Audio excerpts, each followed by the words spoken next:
Doowovid here. We're live. Welcome to the show. Welcome to Week in Review. Sorry I'm late, running late this week. I just finished my salad and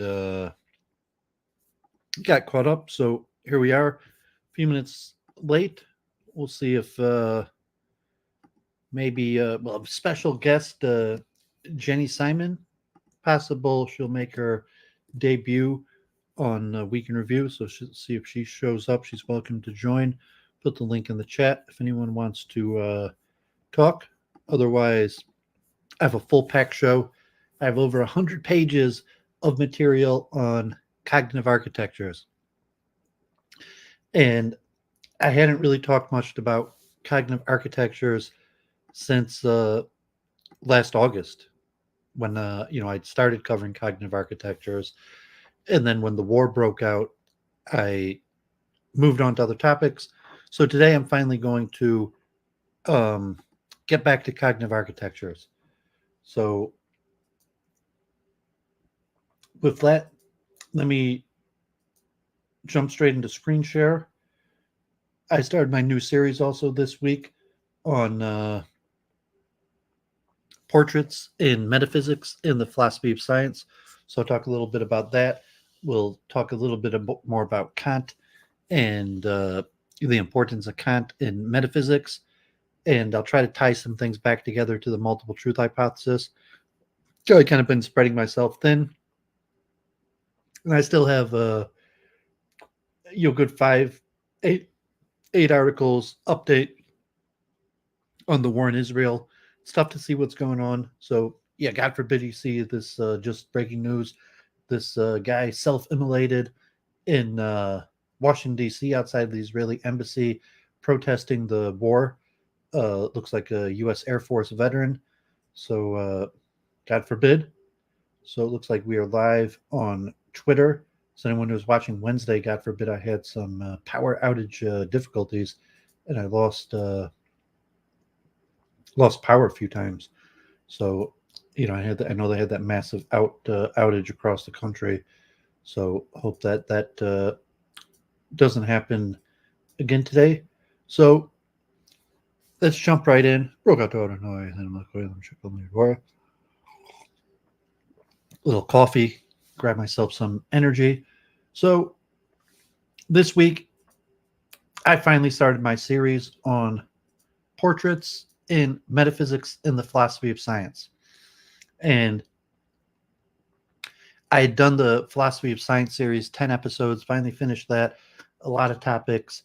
I felt that very enlightening, important to my research. And then I started metaphysics, and I thought the metaphysics, that's even more important. Like I was feeling really good about my research with the metaphysics going on and the multiple truth hypothesis, really starting to understand things like, Kant and the transcendental German idealism, the a priori synthetic judgments, and some of these very complicated ideas. And so I finally thought I'd tackle it through the angle of biographies to get a good feel for people, their whole work of thought, and then a relation like, who said what, when did they say it, how did ideas progress. So when I really want to push forward, my multiple truth hypothesis, the essential due diligence will be in not just ideas, but connecting ideas to names. So I was feeling good about this, and I'd mentioned I'm probably going to take a week off, but then I started, doing more research. So I'm probably going to do another portraits in metaphysics and the philosophy of science this coming Wednesday. I had prepared a little bit more on Kant. We'll look at Gottfried Wilhelm Leibniz, kind of the founder of German idealism. Then it will do a Bernard Bolzano, important logician. Slightly after Kant, we'll look a little bit more at Kant, and then we'll look at some people right after Kant, some of the people Kant had influence on, namely Johann Gottlieb Fichte and Gottfried Wilhelm and Hermann Latz, and then one of the leaders of Neo-Kantianism, William Windelbaum. So I've been preparing that. So look forward to an exciting Wednesday of research. But encourage people to check check this out if they're interested in metaphysics, deep thought, history of philosophy. Definitely been enlightening for my research. Um, I just saw this today. I actually watched this whole thing. God forbid, it's like a debate interview with Libs of TikTok, Kaya, uh, Reichik, and Taylor Lorenz. And I guess like the animus between the two. So it's kind of weird, like why they did an interview, because like quite a bit of animus there. I'm not sure. I had some like random comments on it, like the new kind of like influencer media, because like Libs of TikTok doesn't necessarily have any like deep thoughts. Like it's kind of just like Huffington Post. All she does is share and post things, and it's kind of this complaint that I generally give to like Andrew Wilson of the Crucible and House of Commons Ralph, where they're always complaining about degeneracy, but then they spend so much time talking about the degeneracy that they're complaining about. So it's like you want to know how bad things are, and then they start to explain how bad things are by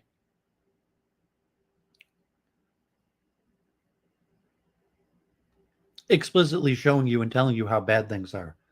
So it's like the anti-pornographers are still showing you pornography. So to say the anti-degenerates are still degenerates. So it's like I'm against degeneracy, but the problem is Chuck Chuck Moskowitz, like every single week it was like the trans issue, and it's like kept on harping on it, and it's just like, okay, like maybe I agree with you, but like let's not talk about it. But it's like, no, like you got to know what they're doing, which is similar to like when you talk about Israel and Gaza, like this kind of like um false positioning of your enemy, your opponent's position. So the whole thing is based upon this false positioning of what the other person holds. And then, it's like degeneracy, like, well, I don't want any involvement in the degeneracy. I don't even need to know about it. I'd rather not talk about it or hear about it. So, but I watched that. It was a little bit interesting. University of Michigan, Professor Chupp, David took a class with Professor Chupp from the University of Michigan. And here you have the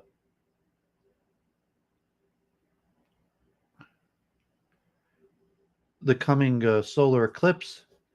So Doooovid's family has rented a house near Niagara Falls for the solar eclipse. But here you have the path of the solar eclipse coming up in 6 weeks.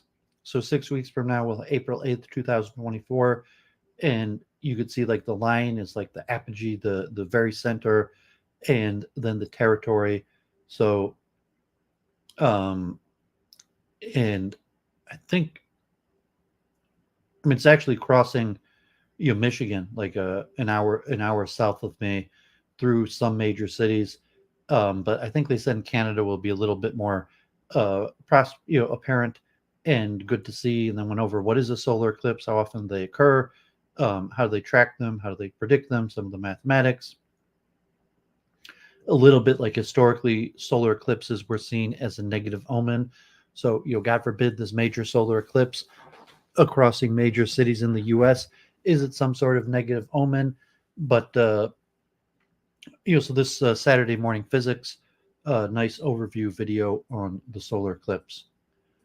And Useful Charts had completing their series on denominations. So they had their whole thing on Christian denominations. They did on Jewish denominations, on Hindu, Buddhist denominations. So he did one also on atheist denominations. Although I guess he did his PhD thesis on atheist and his connection like humanism and atheist. So he's basically focusing on registered groups of atheists. Although my bet would be that most atheists are not part of atheist organizations. And because atheism is more like a philosophy or worldview that you really, besides to criticize others, there's not really a purpose to getting together with other atheists. And you like humanism, you could be like humanism tends to go hand in hand with atheism, at least his definition of humanism. However, people like T-Jump or something. So it was only mildly interesting because, said like most people aren't actually part of atheist organizations. So, but props to him. Okay, so let's do the war update. So I have a lot to cover. So John, God bless. Just a handful of people tuning in, but anyone in the chat or watching, appreciate that. Well, atheism can be a cult. So it's like if you're part of an atheistic cult, that's a cult. But just say like if you're an atheist, that's just your belief system, how you look at the world, how you interpret information. So if like on surveys, maybe like 5% of Americans lean atheist, that's more than there are Jews. However, only like 10% of those people are actually part of atheist organizations. So of those atheist organizations, like a lot of them are cults, and maybe atheists are more prone to join cultic movements than other people. I'm not sure. So if you're just atheist is happy seeing the fallacy of religion, not being part of anything, and then they like organizing, like they go to the chess club or some sort of social organization, they hang out at bars. But if they actually part of some atheist organization, what does it mean? And even like T-Jump's like atheist church, what does it mean? What are you going to do? What's the benefit of an atheist church? Or even that guy, that Church of Entropy, his name's slipping me now, that popped on that was leaning toward pantheism and then went towards atheism. So I told James that I would debate atheism, and I even said we could do a 2-on-2 debate with Church of Entropy on atheism. Okay, so let's do the Israel war update. So Teldar News, the European news YouTube channel, was talking about the effect on the economy of Israel of the war. And it's definitely had a huge impact on the Israeli economy. We talked a few weeks ago about the downgrade of Moody's. Most of the stock the bond organizations have downgraded Israel.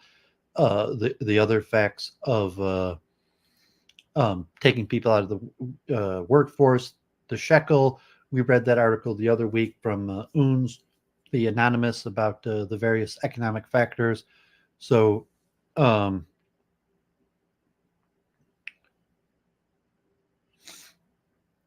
it's possible that people had advanced knowledge of the attack. I've heard some questions about financial information that people have shorted. So I haven't talked to RG about his business, but you say you're a futures trader. And I don't know if you traded currencies or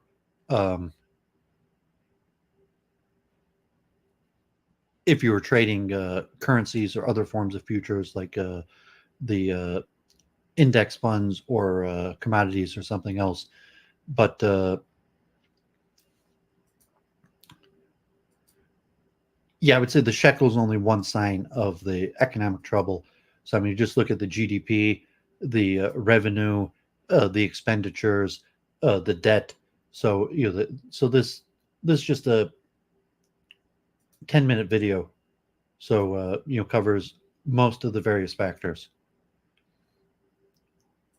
Okay, so Shtetl,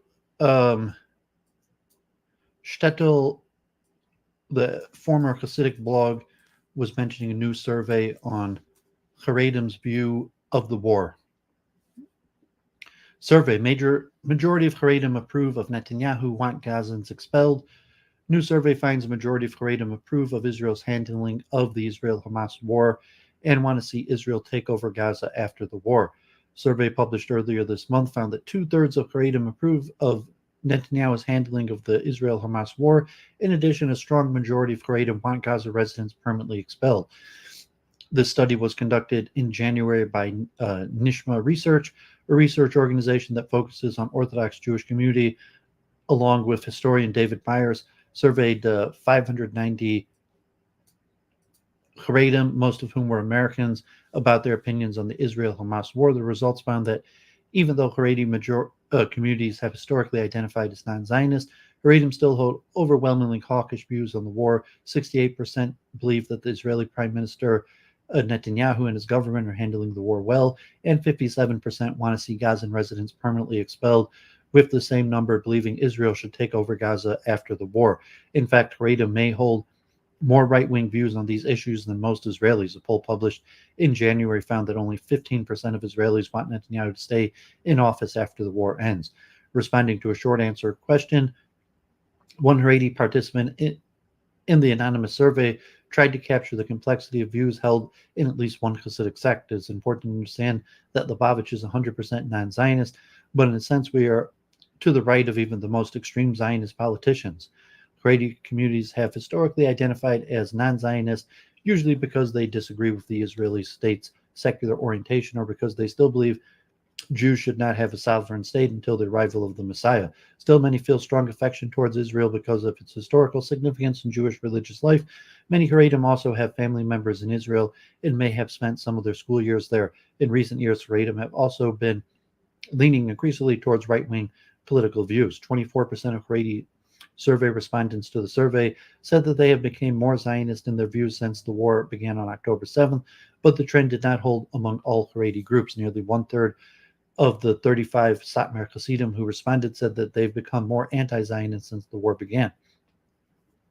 One Haredi respondent said that the far-right Israeli politicians provoked and inflamed tensions with Muslims, referring to Itamar Ben-Gvir, Israel's Minister of National Security. He wrote, Ben-Gvir's provocations were not done in order to protect Jews, although I recognize that Ben-Gvir isn't really at fault for the October 7th attack and that the fault lies entirely with Hamas.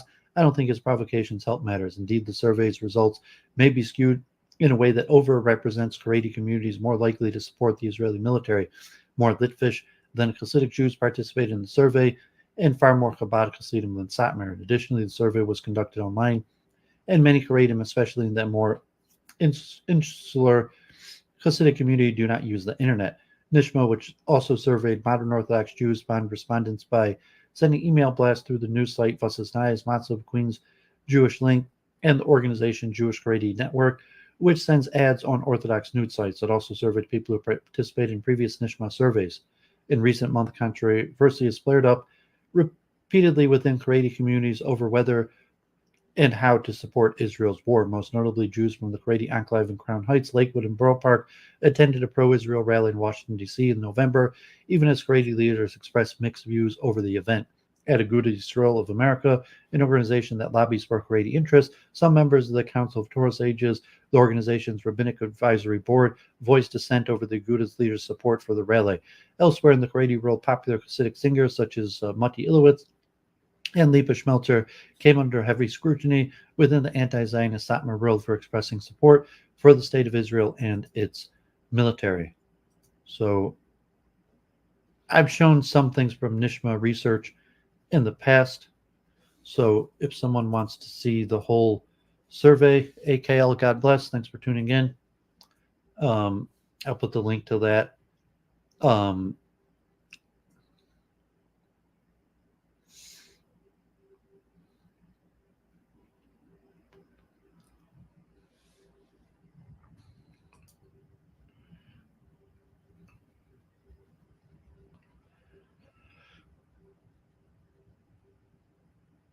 So you can see the modern Orthodox, the current Netanyahu, modern Orthodox were much less supportive of Netanyahu than Haredim, in even to although modern Orthodox, in terms of should Israel continue the war to eliminate Hamas, 80% of Haredim, yes, fully agree. 62% of modern Orthodox, 20% somewhat agree. So overwhelming support for the war. However, less support among modern Orthodox than Haredim. Pause in fighting to exchange hostages. Modern Orthodox. So interesting. A little the dynamic of the Haredim supporting the war effort more than the modern Orthodox. So I haven't checked Nishma for a while. Let me just see if they have anything else interesting here. So people check that out if they want. Okay, so God forbid,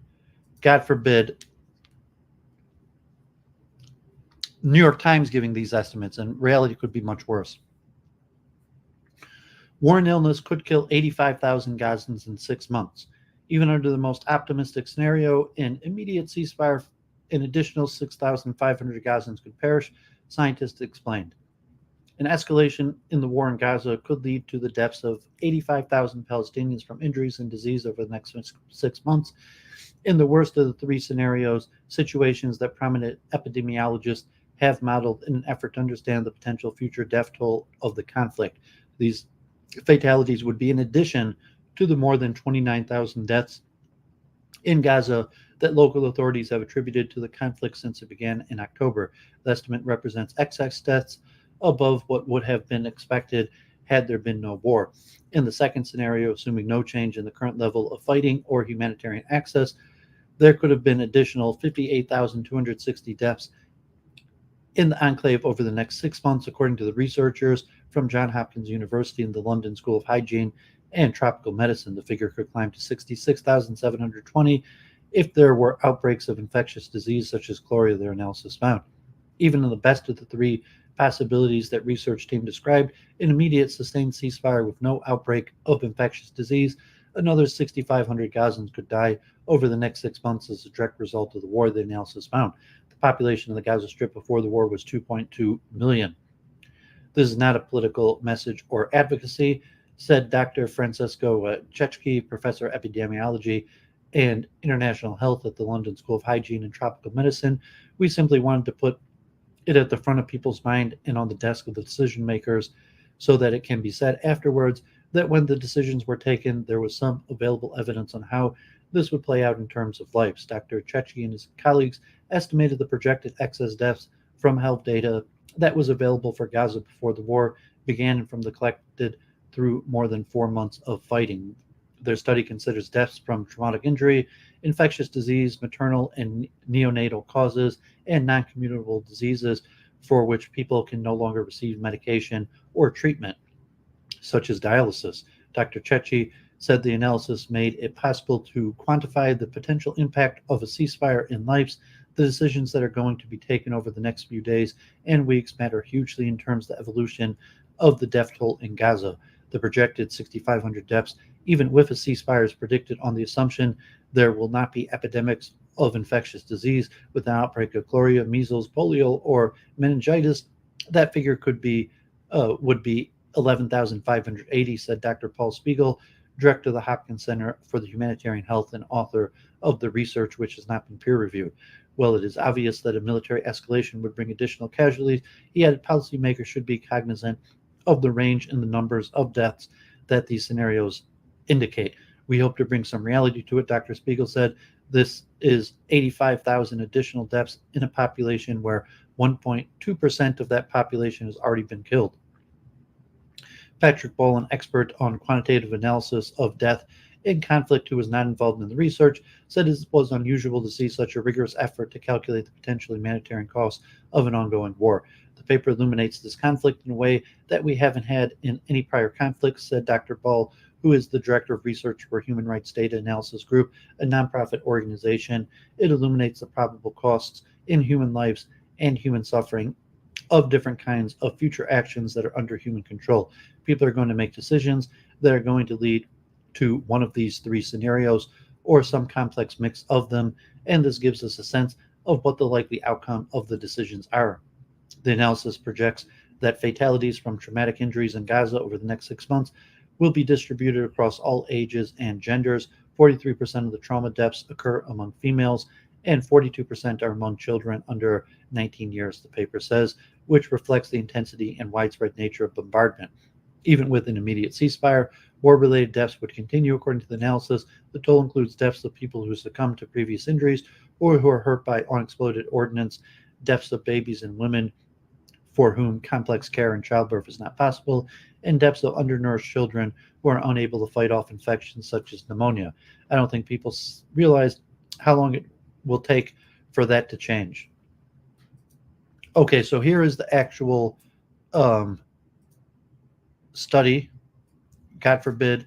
So I flipped through the whole 60 some page report, and but they collected together um, the main figures. So here's ceasefire, status quo, escalation going through August, and um, and this number here is with epidemics. The top number is without epidemics, and so you can see ceasefire now. An additional 6,550 deaths estimated. With epidemics, God forbid, be 11,000 to on the high number, over 85,000 with epidemics, and could even be more, God forbid. So here's a little graphical projection of ceasefire, status quo, and escalation, and this divided into 3 months from now to the next 3 months. And they have error bars, probability here is starting from October to date, and then the continued projections.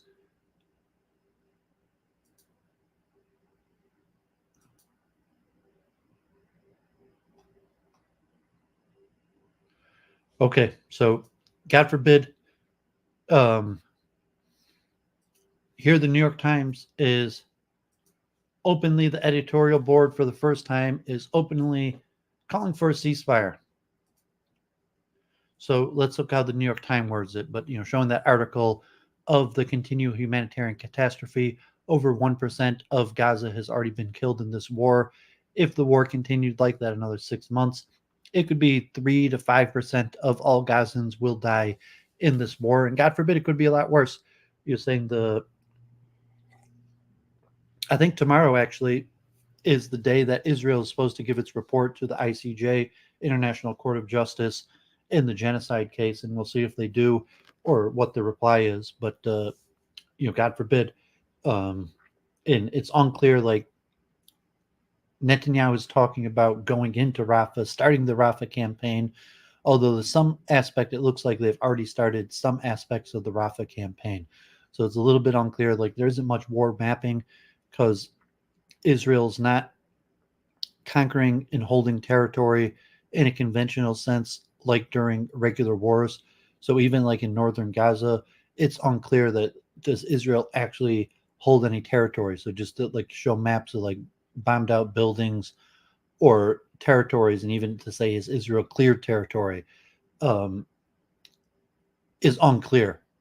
And we've talked about that in previous weeks that even had like mappings that try to show that. But like in like a typical war like the Ukraine-Russia war, where if you think like Defense Politics Asia or the other ones that actually have regular war mappings and the taking and ceding of ground, Israelis' strategy in Gaza has not been conventional like that, where they're taking ground and then holding it.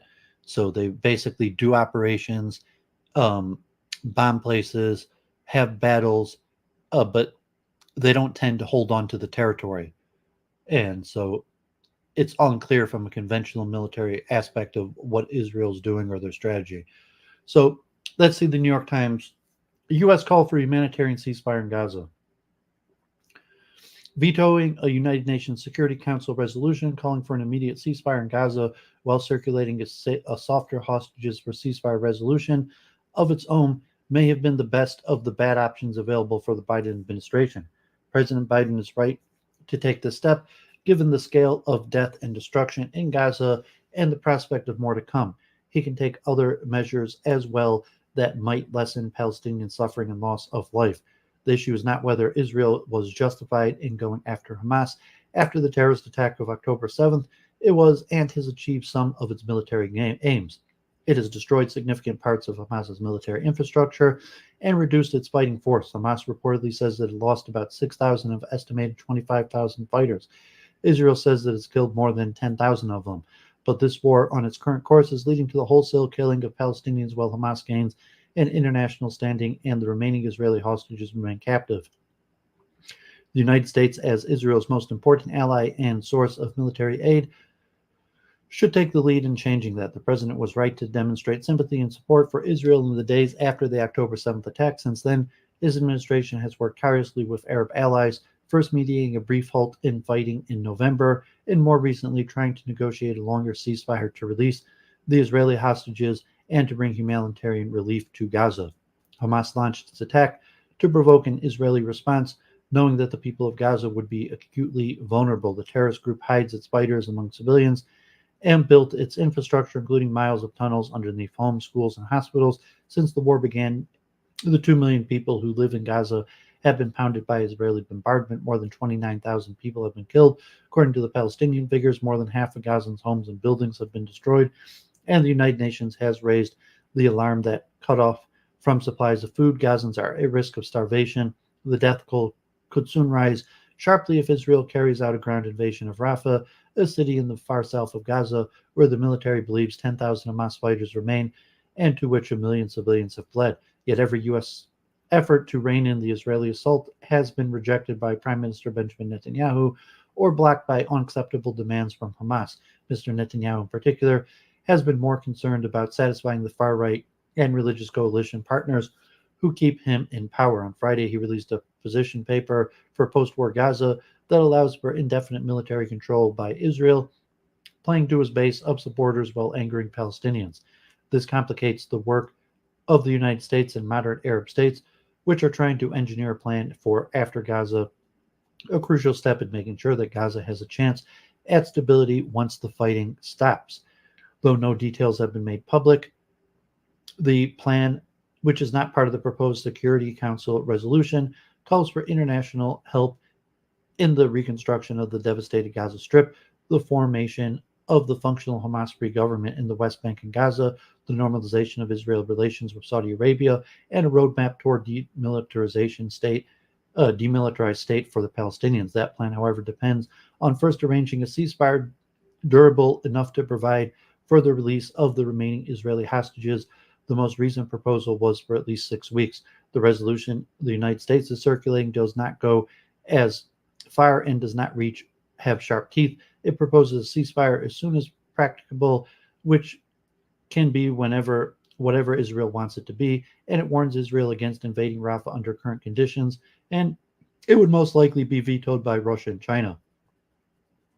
But given the extraordinary record of American support for Israel and at the United Nations, demonstrated by dozens of vetoes to block resolutions critical of Israel, including 3 calling for a ceasefire in Gaza, the fact that of the United States circulating a resolution that mentions the term ceasefire should be a signal to Israelis that American leaders are losing patience with Mr. Netanyahu's forever war.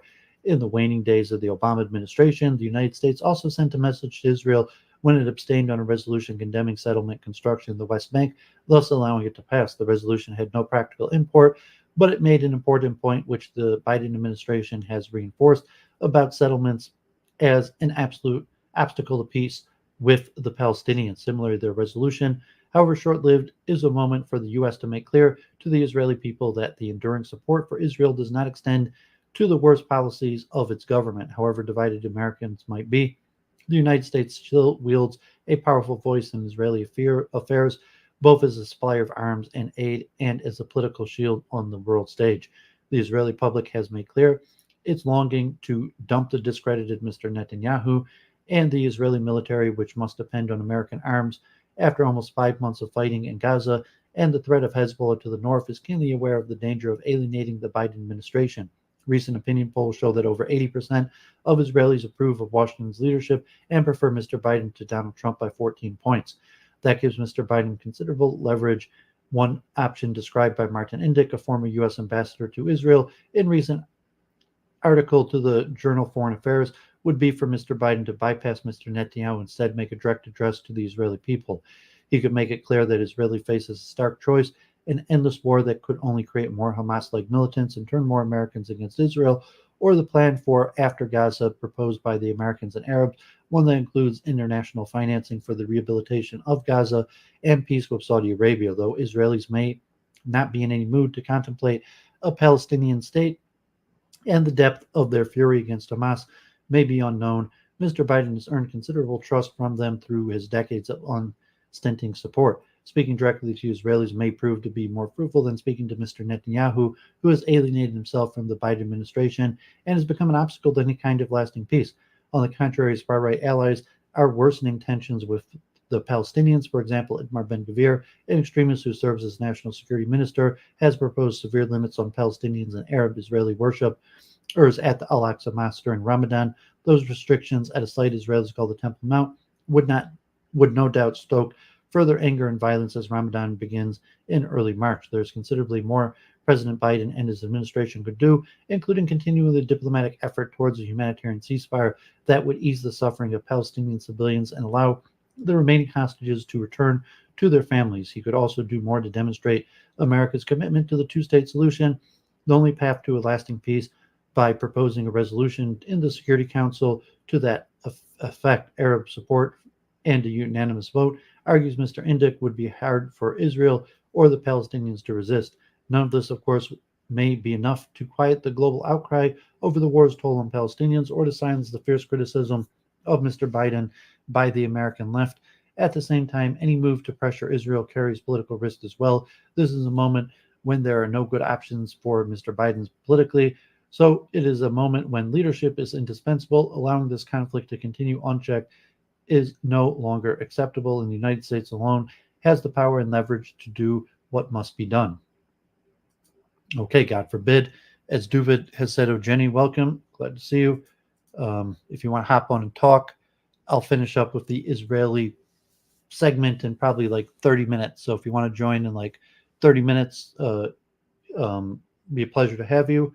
So, as Doooovid said, I did not recommend bombing Gaza. There's no reason Israel needed to bomb Gaza in the first place. And at this point, Israel has probably passed the point of no return, where there is no reasonable way for Israel to extract itself from this conflict. In an Israel desperate for unity, Netanyahu keeps capitulating to the far right Haredim. This is David Horowitz's weekly editorial from the Times of Israel. Ben-Gvir's pyromaniacal Temple Mount demands, why the ultra-Orthodox must share the burden, the IDF's Rafah preparations, public diplomacy lessons unlearned. How have the horrors of October 7th and the ongoing nightmare of war in Gaza, conflict in the north, government dysfunction, and global hostility to Israel and the Jews impacted Israelis' preference for a future direction in governance? Opinion poll after opinion poll shows the Likud vote collapsing, support for Benny Gantz's National Unity Party soaring. The statesman, like Gantz, much preferred personally as prime minister than the toxically divisive Benjamin Netanyahu, and Netanyahu and his far-right and ultra-Orthodox allies left with scant prospects of retaining power. Plainly, much of the Israeli mainstream holds that the prime minister and his Likud primarily responsible as the leadership of the nation for the failure to deter, preempt, or prevent the monstrous October 7th Hamas slaughter in the western Negev, and for the abiding absence of post-October 7th governance, with local authorities and civilian activists still struggling to fill the vacuum left by bloated bickering and incompetent ministerial menagerie. Netanyahu's ongoing capitulation to the far right, including entertaining the demand by the pyromaniacal Itamar Ben-Gvir to deny swaths of Arab citizens of Israel to the right and pray at the Al-Aqsa compound on the Temple Mount during Ramadan, and his coalition's readiness to continue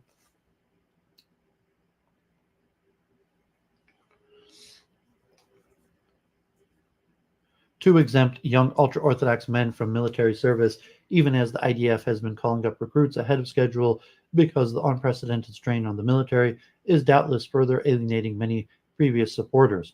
Hamas branded October 7th as Operation Al-Aqsa Flood in order to assert an ostensible religious justification for its barbarism and draw West Bank Palestinians, East Jerusalemites, and Israeli Arab citizens directly into the war. Thus far, it has signally failed. Indeed, the Arab-Israeli community, which suffered fatalities and abductions on October 7th and losses in the IDF in Gaza, has seemed to deepen its identification with the nation as a whole. The idea of exasperating tensions on the Temple Mount with any kind of sweeping ban on Arab-Israeli freedom of religious access there should manifestly have been dismissed out of hand when raised by Ben-Gvir at a cabinet meeting on Sunday, with the Shin Bet chief reportedly warning that it would risk playing into Hamas's hand and raising the potential for holy war. The notion of maintaining the blanket exclusion from service of ultra-Orthodox community when everybody needs to share the burden in national cohesion requires that everybody is seen to be sharing the burden should also have been more unthinkable now than ever, not evidently to this government. At the same time, however, the horrors of October 7th and the vast support for it among Palestinians have, if anything, pushed Israelis further to the right into Netanyahu's black territory rather than to the center. While IDF soldiers have begun voting inside Gaza for municipal elections, with most of the rest of the country to do so next week, Israel is potentially more than 2 years away from national elections. Netanyahu, as we know full well, is desperate to retain power and is far more effective political campaigner than Gantz.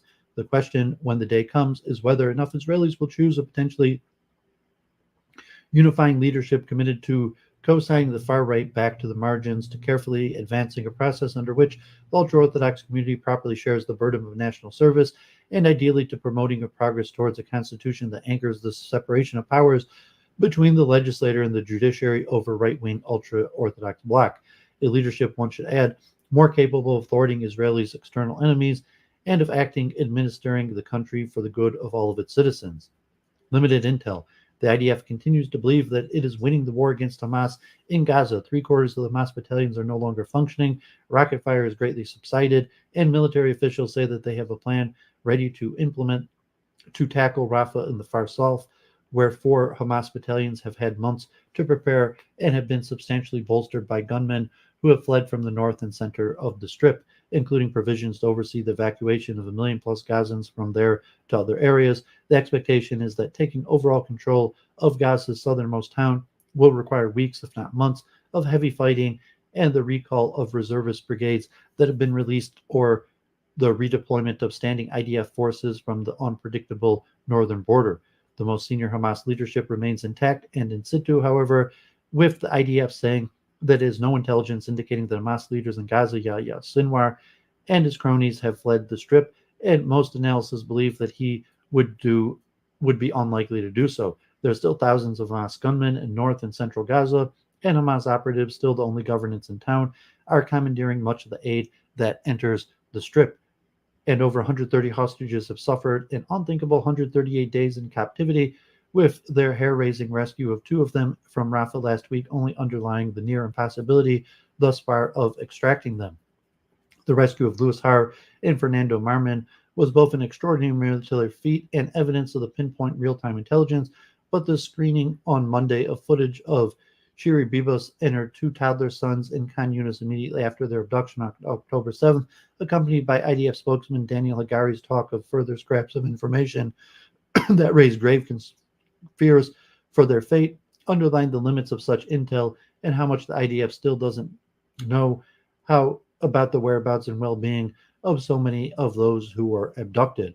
Public diplomacy, MIA. The rescue of Har and Marmin was largely presented worldwide, accompanied by reports that at least 67 people, including women and children, were killed in IDF airstrikes that enabled their extraction. As ever, those numbers and the nature of the Gazan dead were supplied by the Gazan Health Ministry, aka Hamas, and are unverified. Agari said the IDF carried out airstrikes to allow the force to cut off contact and hit the Hamas terrorists in the area, enabling the rescue. He did not specify how many Gazans were killed or the relative proportion of gunmen and non-combatants along with the dead. In 2010, when Israel naval commandos rappelled down to commandeer the Mavi Marmara, part of the flotilla that was seeking to breach the Israeli armed blockade of Gaza and had ignored repeated pleas to turn back, they were beaten with bars and clubs and opened fire in self-defense, killing 10 people on board. However, Israel's public diplomacy establishment delayed the publication of footage that showed the incident, citing security concerns, until long after a false narrative had been cemented worldwide, asserting that Israeli troops had murdered peace activists on a humanitarian mission. 14 years later, hours after the February 12th hostage rescue was announced, I asked members of a grandly titled Israeli Public Diplomacy Directorate whether it could provide any information on how many of the 67 people Hamas claimed were killed in the hostage rescue were Hamas operatives. I also inquired as to whether anyone in the directorate is tasked with trying to obtain that kind of hard information and disseminating it quickly. I was promised a response several times. I was finally told it would be forthcoming today. That was last Wednesday. Okay, so God forbid the question of the continued terrorist activity. So let's look at a few more articles. So from the Jerusalem Post, the question remains following Thursday's Mala Duma attacks analysis. Both Hamas and Palestinian Islamic Jihad issued press releases praising the three terrorists, but neither took credit. So over the past few weeks, there's been continued called terrorist attacks in Israel. The terror attack near Mala Adumim left many questions unanswered. The IDF has torn apart 18 out of 24 Hamas battalions in Gaza, with the other 6 basically cornered and surrounded. In the West Bank, the military has arrested a staggering 3,200 suspected terrorists since October 7th, seized 230 weapons, and demolished 17 houses of terrorists. To put those numbers in perspective, the goal of the IDF's massive operation in Jenin on July 3rd and 4th, 2023 was to arrest 300 most wanted terrorists. In other words, the IDF raids in these last few months have been 10 times larger than an operation that was already labeled as massive. If all this is true, how did the 3 terrorists manage to get weapons and open fire on a large crowd of Israeli motorists near Mala Adumim? Compared to any other time in decades, shouldn't Palestinian terrorists have their backs up against the wall? There are some tactical answers to these questions. First of all, the part of the road where the attack took place is considered part of the West Bank, which meant Palestinians are free to travel on it, unlike roads within the Green Line. Second, the area had a traffic jam, which left Israeli motorists as sitting ducks. Incidentally, traffic jams are the same phenomenon that facilitated several terrorist attacks against Jews in Harara in the last year or so. Local Israeli officials said that they have complained about the traffic issues, have asked for additional new roads to separate the populations, and have also asked for there to be additional checkpoints and security checks on the road, but these solutions will only go so far. With the current state of affairs, Jewish settlement and Palestinian villages are so intertwined in the West Bank in so many places that separation can only go so far. Setting up additional checkpoints and security checks temporarily provides an additional sense of security and usually does work for some period of time. But most senior defense officials say that over a period of months, new checkpoints, which are perceived by Palestinians as extra, create more new terrorists than they stop by humiliating normative Palestinians to a breaking point. Another question that the Shin Bet had not yet answered at a press time was whether the 3 were part of an organized terror group or a lone wolf group of attackers. It would be unusual to have 3 well-trained armed attackers completely acting alone, but now is an unusual time with more Palestinians in the West Bank incensed at Israel than ever due to the large number of arrests and due to the pictures they see of Israel's invasion of Gaza.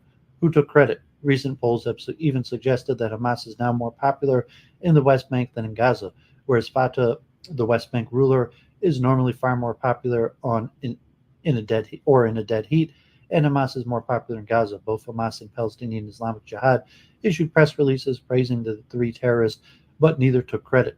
Might they avoid taking credit now out of fear of reprisals at a time when the IDF has taken off the kids' gloves, or was there not taking responsibility because the 3 really did act alone? And if they did act alone, how did they manage to get so many weapons and organize themselves in such a sophisticated fashion to attack simultaneously in a crowded area? On the other hand, the fact that the terrorists shot wildly and without much focus seemed to make their casualty number lower than it would have been had they been more disciplined. This could suggest that they were moderately organized but still amateurs. All these, though, are tactical limits. The strategic limit is some kind of diplomatic horizon, whatever that might be. Until this war, it could have been said that if only the IDF would take off the gloves, terrorism would be stopped. The army did take the gloves off and threw them out the window, but there is still terrorism, albeit probably less than there was pre-war. A very large portion of the harder core terrorists, probably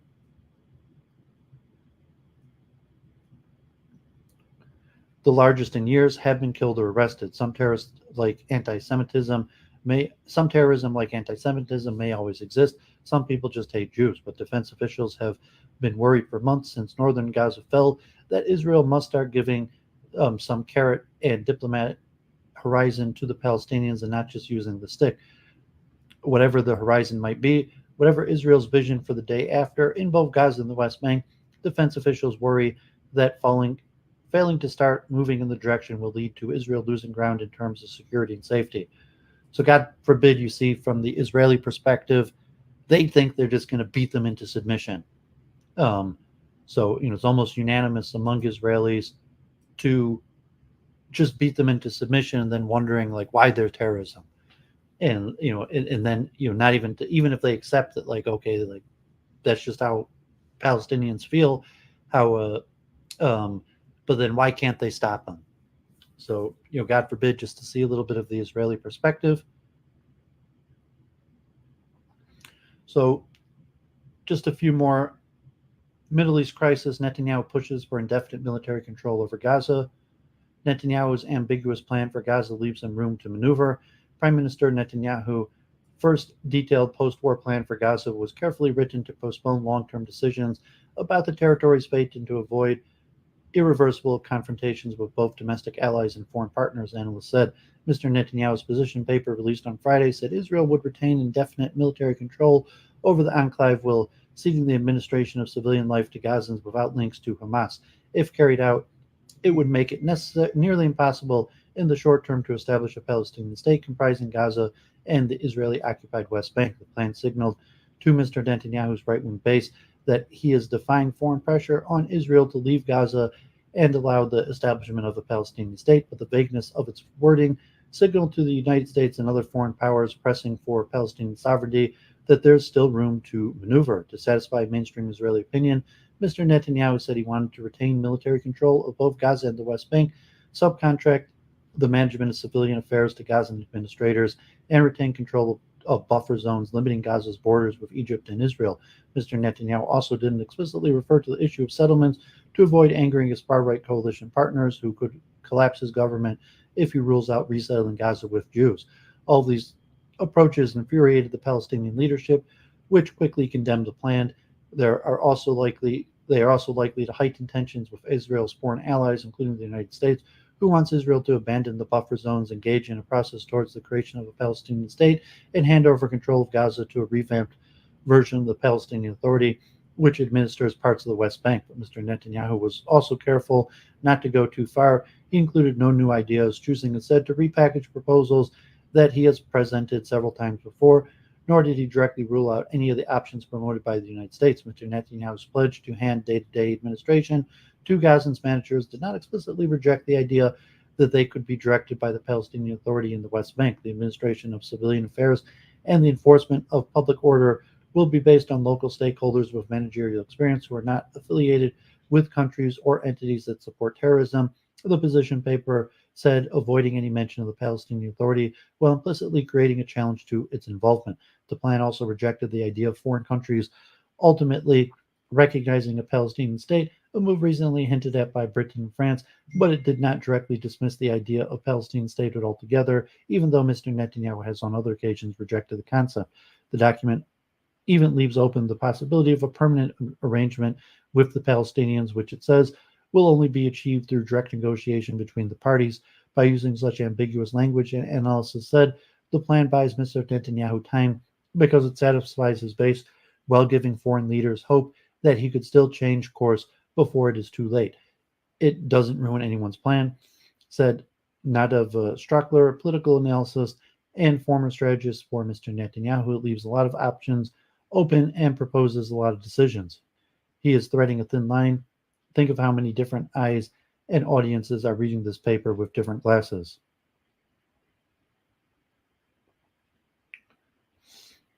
Okay, Israel announced new settlements this week, to which Blinken made some comments.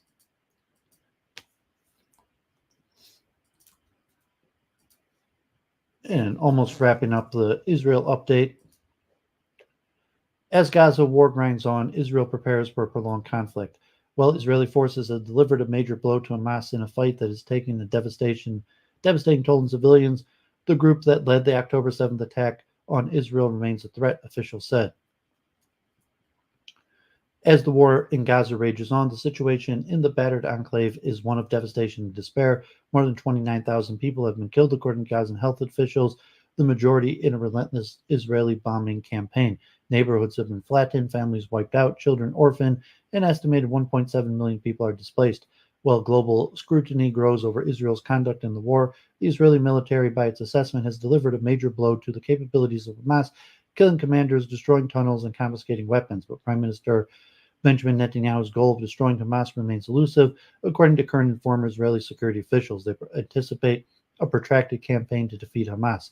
An Israeli military intelligence official who spoke on condition of anonymity under military protocol said that Israel was engaged in a comprehensive mission to unravel Hamas's military capabilities. It is possible this mission will be left for my children, he said. The answer is yes. U.S. officials say they believe Hamas has been constrained by the Israeli operations, but that Israel will not be able to achieve in the foreseeable future its goal of eliminating the group's military capability. The officials requested anonymity to discuss intelligence assessments. Israel launched its assault on Gaza after a Hamas led attack against Israel on October 7th, in which an estimated 1,400 people were killed or taken hostage. Since then, Israel asserted it has killed more than 10,000 militants, but it hasn't explained how it calculates the number. And analysts say it's difficult to get a precise figure in the chaos of war. Israeli officials said the military has dismantled the command structure of 18 of Hamas's 24 Gazan battalions, killing commanders, deputy commanders, and other officers, effectively rendering the unit ineffective. But thousands of Hamas fighters attached to the remaining battalions or operating independently remain above and below ground, according to the former and current security officials. Hamas has revealed little about its own losses, although it has publicly mourned the deaths of at least two senior commanders. The group regularly issues statements saying it has hit Israeli soldiers across the enclave. The resistance is still able to inflict pain on the enemy. Yusuf Hamdan, Hamas's representative in Algeria, said during the most recent fighting in Gaza, Israeli analyst says Hamas has avoided direct confrontation with Israeli units, which Israel cited as a sign of weakness. But other experts say Hamas is a reason for the strategy. The Hamas leadership, according to Western officials, who request anonymity because they were not authorized to speak publicly on the matter, believes that if any meaningful amount of its military strength survives the war, it will represent victory. Mediators from Qatar, Egypt, and the United States have been meeting to try to hammer out a ceasefire deal, but Israel has showed no signs of relenting, pressing ahead in three distinct combat zones. Northern Gaza, when the Israeli military's 401st Brigade invaded Gaza in the late October, it took an entire week of ferocious gun battles to reach the northwestern tip of Gaza City, according to military officials around 3 weeks ago. The brigade did it in 2 hours. The contrast was a reflection of the blow the army had delivered to Hamas's military capabilities in the north, dismantling its command structure, the former and current security officials said. Groups of Hamas fighters in the region were now operating in isolation without support from the broader military wing, the military intelligence official said. But the fact that Israel's soldiers were returning after withdrawing weeks earlier also indicated that Hamas was still active there. The Israeli military believes that at least 5,000 militants remained in the north, the intelligence officer said. That would represent a small but formidable force capable of launching rockets into Israel and attacking ground troops, Israeli military officials said. Hamas hasn't been completely defeated in northern Gaza, said Colonel Naki Mandel, the chief of staff of the Nakhl Brigade, which operates in the north. We've done a lot of work, but there's still more to do. The army returned this month to the vicinity of Al-Shifa Hospital, the scene of the intense combat in November, to fight militants regrouping in the area. He said it would go back to other parts of the north in the coming weeks. Colonel Mandel, however, emphasized that the army was no longer encountering strong resistance. From the estimated 300,000 Palestinian civilians believed to be still in the north, the raids have been sudden and unpredictable, intensifying the humanitarian crisis. It has made it difficult to navigate the area where food has become scarce and lawlessness is rife, residents said. Yahya al-Masri, the doctor at Al-Ahil Arab Hospital, said he had to walk an extra 2 miles to work last week when clashes erupted between his home and the hospital. You try to avoid the fighting, but there's no feeling of safety. Current and former Israeli officials said Israeli forces would most likely continue to sweep northern Gaza to tamp down the Hamas insurgency for the foreseeable future, at least until there was some kind of political settlement for post war Gaza. Khan Yunis. Since the collapse of the fragile ceasefire between Israel and Hamas in early December, Israel troops have advanced through the southern city of Khan Yunis, sweeping westward towards the Mediterranean Sea. Israeli military officials have said the city has been one of the most significant centers of Hamas military activity. Israeli forces are targeting Hamas's extensive underground tunnel network in and around the city, the intelligence official said. The official added that many key subterranean command centers had been destroyed, but most of the tunnel network remained intact. Hamas fighters have conspicuously avoided confrontations with the army in Khan Yunis, hoping to outlast their opponents in the safety of their underground. Warren's military analyst said the army is being very aggressive there without facing much competition from the other side, said Amos Harel, a military affairs analyst for the Haaretz newspaper. Over the past month, Israeli troops have focused on the western edge of Khan Yunis, which includes two major medical complexes, Al-Amal and Nasser Medical Center, in order to target what officials call the last bastions of organized Hamas resistance in the area. Israel forces stormed the Nasser hospital on Thursday, and the military arrested hundreds of people inside who it said were affiliated with Hamas and other militant groups. Many Palestinians sheltered inside the complex fled for Rafah. Ahmed Maghrabi, a surgeon at Nasser, described joining those fleeing as Israeli drones overhead called for the remaining displaced Palestinians to evacuate the hospital. As he left Khan Yunis, he said he saw the devastated city outside the hospital walls for the first time in nearly a month. No more buildings, no more streets, bodies rotting. He said, I cannot stop crying. Rafah. Israel leaders have said that Israeli forces would ultimately enter Rafah, the southernmost city on the border of Egypt, to fight 4 Hamas battalions they say are based there. The Israeli military says that roughly 10,000 Hamas fighters remain in the area, but it is an operation that would potentially cause widespread civilian casualties. About 1 million people are believed to be sheltered in the city, according to the UN. As they waited and expected Israeli invasion, Palestinians huddling in tents, apartments, and schools in Rafah have been overcome with uncertainty and exhaustion amid widespread hunger. Israelis said that there were no firefights inside the hospital, but that there were extensive fighting around it. You're terrified all day and night, said Sobi Al Kazendar, 30, a lawyer sheltering in Rafah. Everything is so confusing. You don't know what to do, whether to stay put or to look for another place to go.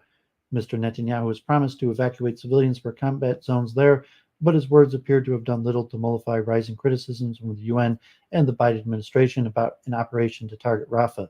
Israeli officials said that Rafah operation is essential for rooting out Hamas's remaining forces and destroying tunnels between Egypt and Gaza used to import arms. Israel's military has already drawn up multiple plans for ground operations in Rafah.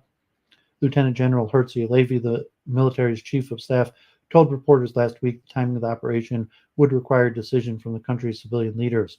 In recent days, a rift has emerged within Israel's war cabinet about when to begin a Rafah operation, said an Israeli official who spoke on condition of anonymity to discuss sensitive details. Benny Gantz and Gadi Eisenkot, who joined an Israeli cabinet from the opposition after the Hamas-led assault, both favored making a deal to free all the hostages held by militants in Gaza before conducting an operation. The official said Mr. Netanyahu and Ron Dermer, his closest ally in the 5-person cabinet, wanted to invade Rafah before concluding such a deal to release hostages. The prime minister's office declined to comment on whether there was a rift regarding Rafah in the cabinet. And let's look at one last article. John Mark, God bless. U.S. defends Israel's occupation on the West Bank at the top UN court. The U.S. official urged judges not to call for Israel's withdrawal from occupied territory, arguing that Israel faced a very real security need and that a Palestinian state must be established for a lasting peace. The United States on Wednesday defended Israel's decade-long occupation of the West Bank and East Jerusalem, arguing the UN's highest court that Israel faced very real security needs. The defense came a day after the United States issued its third veto against a call for an immediate ceasefire in Gaza at the United Nations Security Council, a vote that drew an angry response from nations and aid groups that have urged to stop the fighting to help Gaza's civilians. The latest shows of Americans' support for Israel was at the International Court of Justice in The Hague, where Richard Vizek, the acting legal advisor for the United States Department, urged a 15-judge panel not to call for Israel's immediate withdrawal from occupied Palestinian territories. He said that only the establishment of an independent Palestinian state living safely and securely alongside Israel could bring about lasting peace, repeating a long-standing U.S. position, but the prospect of which appears even more elusive amid the war in Gaza. This conflict cannot be resolved through violence and unilateral actions. Negotiations are the path to lasting peace. The court is hearing 6 days of arguments over the legality of Israel's occupation of Palestinian majority territories, including the West Bank and East Jerusalem, which had been the subject of years of debates and resolutions at the UN. The hearings involved more than 50 countries, were called long before Israel went to war against Hamas in Gaza, but have become part of a concerted global effort to stop the conflict and examine the legality of Israel's policy towards Palestinians. Even as the judges listened to arguments in the stately wood-paneled courtroom in the Netherlands, the dynamics of the Israeli occupation were playing out on the ground in the West Bank city of Jenin on Wednesday in an overnight raid that the Israeli military said targeted terrorism. Israeli forces killed 3 people and detained at least 14 others. Jenin, a more than 70-year-old refugee camp that is now a crowded neighborhood, has long been the center of armed struggle against Israeli occupation, and Israeli military raids, though common for years, have become far more frequent since the Hamas-led terrorist attack on October 7th. Israeli forces have detained hundreds of Palestinians in the West Bank. Raids in recent months, deadly violence against Palestinians by Israeli settlers has reached record levels, and Palestinian attacks on Israelis have also increased, underscoring the immediacy of the proceedings in The Hague. And late Wednesday, Benny Gantz, a member of Israel's war cabinet, warned that Israel was preparing to operate in the Gaza city of Rafah near the southern border once civilians were evacuated there. He added that if a deal was not reached to release the hostages still held in Gaza, the Israeli military would continue to operate during the holy month of Ramadan, which begins in March. Hundreds of thousands of Palestinians have fled to Rafah after being displaced from their homes by fighting in Gaza. The international community has decried Israel's plan to invade the city because of the huge number of people taking refuge there. History will judge us for how we respond today. Jasmine Musma, legal advisor to Egypt's Ministry of Foreign Affairs, told the court Wednesday as she made the case for the Palestinian people's inalienable, permanent, and unqualified right to self-determination. One only needs to look at Israel's vicious wholesale destruction of Gaza today after years of imposing the medieval methods of siege and blockade to realize the extent of Israel's transgression of this principle. The hearings are the first time the court has been asked to give an advisory opinion on the Israeli occupation. The UN General Assembly asked the court to review the legality of Israeli policies in Palestinian territories more than a year ago, before Israel's war against Hamas in Gaza, which has killed more than 29,000 people. Israel has said it would not participate in the hearings and sent a letter to the court last year arguing that they were unwarranted and failed to recognize Israel's right and duty to protect its citizens or its right to security. The United States has strongly defended Israel's campaign in Gaza, which began after the October 7th attack, but although U.S. officials have also urged Israel to scale back its military campaign and do more to protect civilians, American defense of Israel has left it increasingly at odds, even with staunch allies like France, Canada, and Japan. On Tuesday, its isolation was on display at the UN Security Council. It delivered a lone veto on a resolution that called for an immediate ceasefire, saying it would disrupt efforts to free hostages held in Gaza. 13 other nations supported the resolution, and Britain abstained.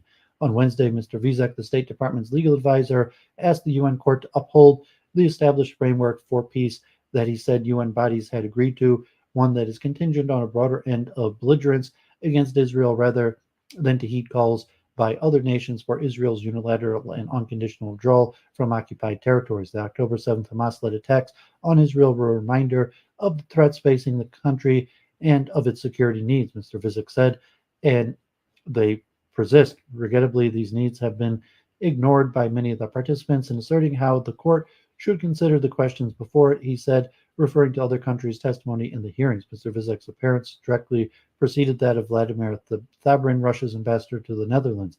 When he took the microphone, Mr. Tababrin said Russia values its stable relations with Israel and expressed condolences over October 7th, but in what appeared to be a thinly veiled swipe at the United States, he said Russia cannot accept the logic of those who try to defend the indiscriminate violence against civilians in Gaza by citing Israel's right to defend itself.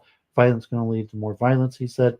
Mr. Tarbrin criticized Israel for many of the same things Russia had been accused of perpetrating in its war in Ukraine, including annexation, deportation, transfers of population, and other violations of the Geneva Convention.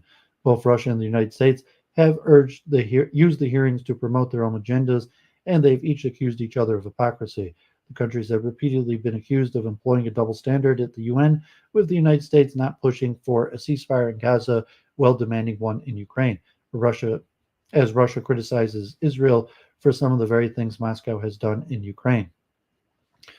The court, which often hears state disputes among nations, has lately become a venue for countries to oppose Israel. Last month, South Africa argued at the court that Israel was committing genocide against Palestinians in Gaza, a charge Israel strongly rejected. The Israelis have not ruled on the judges have not ruled on that claim, but issued an interim order for Israel to take steps to prevent genocide in Gaza. On Tuesday, South Africa condemned Israel's policy against Palestinians, calling them a more extreme form of apartheid, the race-based system of laws that deprived black South Africans for decades. Israel has long denied accusations that it operates an apartheid system, calling such allegations a slur and pointing to what it says is a history of being singled out for condemnation by UN bodies and tribunals. The United States has remained Israel's staunchest defender internationally, but the Biden administration, under increasing pressure from parts of the Democratic Party, has also shown signs of impatience with Israel's conduct of the war, the rising toll in Gaza, and the plight of the Palestinians under Israeli occupation. President Biden this month said that Israel's military response in Gaza had been over the top and that the immense civilian suffering had to stop. The remarks came days after Mr. Biden imposed broad financial sanctions against 4 Israeli men over violent attacks against Palestinians in the West Bank. After the hearings, which were scheduled to conclude on Monday, the court will issue a non-binding advisory opinion. This decision is expected to take several months.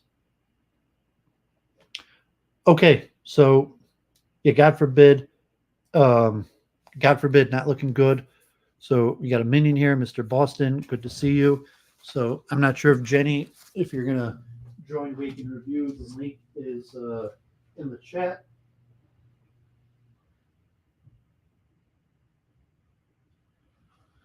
So I'll give some final thoughts on what's happening in Israel. Your Ramadan is coming up in a few weeks. Passover, the war doesn't see any end in sight. I mentioned last week the possibility, Egypt preparing a special place to take a refugee overflow that would likely end up in the West. The possibility that that could have happened this week. It didn't happen this week. That could still happen anytime. So I think Israel has started some operations in Rafah, but it hasn't ordered an evacuation of all of Rafah, an attempt to take over like the Egyptian border with Rafah. And Netanyahu and his administration has basically made clear that they're going to do it. The question is when. And if they were hoping to do it and be done before Ramadan, that's not going to happen. So in all likelihood, they'll be doing that during Ramadan.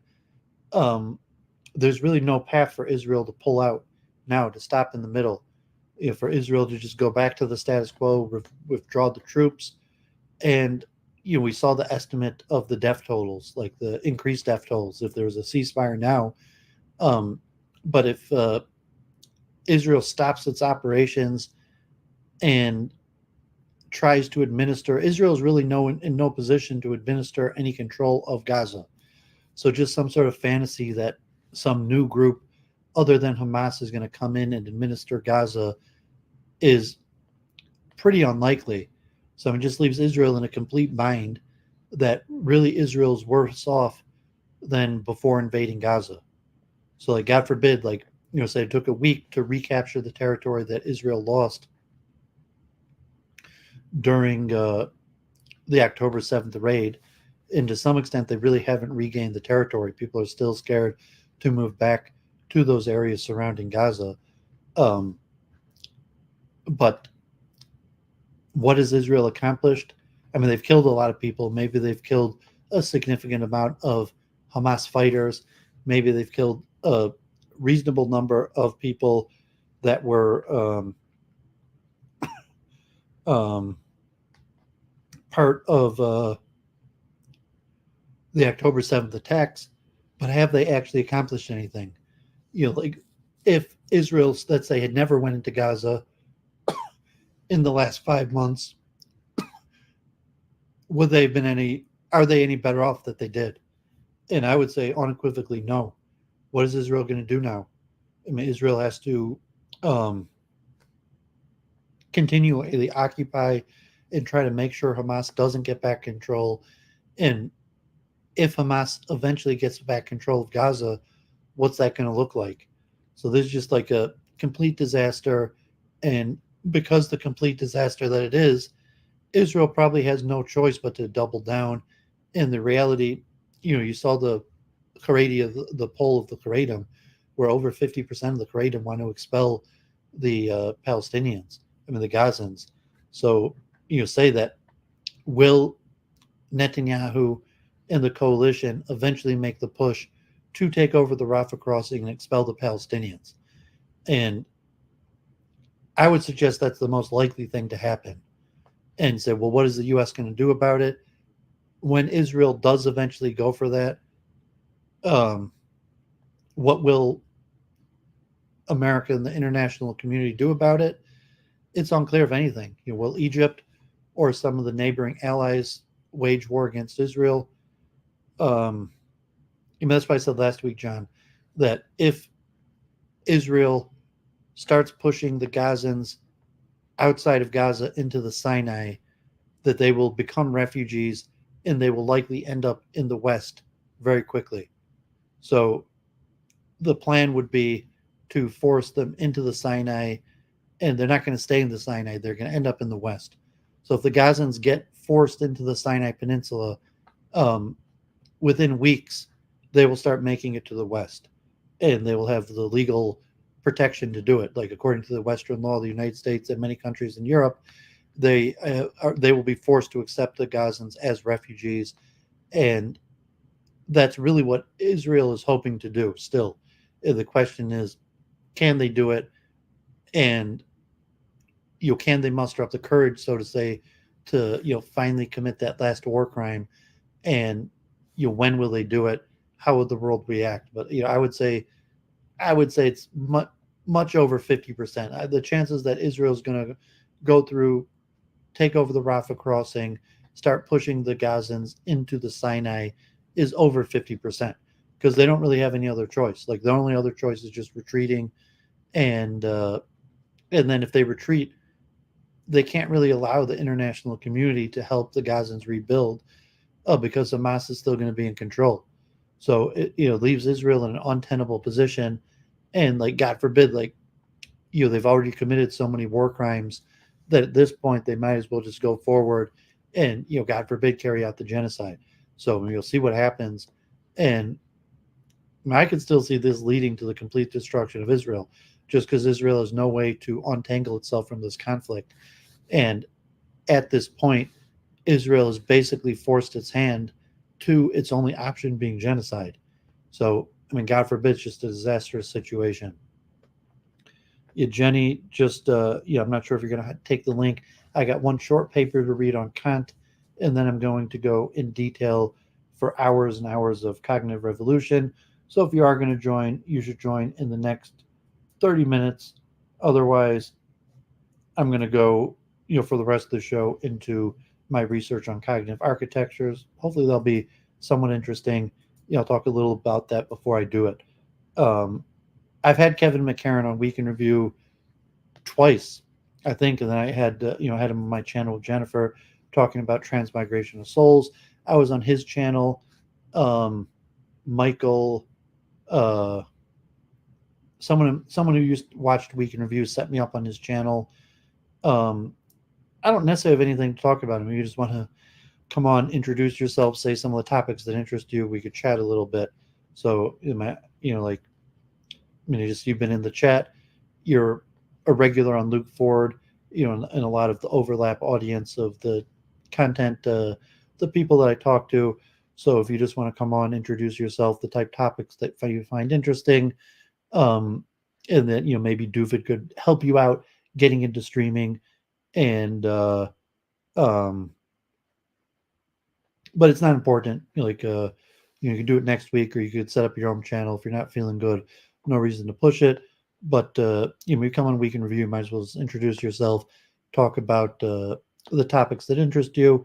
We could chat a little bit about that, some of your thoughts on the topics I'm talking about, and that would probably be it, because I still want to do my research. But encourage you to set up your own streaming. And if you came on my channel, like, I'm sure I could book you on Luke Ford, or some of the affiliates. And maybe, like, if you haven't, once you pop on streaming, you end up on Doovid's channel, you'll probably end up on some of the affiliates also, like Luke Ford, Clara, if you want, or some of the other Luke Ford orbiters. But no pressure. So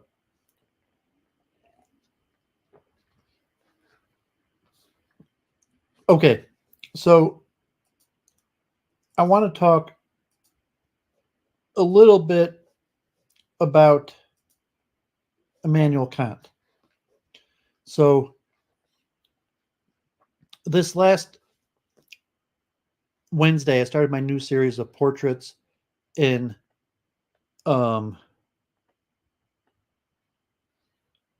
Metaphysics and the Philosophy of Science. So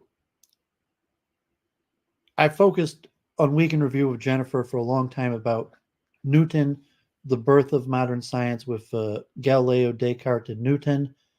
But like Metaphysics and the Philosophy of Science really starts with Kant. And modern materialism, even though Kant was a dualist, a spiritualist, modern materialism largely comes from Kant. So in the same way that Descartes separated a field for modern science, like Descartes really created modern science and the concept of universal laws described by mathematical equations, and then Newton correctly devised the system. So Descartes just created the idea, the concept, popularized the concept of the universal scientific laws described by mathematics, put on by Galileo. Newton was the first person to correctly come up and describe and create the mathematical language for these universal scientific laws based on mathematics. Some based on Descartes and his Cartesian system of algebra and geometry. But Descartes had created the dualistic system of separating the material from the spiritual realm, of universal laws of nature that describe the material realm, which became science. And then from there, you had mind, which was left to the field of religion and metaphysics. So you had somewhat of a metaphysical precursor base for the science that was considered more important. All that science was going to do was to describe certain universal laws of material nature, with mathematical equations that would be useful things like engineering and calculations. But theology and mysticism and mind was by far the more important subject. And that continued after Descartes for a few hundred years, and you had a lot of advancements within the Cartesian Newtonian system.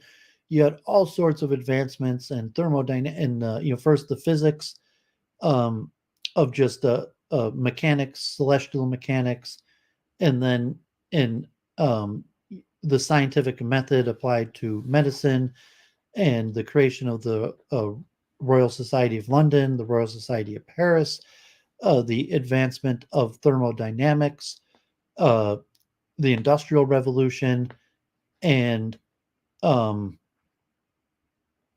advances in electricity and magnetism. And Kant may be he might even be before the Industrial Revolution. So, Kant in the period of the Industrial Revolution, and it's the neo-Kantians. We'll get to Helmholtz.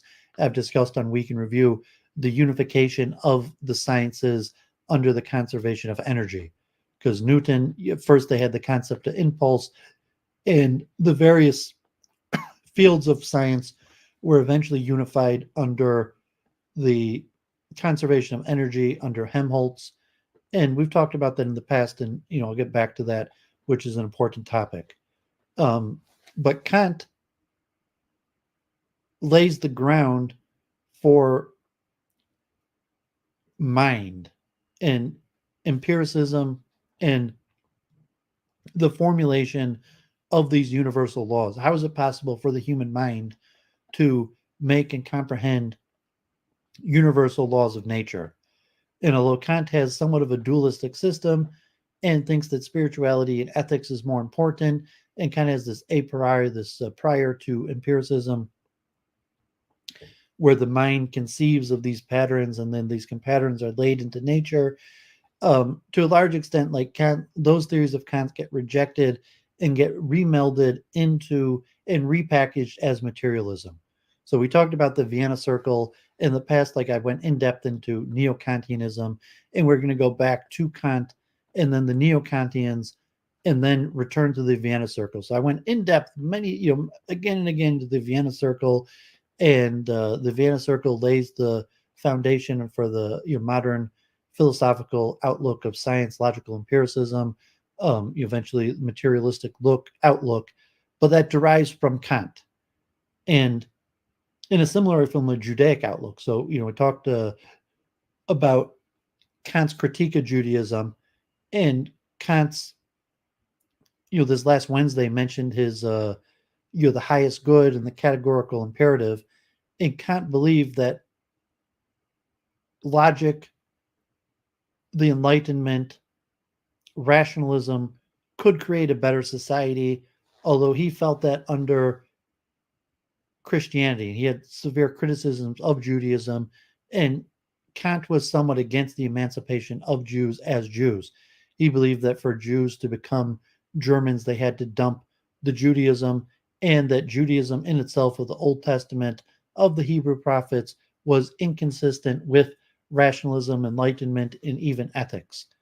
Although Reform Judaism will basically also repackage Kant and claim this highest good, what Kant says is impossible among Judaism and only possible through Christianity, that Reform Judaism will basically repackage Kant's highest good and say, like, no, that's what Judaism is about, and that you can't achieve it through Christianity, but Judaism. And it might be connected, through the Neo-Kantians, and if you want to say like a subversion of Judaism taking over the Kantian movement, leading to logical empiricism. We'll go in depth into that over the profile series. But for now, just to cover a little bit more about Kant, as my series on profiles this next week, I'm going to be talking about Kant's, direct disciples, the people during Kant and directly after his lifetime, leading into Neo-Kantianism, that eventually leads into the Vienna Circle and logical empiricism, and you'll see like the German idealism.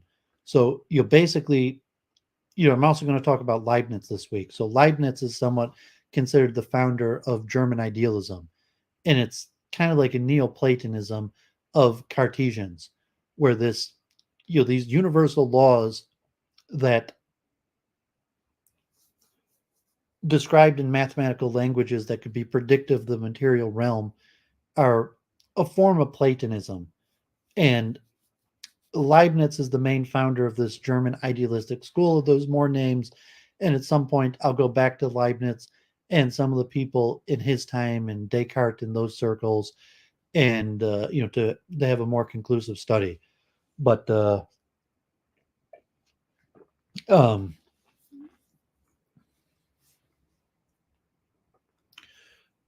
Kant is extremely important. A lot of these concepts are very difficult, so I'm going to be going in depth. I went in depth last week. I'm going to go more in depth this week, much more in depth. Last week I covered the big names in metaphysics. We looked at Kant, Wittgenstein, Frege, a little bit of Bolzano, and Bertrand Russell. But we're going to go in depth, much more into Kant. So let's just read a few pages here. This is just a few pages, a little bit about Kant and science. And then the main bulk, I have like over 100 pages. God forbid, over 100 pages. We're going to do a complete comprehensive survey of cognitive architectures. So let's just finish up with Kant, and then we'll get to the cognitive architectures. Concepts of Science in Kantian Philosophy from the National Research University in Russia. The particularity of Kantian concepts of nature is that the philosopher introduces the a priori element in science as if attempting to reconcile empiricism and rationalism typical of the modern era. Kant emphasizes that science always comprises a foundation based upon experiences, yet judgments themselves, which purport to have some universal nature, exist in an a priori form. Laws of science cannot be deduced from experience. On the contrary, experience is deduced from them. Consequently, according to Kant, science reveals itself as the subject's active attitude towards the object. Kant compares it to the judge's attitude towards the witness. The judge asks the witness certain questions the same way a scientist asks nature certain questions, trying to give them some experience-based substance. In Kant's opinion, an object is something which has a concept that amalgamates the variety encompassed by contemplation. However, amalgamating any sort of concepts requires the unity of consciousness represented in their synthesis. Hence, Kant considers that unity of consciousness, synthetic unity of apperception, is the basis of transforming concepts to knowledge. In other words, the essence of scientific cognition is contained not in the object, yet in the subject, or rather the subject's rational cognition. It is exactly conscious mind that has the ability to synthesize the diversified world. Kant compares shifting from the object to the subject in the context of examining it as the fundamental principle in the science without the breakthrough Copernicus achieved, concluding, "What if I make the earth rotate?" In the preface to the second edition of the Critique of Pure Reason, Kant writes, "We here propose to do just what Copernicus did in attempting to explain the celestial movement. When he found that he could make no progress by assuming that all heavenly bodies revolve around the spectator, he reversed the process and tried the experiment of assuming that the spectator revolved while the stars remained at rest. We may make the same experiment with regard to the intuition of objects. If the intuition must conform to the nature of objects, I do not see how we can know anything of them a priori. If, on the other hand, the objects conform to the nature of our faculty of intuition, I can then easily conceive the possibility of such an a priori knowledge." Kant's Copernican turn in philosophy still remains the focus of scientific discussions. Kant stipulates that scientific cognition is not subjective, as the unity of consciousness is not merely a certain internal feeling a subject has, yet a certain sort of transcendental unity of a perception, due to which the entire diversity presented in contemplation is unified, forming a concept of an object. Therefore, transcendental unity of a perception has to be distinguished from the inner feeling a subject has. In fact, the subject's consciousness is objective, yet this unifying synthetic function of reason is based upon the principle of transcendental unity of a perception, the initial unity of consciousness of the cognizing subject, which determines the unity of experience, and this unity has a prior transcendental sense as opposed to the psychological one. Distinguishing the phenomenon world from the noumenal one, Kant turns to the issue of the limits of science. According to Kant, all the rational judgments can be applied only to the phenomenal world, that is, to the objects of experience. Outside it, notions have no meaning at all. Only in the sense science can pretend to be true, our notions cannot have any transcendental application, including in the sphere of some other objectness, the noumenal world. A noumenon, as a thing in itself, cannot be an object of scientific investigation, as we have no ability to intellectually contemplate a thing in itself. In Kant's opinion, reason certainly can generate its own concepts of objects, due to the fact that a noumenon as a thing in itself is not an object of scientific research. Such concepts may result in mistaken or illusory notions which have nothing to do with reality.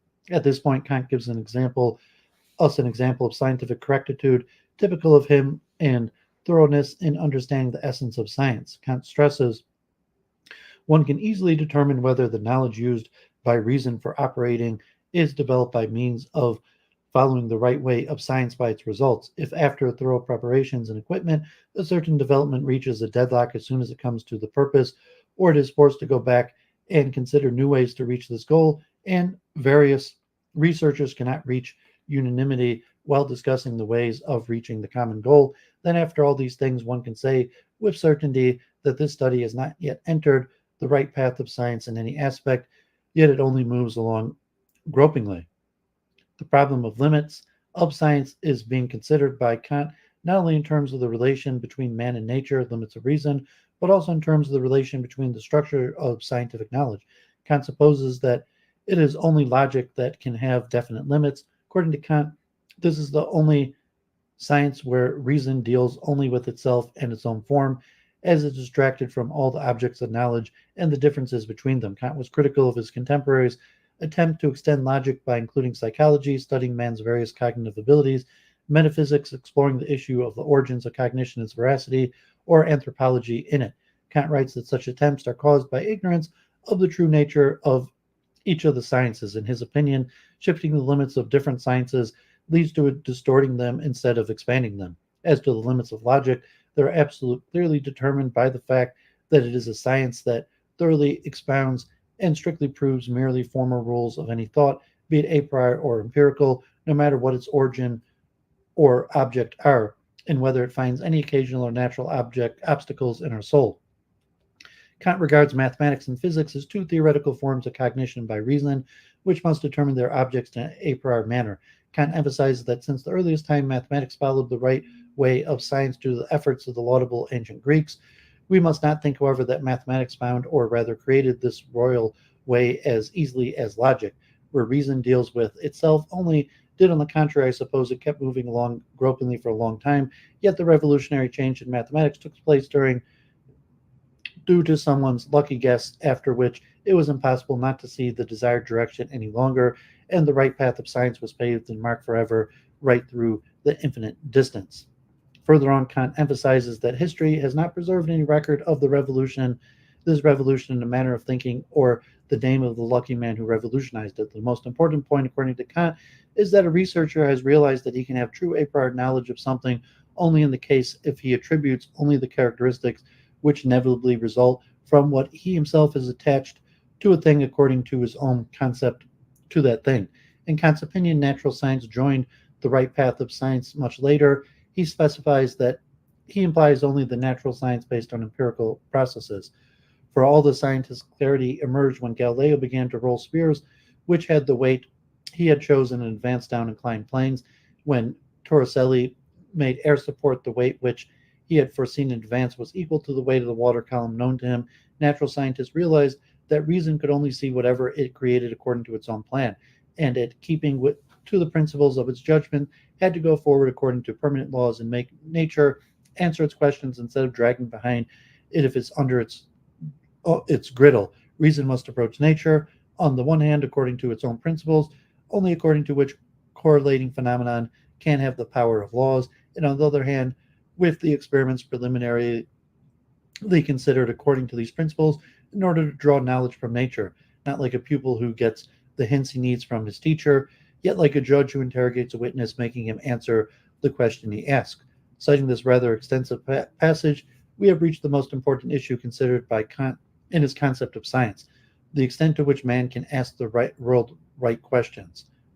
Since the early modern period, man has been treating the world as if the latter were created exactly for man to be cognized and transformed by him. The world, however, has its own foundations, its goals, and objectives which are far from coinciding with the goals and objectives in the cognizing subject. The world merely demonstrates the evidence of its existence without seeking to reveal its essence. The reason is not that the world is reluctant to show its essence, but solely that man is not always able to perceive this essence. Man only gets an answer to the questions he asked of the world. Kant was blamed for agnosticism, but in fact he categorically objects to limitless possibilities of cognition, arguing that knowledge has limitless capabilities only potentially, not in reality. In the presence of the total pressure man continuously exerts upon the world, while turning science to technoscience, Kantian ideas of necessity of man's focusing upon the goals and objectives of the world itself in his scientific activity became even more relevant. Summary: Concept of science and Kantian philosophy. The article considers Kantian concepts of science, where science is regarded as the subject's active attitude towards the object in the context of interconnection between philosophy and science and the history of ideals. The problem of the limits of science and the possibilities is real. The statement that the efficiency of science depends on the exactness of man's guessing, the objectives of the world itself is emphasized. According to Kant, the world has its foundations, its goals, its objectives, which are far from man's goals and objectives in the process of cognition. The harmony between the world and the cognizing subject is a necessary provision for the development of modern science. In the presence of the total pressure man continuously exerts upon the world, while turning science to technoscience. Kantian ideas of necessity of man's focusing upon the goals and objectives of the world itself and the scientific activity become even more relevant. Okay, so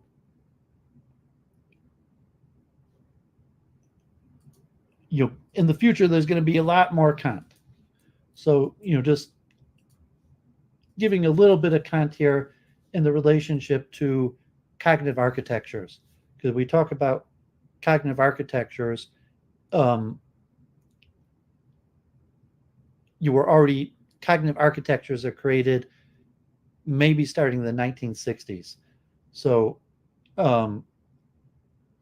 just looking at the history of Week in Review, in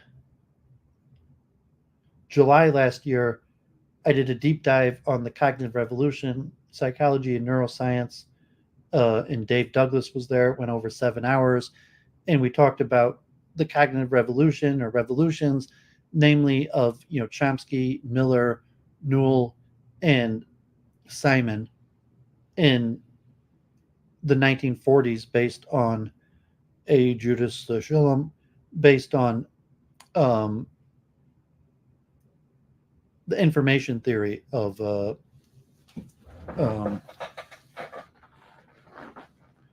or the name slipping me, Claude Shannon's information theory, and leading largely to the creation of the field of psychology, cognitive science, and the death of behavioralism, so to say, from how we understand it. So that was last year, July. And, from there we went into theories of truth. And we talked a little bit about, like Frege and Hilbert, and the German divides of logic and mathematics. Truth is in a field of mathematics and science, and all the way through someone like Brentano. And I'd also done a stream on Fernand Gobet, like a deep dive of Gobet and chunking theory. And then I started moving into models of expertise and the theory of expertise.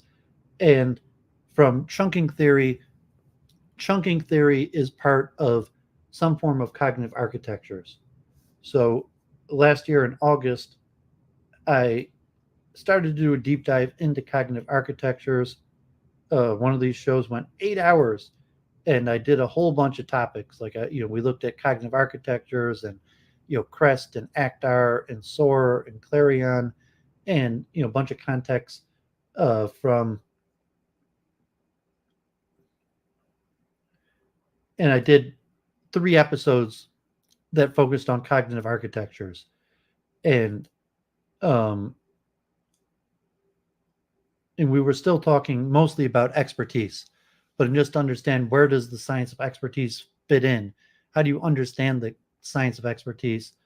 And expertise is just one cognitive function. And so a cognitive architecture like chunking theory, you could have a cognitive architecture just to describe one single function. So in August and September, I did a whole bunch of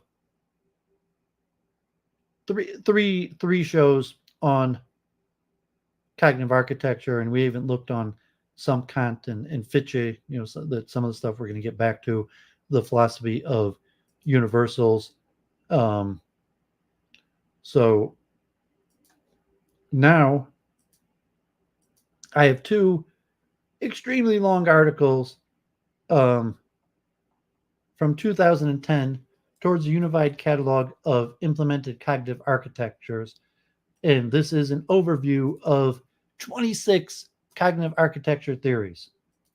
And then I have 40 years of cognitive architectures, core cognitive abilities, and practical applications. So the first paper is an overview of 26 different theories of cognitive architectures. And you have a list of the 26 different theories in the names. And God willing, we're going to go through all of them. So, it's only 9 o'clock. So, like 100 pages of reading. So,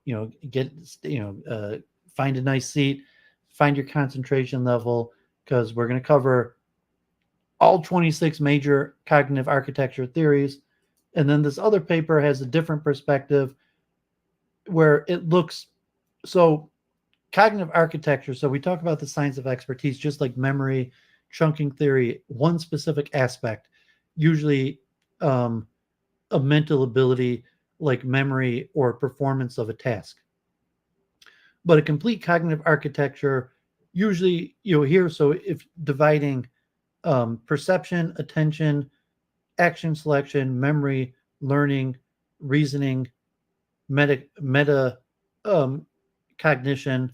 Under perception, you have vision, the different senses, action selection, planning, memory, sensory working, long-term, global memory. So in the second article from 2020, it's going to go through the different aspects of cognitive ability. What are the different functions of the mind? Like terms like cognitive, cognition, cognitive science. You talk like historically, what according to Cartesian dualism would have been the mind, the functions of the mind. But in the framework from the 1950s onward, where you had a more materialistic understanding, you had the advent, as I mentioned, many times, the reverse anthropomorphism, where Kant, you're talking the late 1700s, to where after Shannon information theory and the advent of the computer, it changed the view of cognition. And like logic, where electrical, like Boolean algebra, logic gate, logic circuits, there was a complete change in the perception of how the mind operates after the advance of the computer and Shannon information theory, where largely we did what I've called reverse anthropomorphization, where we suspect that the mind works similar to a computer. So as we have more and more advancements of computer science, we stipulate that the mind is probably working like the computer. And still to today, that's probably the major venue. So a cognitive architecture usually is some form of mechanism, model, often programmed into a computer to model the mind, and somewhat could be tested in the sense where you could create a program, an algorithm, a model, and put it into a computer and then test it up to the mind. And so I would still say it's largely based on Kantian conceptions. However, the ability to model something on a computer completely changed that. In the philosophy of science, I talked a lot about computer models or scientific models in general. And, the philosophy of science, what does a cognitive architecture even mean? But, the Science of Consciousness conference is coming up. So, maybe Doowovid will still go to the Science of Consciousness conference. It's less than 2 months from now at the end of April. So, have to look into that. But, to do a complete survey of the cognitive architectures, to the theory of mind, to the materialistic from like the brain, if the brain is the producer of consciousness. So like consciousness is a different word. So when people say, well, consciousness, so on some level, consciousness like is just a vague word that's hard to understand what it means, as opposed to a cognitive architecture. I mean, cognitive architecture is a model that does all of the cognitive function that the mind does. So you talk like consciousness doesn't mean the soul. It's a vague term. It means like with knowledge, as opposed to a cognitive architecture is more descriptive of the functions of the mind. If you're going to put it together in some sort of totality, like the totality of the cognitive functioning is consciousness, or do you mean something else than consciousness? Consciousness implying some sort of spirituality, immortality.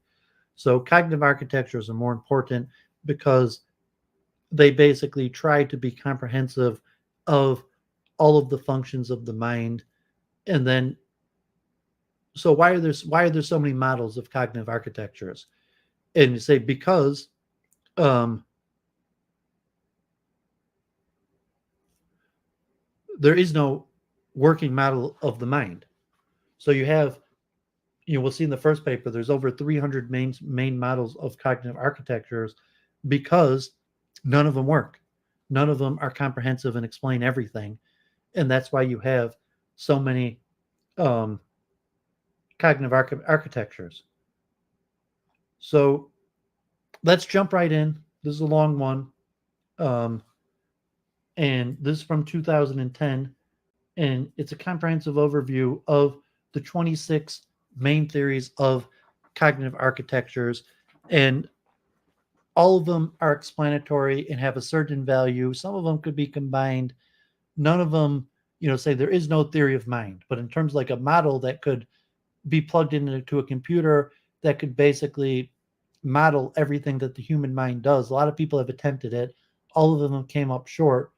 Many of them have functioning aspects of working, like like chunking theory. And when a lot into Gobet and a week in review, we talked about like Akhtar and Soar and Crest and the because those are related to the chess studies, and I talked about those a lot. But here we're going to go over 26 of them, and many of these have been shown to be powerful to at least explain certain functions, mostly in memory, but like also in other model of like sense perception, like Jenny talking about like robotics. So a lot of these cognitive architectures, like you mentioned, cognitive architectures, University of Michigan, is housed in robotics and engineering, electrical engineering. So cognitive architectures is not even housed in the psychology department, or consciousness studies is housed in medicine and in the medical department of the School of Anesthesiology, as where cognitive architectures is housed in computer science and electrical engineering, and mostly used these days for robotics. So Doooovid's trying to bring more attention to this important field of cognitive architectures, and going to spend hours and hours today reading all the major theories of cognitive architectures from two different perspectives. First, this article from 2010 that just goes over 26 of them, one after the next, and then the next article that talks about the various aspects of cognition, perception, attention, action selection, memory, learning, reasoning, metacognition, and then compares the various cognitive architectures for how they describe those phenomena. So let's jump right in. Towards a Unified Catalog of Implemented Cognitive Architectures by Alexei Samsonovich, George Mason University, 2010. This work is a review of the online comparative table of cognitive architectures. This continuously updated online resource is a collective product of many researchers and developers of cognitive architectures. Name of its contributors. So we'll see this again. Of the 26 main ones, all these contributors are summarized in this work in a form that makes the described architectures easy to compare against each other. Introduction. This work is a review of the online resource called Comparative Table of Cognitive Architectures. At the same time of writing, this resource is in the process of rapid development. It is a collective product of many researchers and developers of cognitive architectures who submitted their contributions over email to the author of this paper for posting them on the internet. Each contribution was posted as is without editing, which inevitably resulted in some inconsistency in terminology and in interpretation of statements by the contributors.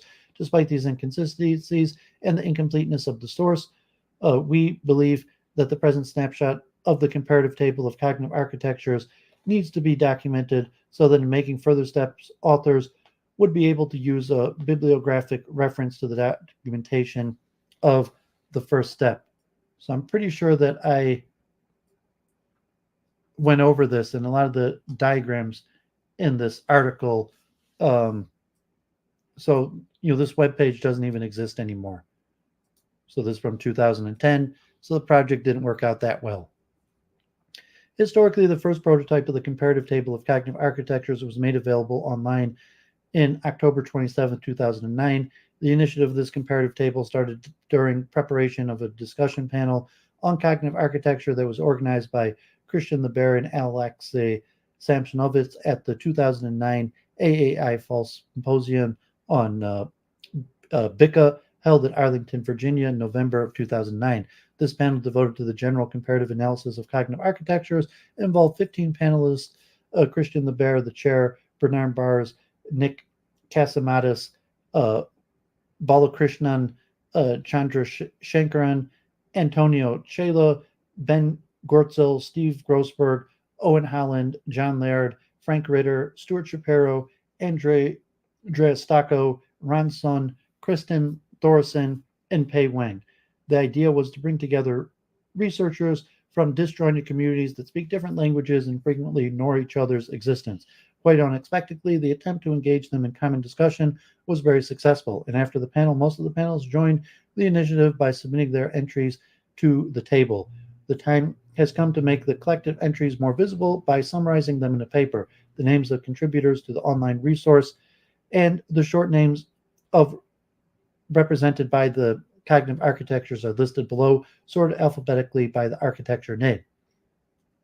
James Albus, representing 4D RCS, Christian Leber and Andrea Stocco, ACTAR, Stephen Grossberg, ART, Brandon Rohr, Becca, Balakrishnan Chandrasekaran, and Umesh Korup, Bisor, Raul Arabelis, Sarah Cranium, Fernand Gobe and Peter Lane, Crest, Ron Soon, Clarion, Ben Gertzel, Cogprime, Frank Ritter, and Rick Everest, Kojak, George Takuni, Disciple, Shane Mueller, and Andrea Stocco, Epic, Susan Epstein, 4, Stuart Shapiro, Glare, Alexei Samsonovich, GMU, BICA, Jeff Hawkins, HTM, David Noel, Liabra, Stan Frankel, Lita, P. Wang, Nars, Ashke Vashist, and Shoshana Loeb, Nexting, Ciro Brahm, Pogamut, Nick Casamatis, Polyscheme, Andrew Coward, Recommendation Architecture, Ashok Goel, J. William Murdoch, and Spencer Rugebear, Rem, John Laird, and Andrea Stocco, Soar, Kristen Thorson, Ymir. So 26 cognitive architectures. Since the beginning of modern research in cognitive modeling, it was understood that a successful approach in intelligent agent design should be based on an integrative cognitive architectures describing complete agents. Since then, the cognitive architecture paradigm proliferated extensively, resulting in powerful frameworks such as ACTAR and SOAR. While these two examples are best known and most widely used, other architectures described may have been known within limited circles only. Nevertheless, every architecture in this review was treated in the same way. This seems necessary in order to be able to compare them all and to understand why cognitive modeling did not result in a revolutionary breakthrough in artificial intelligence during the recent decades. In order to see what vital features or parameters are still missing in modern cognitive architectures, it is necessary to put many disparate approaches next to each other for comparison on equal basis. Only then unifying framework for integration can emerge. This is the main objective of the online comparison table and also of the present work. Description of each cognitive architecture in this review is based on one and the same template that closely follows the template of the table posted online. The data included here with the consent of each contributor is based on and corresponds to the data posted in the comparative table. 4D RCS. This section is based on the contribution of James Albus to the comparative table of cognitive architectures. RCS stands for Real-Time Control System.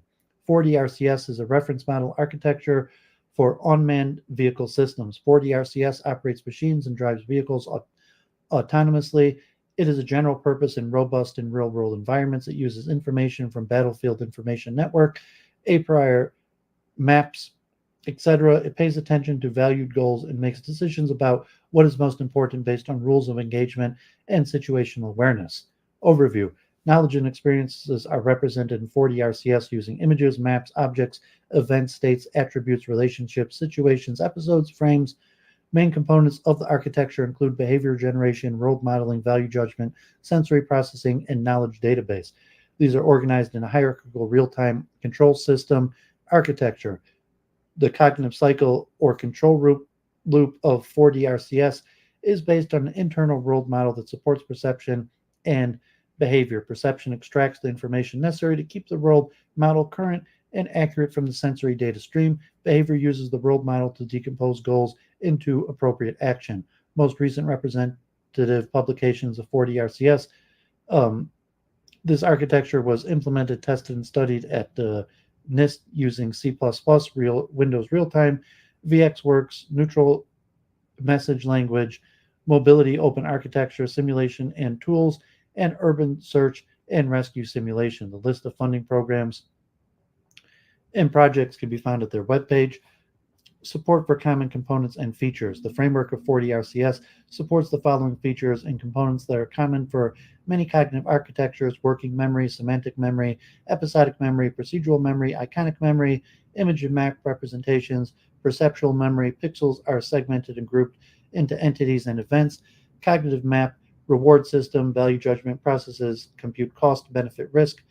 Attention control can focus attention on regions of interest, and consciousness. The architecture is aware of self in relation to the environment and other agents. So bird's eye view of the cognitive cycle for 4D RCS. We have the mission goal of the behavior action, going back to the world model in real world, internal, external of perception and sensing. Sensory, motor, and other specific modalities include visual input, color stereo, LiDAR, GPS, odometry, inertial imagery. Supported cognitive functionality includes self-awareness. Learning goal and value generation and cognitive development.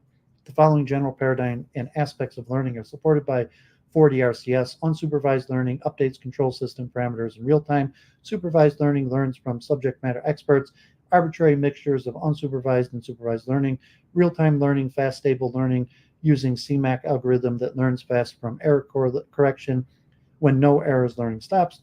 Learning from arbitrarily large databases. All applications are real world in real time. Learning of non-stationary databases. Battlefield environments change unpredictably. Learning algorithms used in 4D RCS include reinforcement learning. Learns parameters from actuator, backlash, braking, steering, and acceleration. The architecture supports learning of new representations, maps, and trajectories in new environments. Cognitive modeling and application paradigms, scalability and limitations. The following general paradigms are implemented in 4D RCS. Problem solving uses rules and/or search methods for solving problems. Decision making makes decisions based on value judgment calculations. In addition, the following specific paradigms were modeled with this architecture: task switching, Tower of Hanoi, London, dual task visual perception with comprehension, spatial exploration, learning and navigation, object feature search in an environment, search for targets in regions of interest, learning from subject matter experts. Next one, Act R.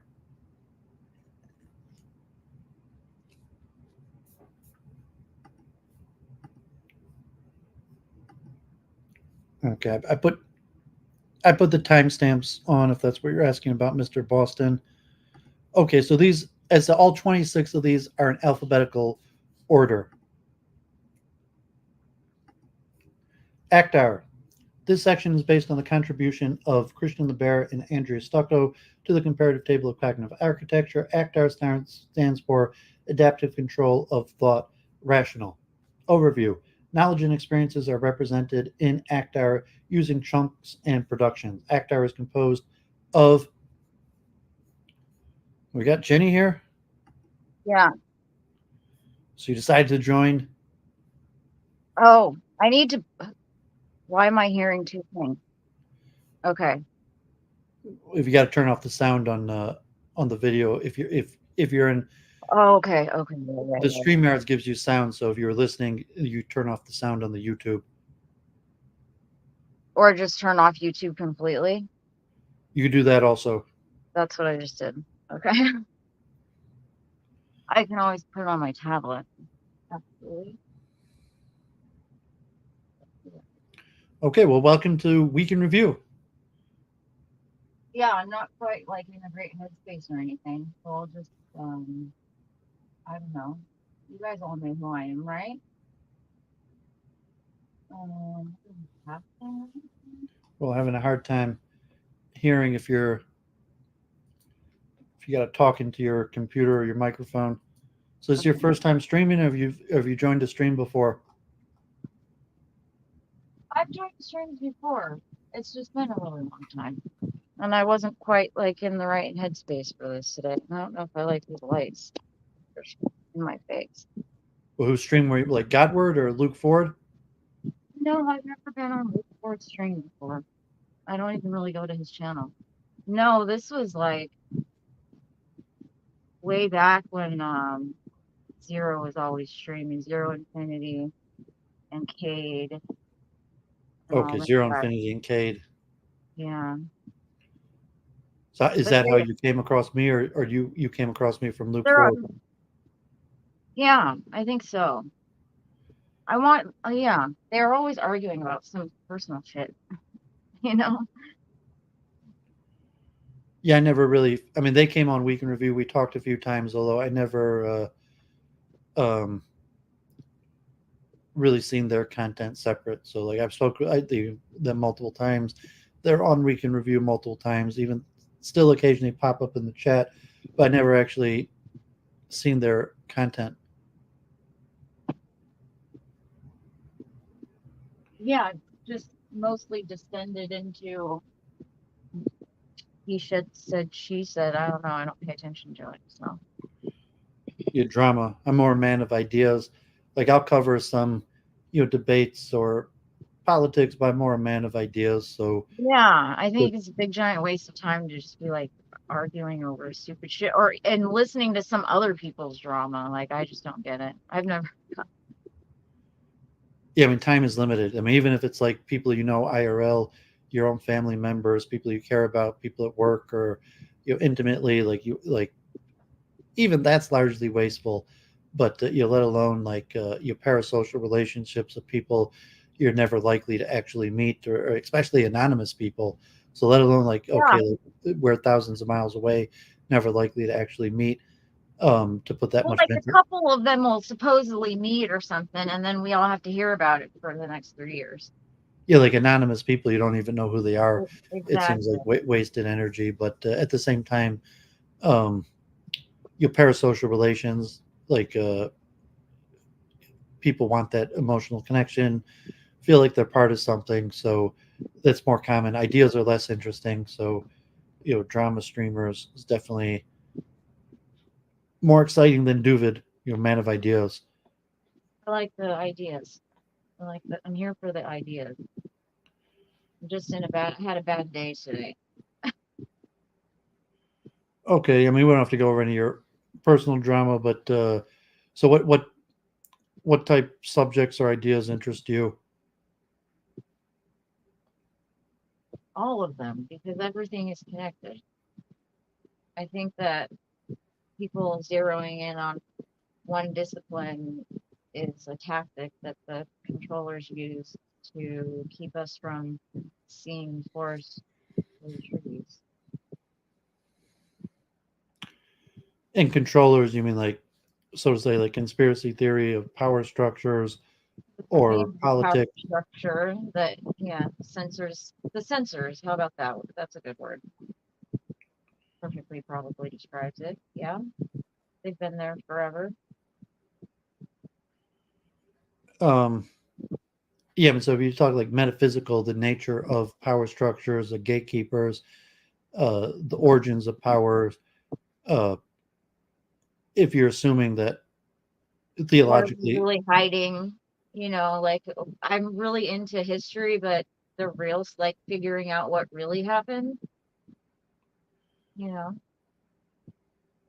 not yeah, it's the if you interpret it through spiritual forces, higher forces, or individual people, powerful people, groups of people serving their own interest. Um, I think it's a combination of both. I think there's some divine inspiration and nudging going on, but I think there's also just flat out like detective work. Detectives don't go to school and get PhDs. They just notice contradictions and follow clues. Anybody can do that. You just so and then the controllers or who have the power structure, they put out red herrings and everybody falls for all of those, of course, and scapegoats, and so it's very frustrating. So I'm more of a skeptic, I guess you could say. yeah, I had a lot of these arguments with Jennifer and talking about Kant and the nature of rules. So you're saying that there's a phenomenon that there's rules imposed upon us from government, from society, from economic forces, from our parents, and then there might be natural laws, then there could be ethics and morality.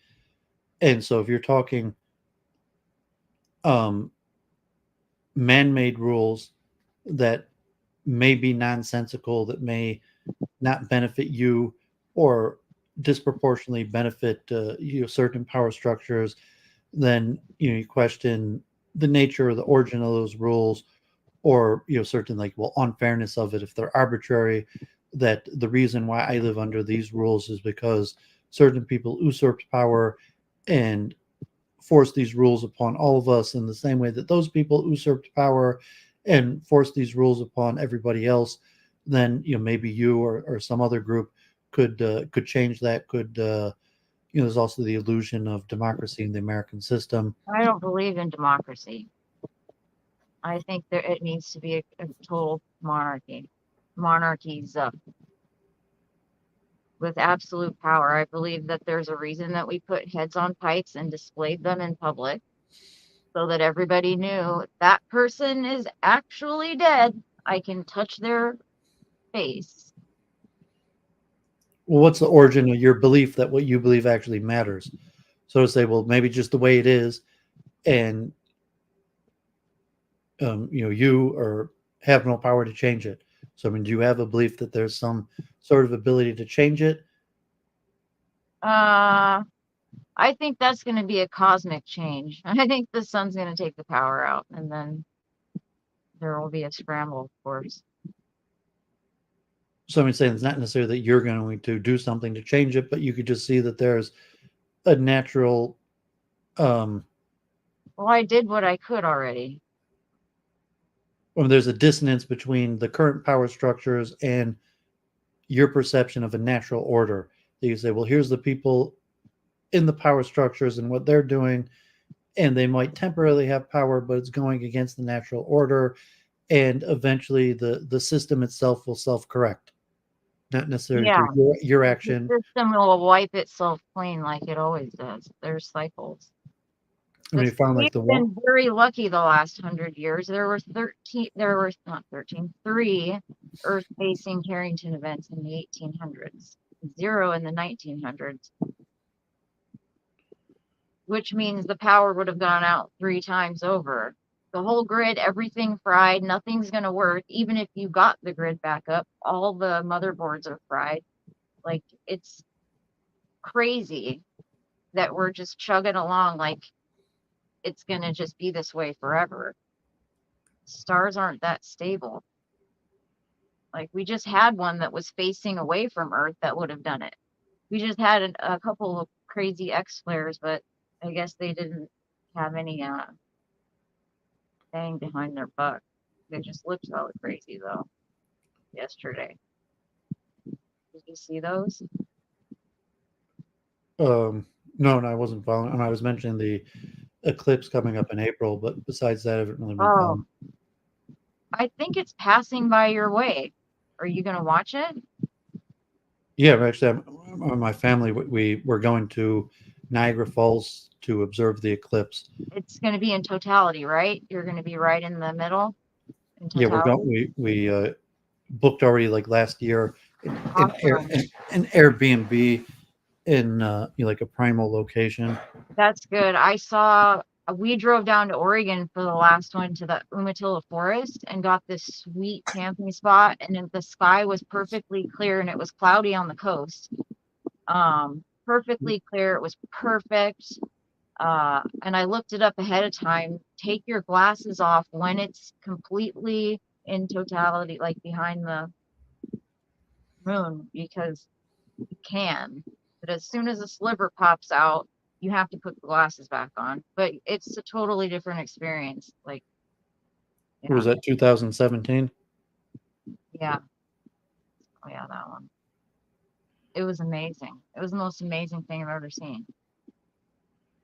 Yeah, I think there was an eclipse when I was in elementary school, and that went over my area, and it may have been.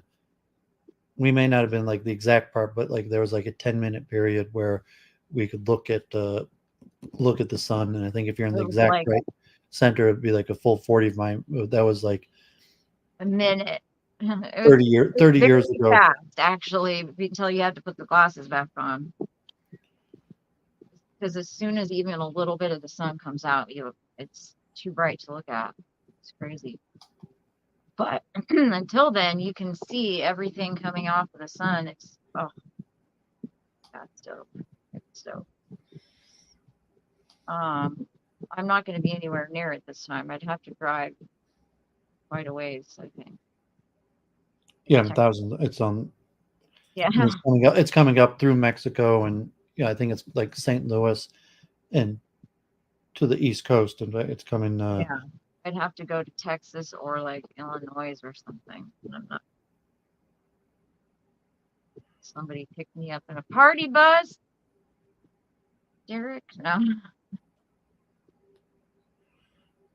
Hey, that's actually a good idea.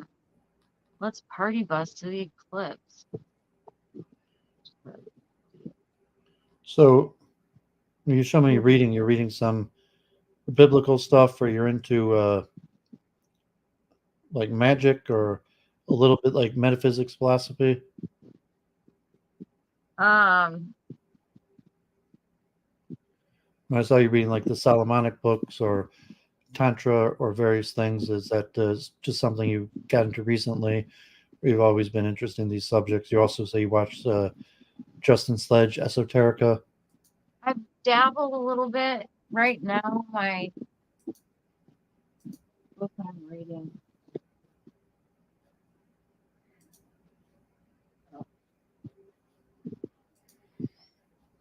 The Ancient Spell, Egyptian Spell. Oh, yeah. Yeah. Um, and then, yeah, Tantra. This book is absolutely terrifying. It's basically all the horrible sexual shit we've done to each other throughout the ages. And then, like, there's the great, you know, stuff. So, the Kama Sutra. They developed Tantra for arranged marriages so that you're not basically raping your new wife, which is great, right? I think so. So she's relaxed and you guys get to know each other and stuff. And you do massage. It's a lot of massaging. Yeah, I mean, there's some aspect of Tantra that's just part of, you'll say, normal Orthodox Hindu culture.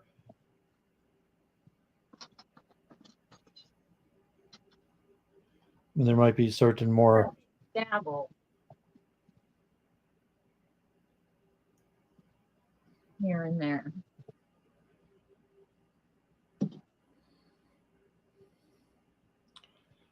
I'd say like I think I have like 500 books on Hinduism. I studied Hinduism in depth for 10 years. I don't think I have a single book on Tantra. We've got some movies. I pirated a long time ago.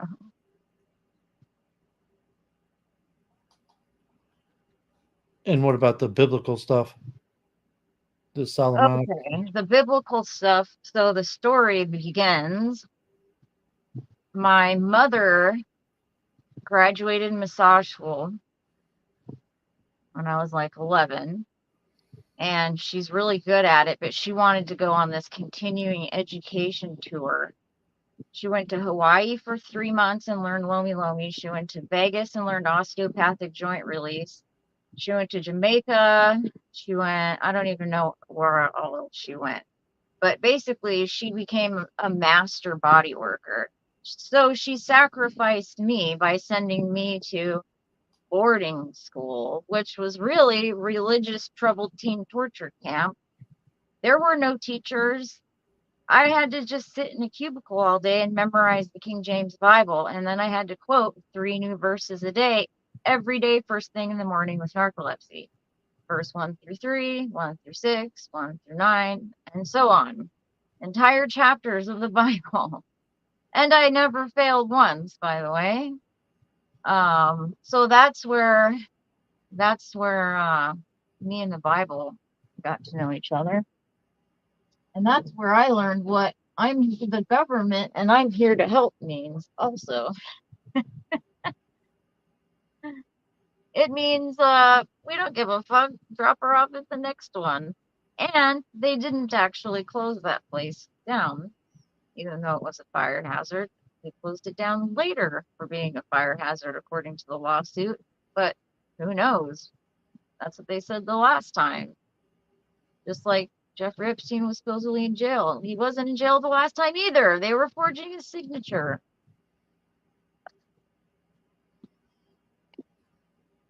So that place was crazy. It was isolating. There were no books allowed, no TV, no letters from people. You weren't allowed to talk to anyone but your orientation guide for 3 months. You couldn't even look at anyone in the eye. They had you were both isolated and had zero privacy because your orientation guide had to be within arm's length and literally watch you take a dump so you didn't slit your wrists. They quote unquote said that. This person has to watch you for 3 months. And then if you're on perfect behavior for 3 months, and that includes memorizing your Bible verses, then you can get off orientation, which I did. But it was still hell, and I'd rather spend 3 times more of the amount of time in prison. And they were drugging us with Thorazine. I should have known the food was too goddamn good. It was too good to be true. They had like these awesome Southern cooking, oh, you could just eat as much of it as you wanted. They were putting Thorazine in it. I've got this lawsuit.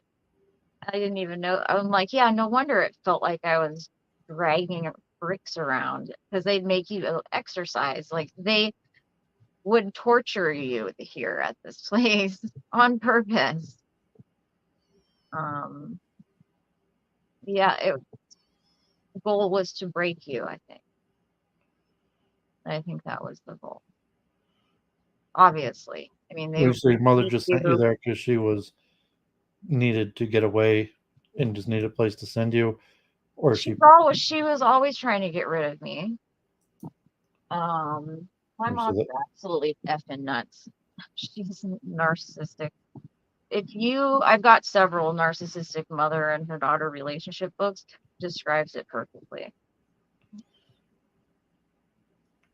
So what's that have to do with your spiritual journey or your current view on the Bible or religion? So you're saying like you learned the Bible really well as a child, but you always disliked it or never had My mom hated Christianity. She's the one that bought me tarot cards and had me doing readings for her friends. She likes to see me suffer. She likes to get rid of me. We never had food in the house. I could go on. Oh, well, I mean, it's unfortunate, but I mean, it's not good to say bad things about your mother or disrespect your mother, even if she wasn't a good mother. I mean, you got to come to your own enlightenment, or you'll be your own woman. She But turned me into an empath, I think, because I wanted to be the opposite of her. Maybe. Guessing. reason That's that my led you childhood stuff I've got buried. Like, I haven't figured this out yet, dude. I spent my entire teenage years on the run from her. okay. I mean, my parents were workaholics, but my dad always had a big library. So, She even tried to tie me up with a rope one time and had body disposal equipment. I had to hit her over the head with a mag-light. oh, God forbid. Yeah, it was crazy. I think I was like, what, 15 or 16? She We, brought me and my boyfriend to Vegas. We were strung out at the time, so we were like, okay, we'll get clean. So we did. And I guess like she didn't believe it or something. I don't know what the hell her plan was, but then it was like she wanted to get rid of him and tie me up and get rid of me somehow too. So I hit her and left. So I'm well, like, you're not tying me up, bitch. did you make? Are you on good terms with your mother now? I talked to her and I don't mince my words.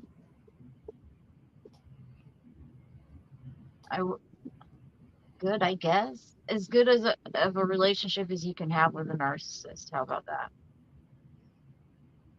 Because they don't know how to love.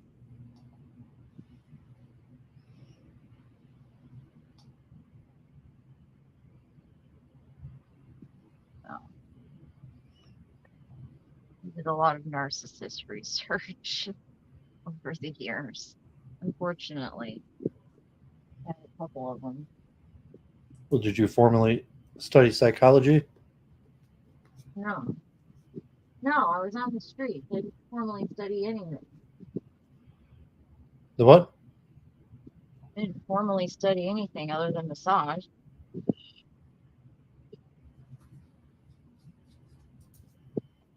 And hair and nails and skin.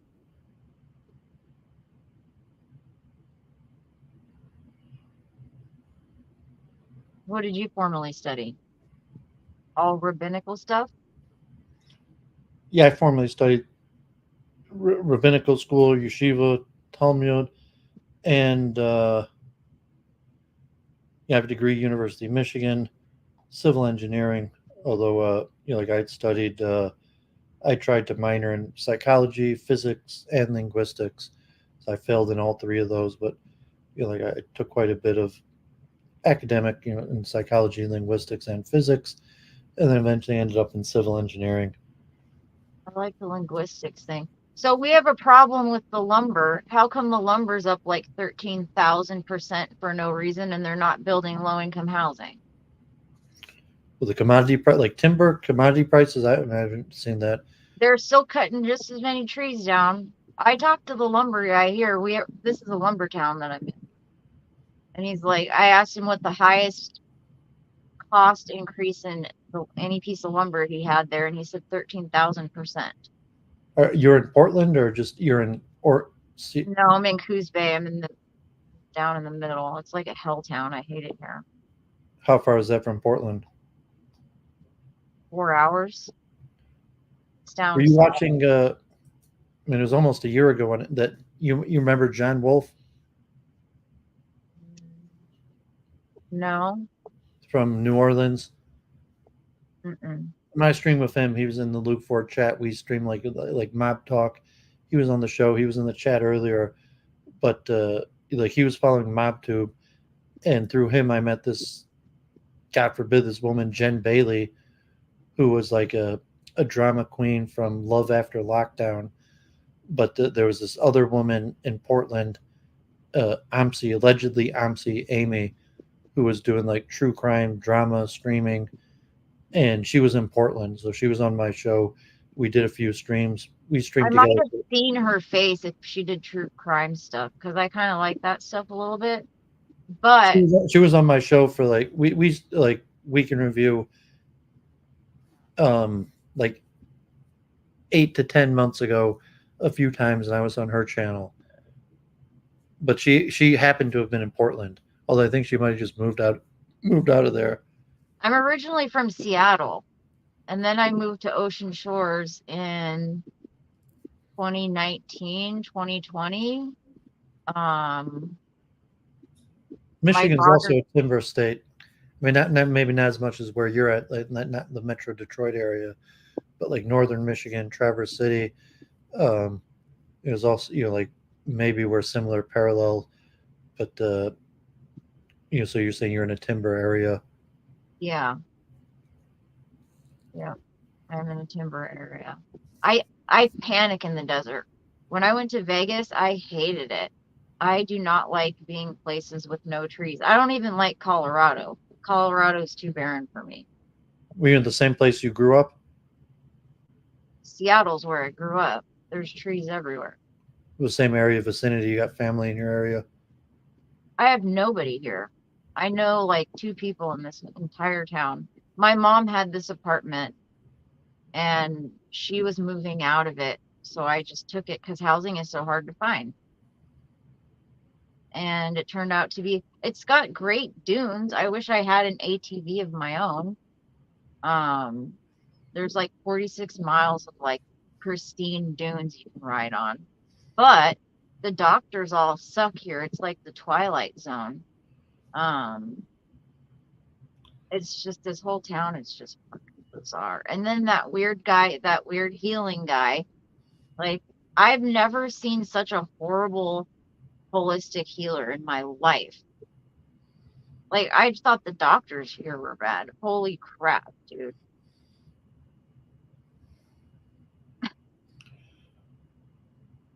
I'm going to God forbid. I mean, my dad comes from a small town in Missouri, but yeah, I was always in urban areas.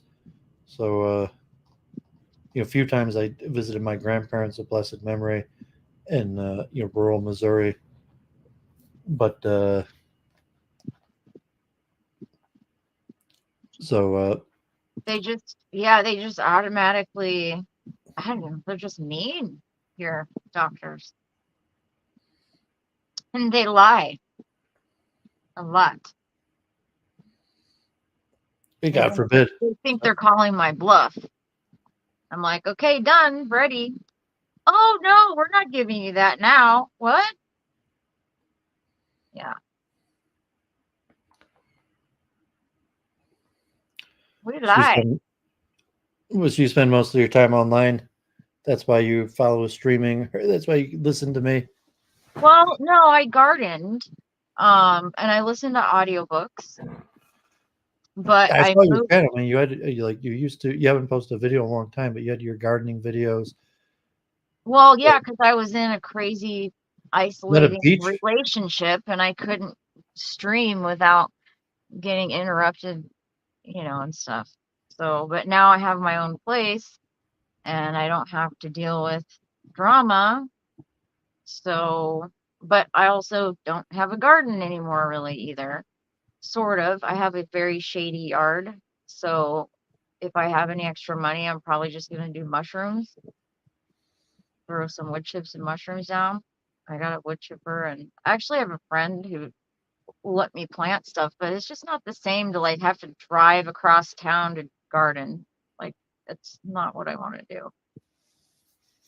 Yeah, I mean, if you're into gardening, that's all you have. You might, but yeah, I mean, you definitely preferably have your own garden, your own property. Yeah, yeah, and I don't. So, but I've been making some sweet seaweed compost. I Are get, you near the ocean? yeah, I'm like right next to the ocean. We used to So, have like videos of crabs or something like that.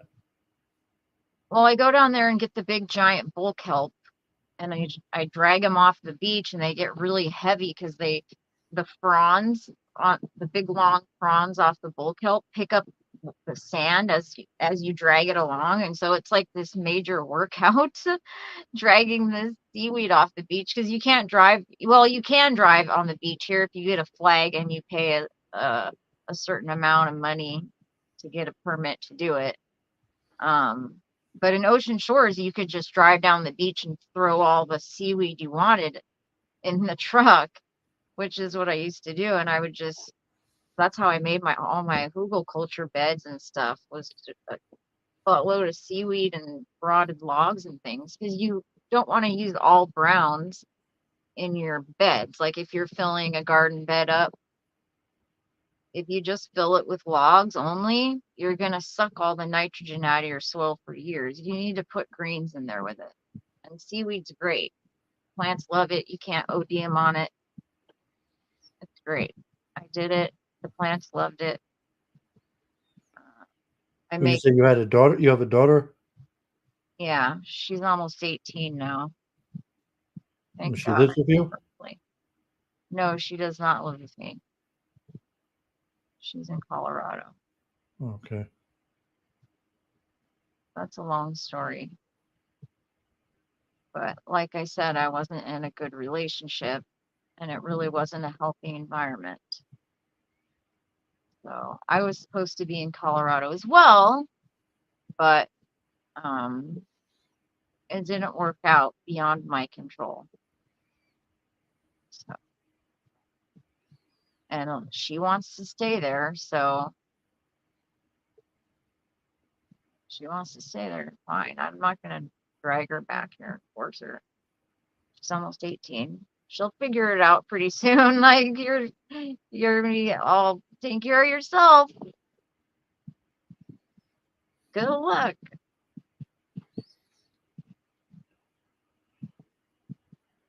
No, not what you do. So you conversationalist? You're thinking of streaming? Like, I mean, you already have your own channel, but you're thinking of streaming and. They immediately take my streams down every time. Like almost every time. It'll just say processing all night and then poof. Were you Like, saying you did stream because you talk about controversial topics? probably. Unless I do some stupid garden thing or something like that. They take them down immediately. They don't even give me a strike. It's just like it never existed. Did you record that, by the way? Please tell me you did. What's that? The stream I did the other day? No, was it you streamed on your own channel? Yeah, remember? Didn't you watch that? I don't think so. I don't remember. Did you tell me? Yeah, I thought you watched that stream the other day that got taken down with the tarot cards and everything. No, I don't remember you telling me. No, I didn't watch it. Like, I mean, you sent me some things about, but I don't. Well, you missed it. No, I completely missed it. You did a stream just the other day, like this week, Like 2 days ago. and you're saying you took it down or it got taken down. YouTube took it down. So apparently it's a one-time deal. If you catch me doing a reading, they're going to let you watch the whole thing through. They won't stop me in the middle, but they won't let the live stream go up. Well, they informed you after you did it that you got like, No, poof, just gone. Like it never existed. No strikes, no warnings. They want me to keep doing readings. They just don't want them on YouTube. So you have to watch them live, apparently, or you won't see them. yeah, I mean, the subject didn't really interest me that much. Like, like I told you, I had that book on Kabbalistic, the tarot, just the conceivable Kabbalistic origin of tarot, but the subject What do you never mean really. the subject didn't interest you? What subject did you think I was doing? Well, I mean, you sent me those messages about tarot, but or the excerpts from those books. But I mean, if you were streaming and you say you were streaming about tarot, it didn't that Yeah, subject's I not. did reading about Solomon and Solomon's temple in Israel. Yeah, I mean that interests me more than tarot, or even that, like That was the yes. apocryphal Solomonic books didn't necessarily interest me that much either. Okay. Well, it was. I thought it was pretty freaking interesting, Yeah, I mean, that's fine. I mean, that's what streaming people have different interests, especially the shadow card. but yeah, I I mean, can't that's the. believe that you didn't fucking watch that. Oh my No, I God. didn't even know you did it. I'm gonna I told you. check back my messages, but like you know, or if it was unclear in your messages, like I missed or you know, if it was It caught was in. right after your stream. I said, I'm going to go live. Remember? Oh, now I do remember you saying that, but like maybe on you're saying it was on Wednesday. I went live after you. It Yeah, just, so I do remember you I saying that. had to like set everything up, like my selfie stick and my cord and everything. And so Okay, yeah, and I do remember it was saying Wednesday, but like yeah, I just streamed for like 6 hours, so I know you I did. probably I ate just and had the compulsion. I had to fucking do it right then. I don't know. oh yeah, I'm glad you did. But like then I like because I just streamed for 6 hours, I probably ate right after that, and then I caught up in news and went to sleep. So like I didn't I did you an sleep, Illuminati reading. It was and then quite if enlightening, but it you were was saying it already was stuff taken I down, already knew. So yeah. So I forget, but yeah, now I remember. But yeah, I wouldn't. Um, I think I'm gonna do another one. you should, yeah. I mean, I don't know. I mean, it doesn't make sense that it goes against their YouTube rules or something. If you made a tech error or something like that, if they took it down, like they should have sent you a message saying they took it down. No, because they don't want to strike me. They want me to keep reading free oracles for them. Well, you know, no, I mean, just as a content creator, I've had videos take. I've never gotten a strike. I've had a few videos taken down, but I've always got a message, and I had a video taken down that just said like whatever reason they took it down. But they said there was no strike on my channel, just that they took it down. But I always got a message like they never I just took don't it get a down. message with those ones. You're saying you didn't get you got a message or you The didn't get message is it. The message is that it was processing for almost, I don't know, all night long. It was processing for like 12 hours, and then it well, how just long was your stream? disappeared. Like an hour and 40 minutes. You're saying it was processing and then it just never uploaded, or it was Yep, it processed for 12 hours and then just disappeared. It said oh, processing for 12 hours, like 12 hours. and how did you use StreamYards or use something else? No, I just used YouTube. I should probably use StreamYards or Rumble. That's probably when I'm really going to get in trouble, though. Yeah, I mean, I doubt they took it down. I'm saying it was probably a technical error. Doesn't sound like they took it down. It sounds like it was a technical Error. error. Yeah, they happen a lot, those technical errors. But yeah, I'm saying like it doesn't sound like they removed it or took it down. It sounds like a technical error. And like usually, I mean, like Yeah. I studied some computer science. I started computer science. Like, you know, the fact most technical errors are on your part, not their part. I mean, occasionally there's a technical error on their part, but it's usually on your part. Well, how could it be my part? What did I do wrong? Like it's just supposed to be processing, right? What And if I'm it was? supposed to be waiting. Did you delete it yourself? Or so it No, was processing, and it was processing and processing, and it never processing and uploaded. processing and processing and processing, and then it just disappeared off the list. Oh, I mean, so yeah, I don't know. I mean, you're saying if you didn't delete it yourself, because I used to have that when I used to use Google. If you heard what it was about, I'm sure you'd understand why it never made it to No, I mean, past the I doubt that. I processing. doubt it has to do with what the content was. I do. I mean, how many people were watching? How many views? Like, I seriously doubt that it has to do with the content. It's probably just technical, whether it was on your part or their part. But the likelihood that it was because of the content is The subject unlikely. was Israel. The I what? did the tarot reading on Israel. And if it was removed, they would have messaged you that they removed it. Well, maybe I got a message somewhere. I'll have to check. I mean, your Gmail or something that. I know I didn't get a Gmail. I would have seen that one. I just checked my email. But yeah, I mean, you try to figure that out. If you tell that, I mean, if how I could figure it out is just multi-stream, and hopefully one of them doesn't get removed, and or just record it myself, screen record it myself. But I don't know if I want to screen record these readings. Maybe they're supposed to be special like that, and you're only supposed to catch them when you catch them. yeah, I mean, that's up to you how you see it. I mean, my StreamYards, they don't process anymore. I used to have processing, way back when they had Google Hangouts, but like StreamYards, it doesn't process. Like the chat sometimes disappeared, but the video is almost always available immediately after. Like the one time, like God forbid, I got porn bombed and I edited it, Yeah. and then the processing took like over a day. But like the StreamYard, it doesn't process; it's just immediately there. The chat sometimes, like the chat isn't always there, and the chat sometimes takes like usually by the morning the next day, the chat's there. But I don't know if you're just using the Google Go Live, if they do have processing. In my StreamYards, I'm dual streaming. I'm on Twitter also. How are you doing it? My StreamYards, it gives me an options. I'm live on Twitter also. Oh, that's right, because Twitter's doing the whole like streaming thing now with Elon Musk and all that, right? Well, I mean, you could multi-stream to multiple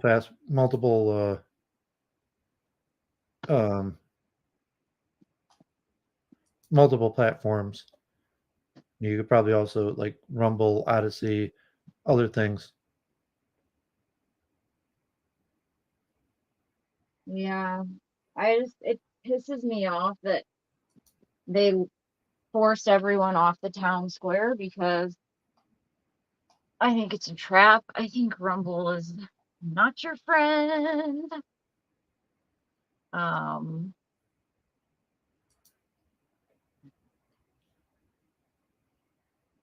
Odyssey is really the only one that doesn't censor at all.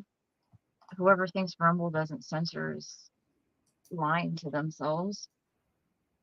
And the Rumble AI is way worse in the chat. Oh my God, it's brutal. It depends though, because the creator, I guess, can set keywords to tell the AI to censor. Because back when Brett Weinstein had his chat live still over there, you couldn't say anything. It was crazy. And I thought it was the whole site. And then I went to Salty Crackers, I think. And I'm like, oh, interesting. I can talk over here.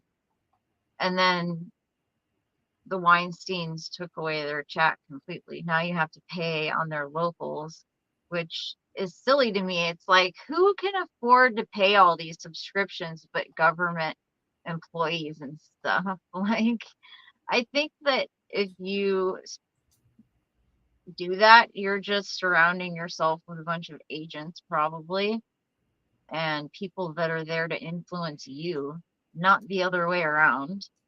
Like, you know what I mean? If you take your whole, you do videos and you refuse to talk to the chat unless they pay you, and like they don't even have a chat at all unless you pay them and go to locals and chat on their locals. I think that's stupid. You're just setting yourself up to be influenced. Yeah, I'm a tech guy, so usually it's like rules. I just follow the rules. I've had very little problems. I've never had a strike on YouTube.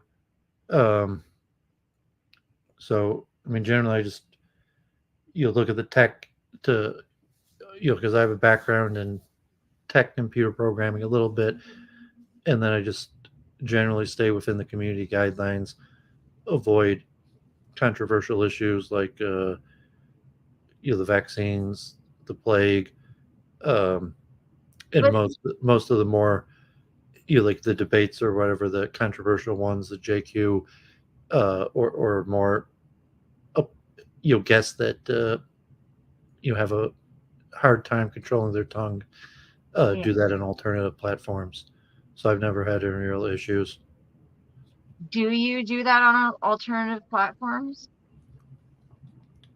Um, well, not my own content, but I join other programs. So I've had more contentious debates.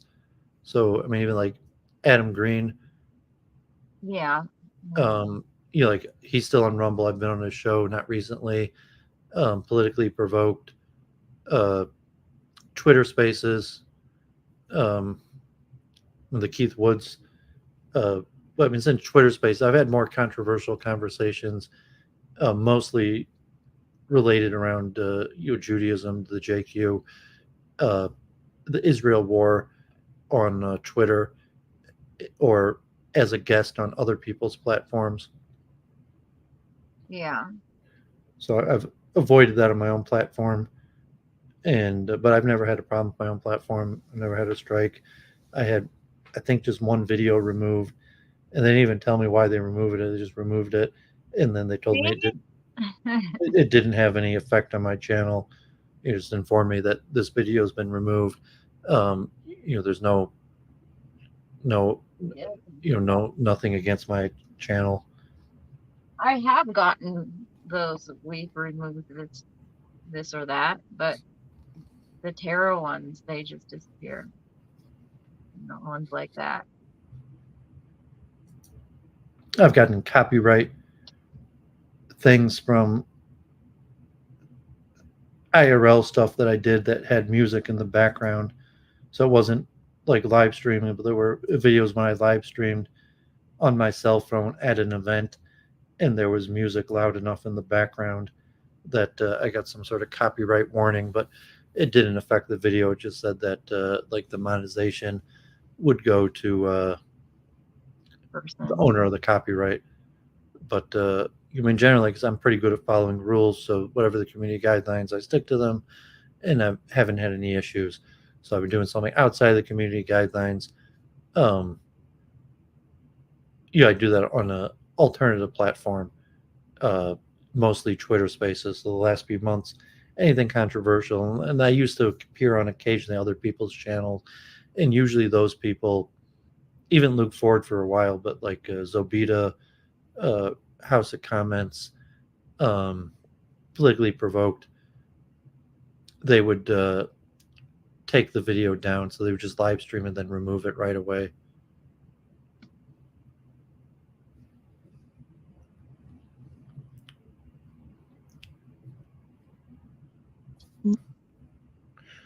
Well, anything else, or get back to my research? I have a lot of reading to do.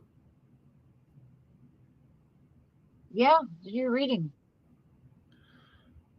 Okay, I mean, I guess if you're following along, you could stay on, I guess, if you want, and I'll just go back to the reading. I'm calmer now. What? I said I'm calmer now. I had just gotten home earlier. Okay, so pay attention. I'm gonna actually cast this to my TV so I can see it better on my tablet. And volume muted.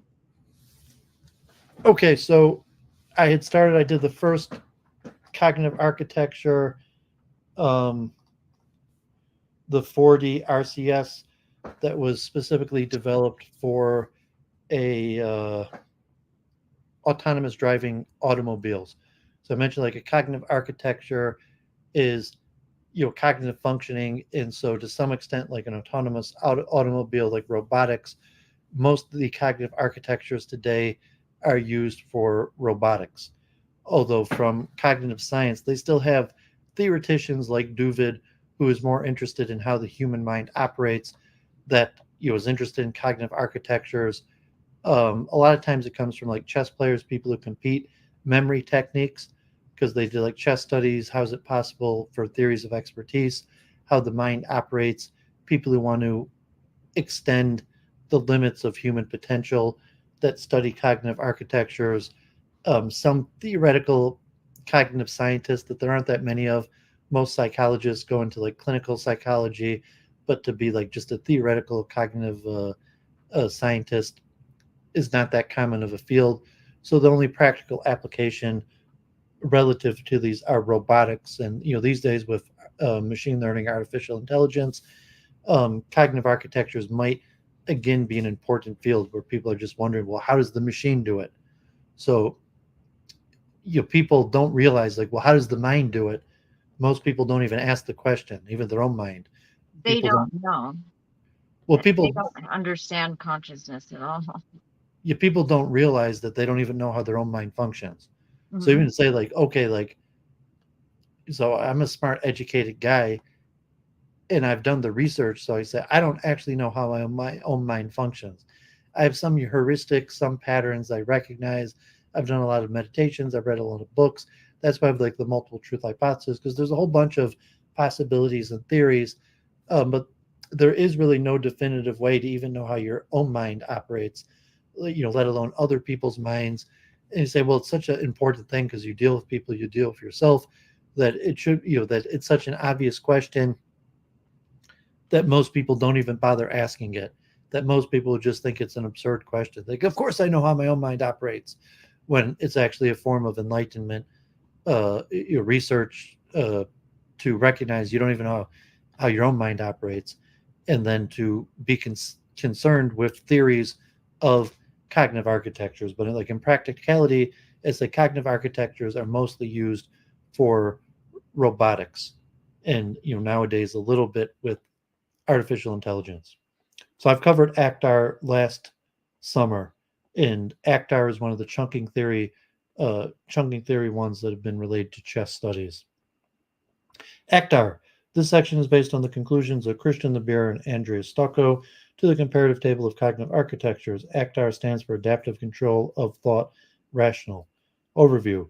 Knowledge and experiences are represented in ACTAR using chunks and productions. ACTAR is composed of a set of nearly independent modules that make information accessible to dedicated buffers of limited capacity.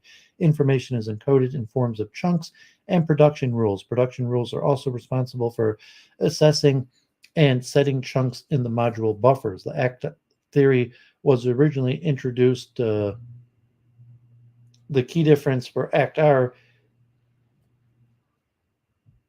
There I'm not must be sure. Yeah, I'm not sure what this is referring to, if it's referring to the diagram a or diagram or something. Yeah. it's referring to the web page that's no longer in existence. So Um, this article was originally set up with a web page, and the web page is no longer in existence. So I'll try to read it in a way to sense. So ACTAR was implemented and studied experimentally at Carnegie Mellon using Lisp with an additional TLC-TK interface. Implementation and other programming language have been developed by the user community. So a bird's eye view of ACTAR, the boxes are modules controlled by a central module through limited capacity buffers. So ACTAR has a goal, declarative, oral, vocal, manual, visual, and imaginal module, and a central processor to process all of those modules. Support for common components and features. The framework of ACTAR supports the following features and components that are common for many cognitive architectures: semantic memory, encoded as chunks; procedural memory, working episodic memory systems are not explicitly defined, but the set of buffers used in intermodule communications can be thought of as providing working memory capabilities. Sensory, motor, and other specific modalities include visual input, propositional based on chunks; auditory input, propositional based on chunks; basic motor functions, largely hands and finger control; learning goal and value generation; and cognitive development. Learning algorithms used in ACTAR include reinforcement learning for productions, linear discounted versions, Bayesian updates for memory retrieval.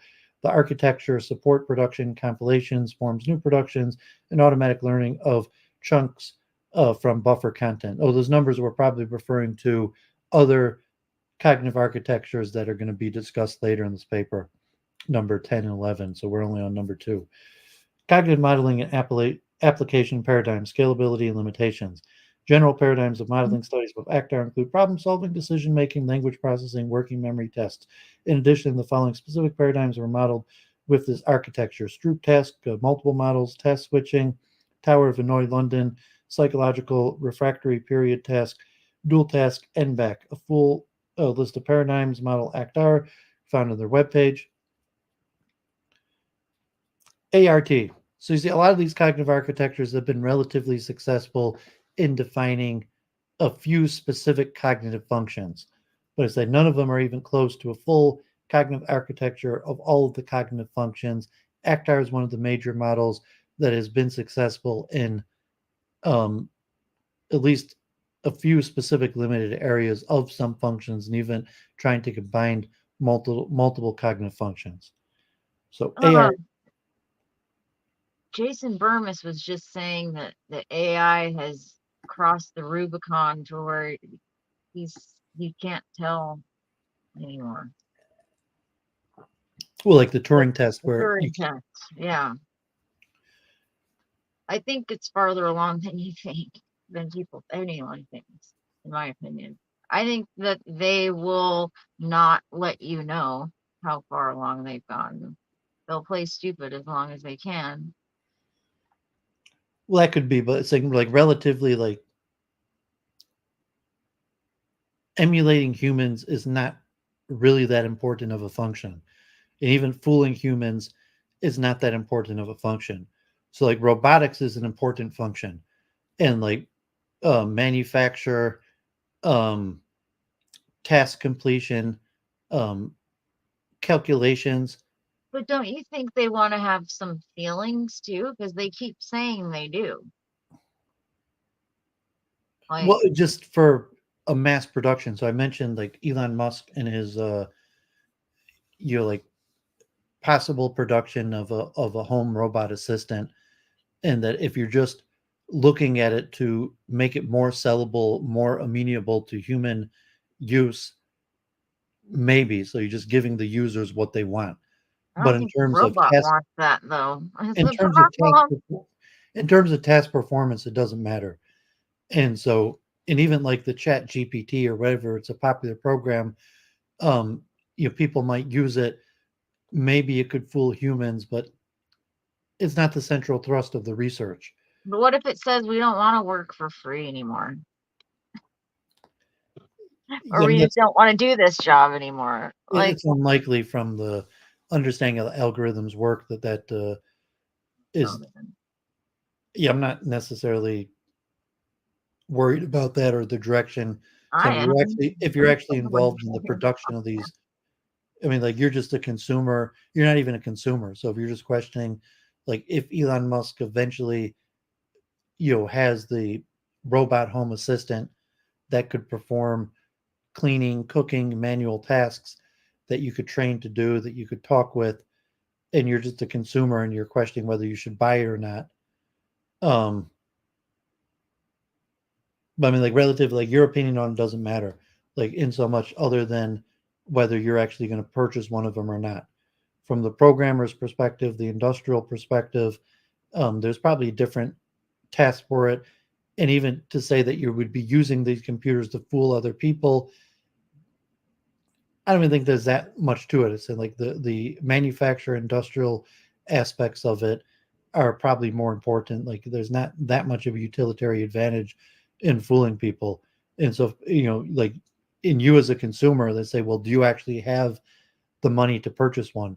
So if eventually a home personal assistant robot comes on the market, the only question is, are you going to be a consumer of it? And if it's like $50,000 or something of that, if it, it's like a dude, Tesla or something like that, if you're not, I in, already spent like what, $300 on this.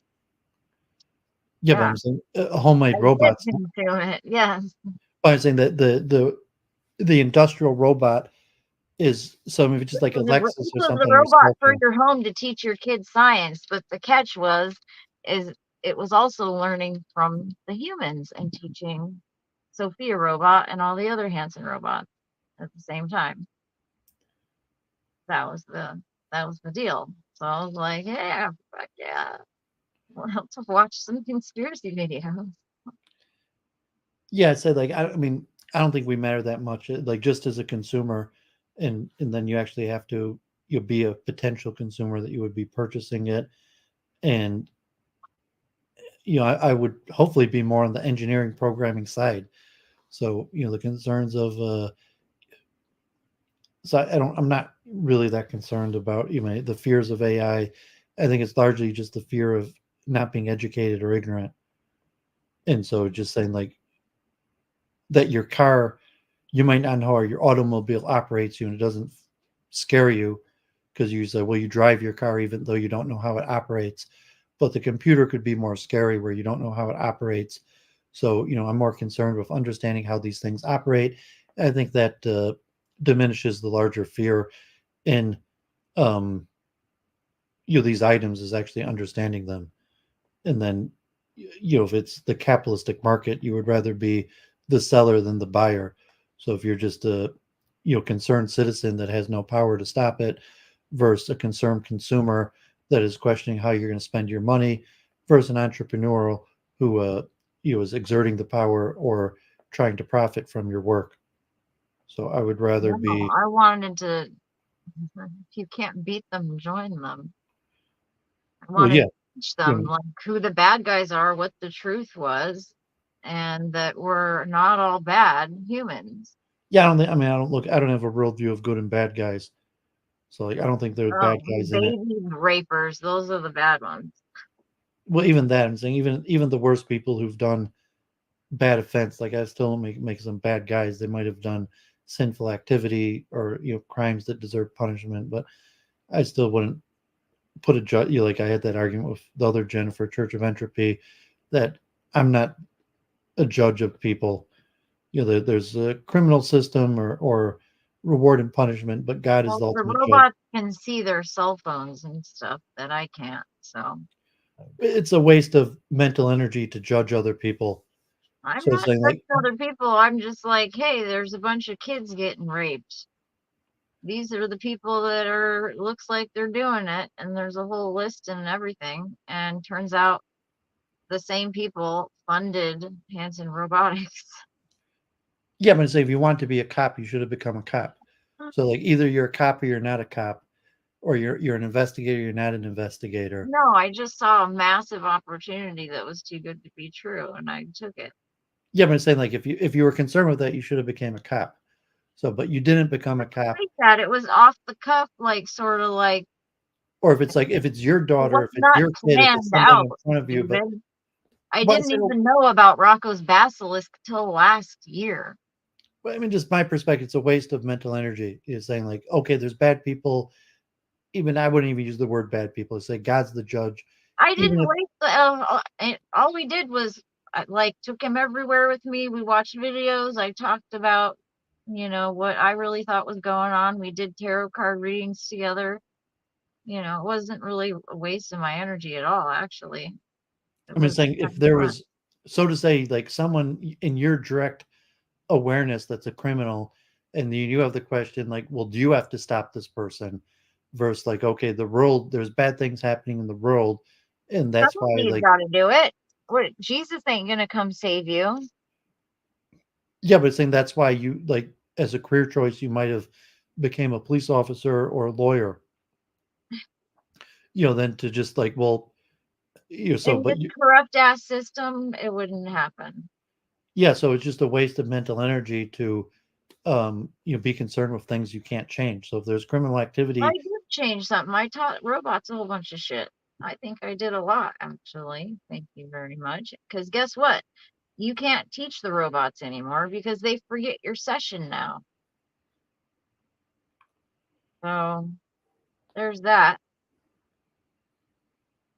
It was an opportunity too good to be true. That's why I threw down $300 right then and there because I knew they were going to shut it down once they figured out that was a really stupid idea.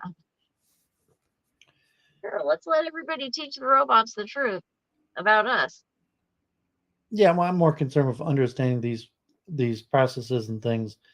So like I said, like I don't usually waste my time forming opinions on these matters. I'd rather understand processes Well, and I guess ideas. you never lived a hard knock life either. Well, I've had So my shares of difficulties by saying like even with that, like I don't see how that's going to help you to have opinions on matters, like forming opinions, making judgments. It's called the long game. Well, I mean, it's largely just a waste of energy and concern. No, it's the future. And saying like, okay, there's all these issues. What's your opinion about it? And saying, well, I don't care about your opinion about it. Like, it doesn't matter. It's a waste of energy. I'd rather focus on trying to understand these things. And like, okay, if you want to enter politics, you want to change the world, you could try. My opinion, it's the robot's opinion that matters. I just use the messenger. Okay, so ART. I mentioned Stephen Grossberg before, and I think I even have his book here. Stephen Grossberg, Mind and Brain, the Resonant Mind Theory. Even years ago, I read his whole paper out. So this is one of the important theories unrelated to chunking theory, ART. This section is based on contributions of Stephen Grossberg to the comparative table of cognitive architectures. ART stands for Adaptive Resonance Theory. Biologically relevant cognitive architectures should clarify how individual adapts autonomously in real time to changing world filled with unexpected events, should explain and predict how several different types of learning, recognition, reinforcement, adaptive timing, spatial, motor interact to this end, should use a small number of equations and a larger number of modules or microassemblies to form modal architectures, vision, audition, cognition, that control the different modalities of intelligence, should reflect the global organization of the brain into parallel processing streams and compute computationally complementary properties within and between these modal architectures, and should exploit the fact that all parts of the neocortex which support the highest level of intelligence in all modalities are variations of a shared laminar circuit design and thus can communicate with one another in a computationally self-consistent way. Knowledge and experiences are represented in ART using visual, 3D boundary and surface representations, auditory streams, spatial objects, and verbal working memories, list chunks, drive representations, and reinforcement learning, orienting system, expectation filter, spectral timing networks. Main components of the architecture include model brain regions, notably laminar, cortical, and thalamic circuits.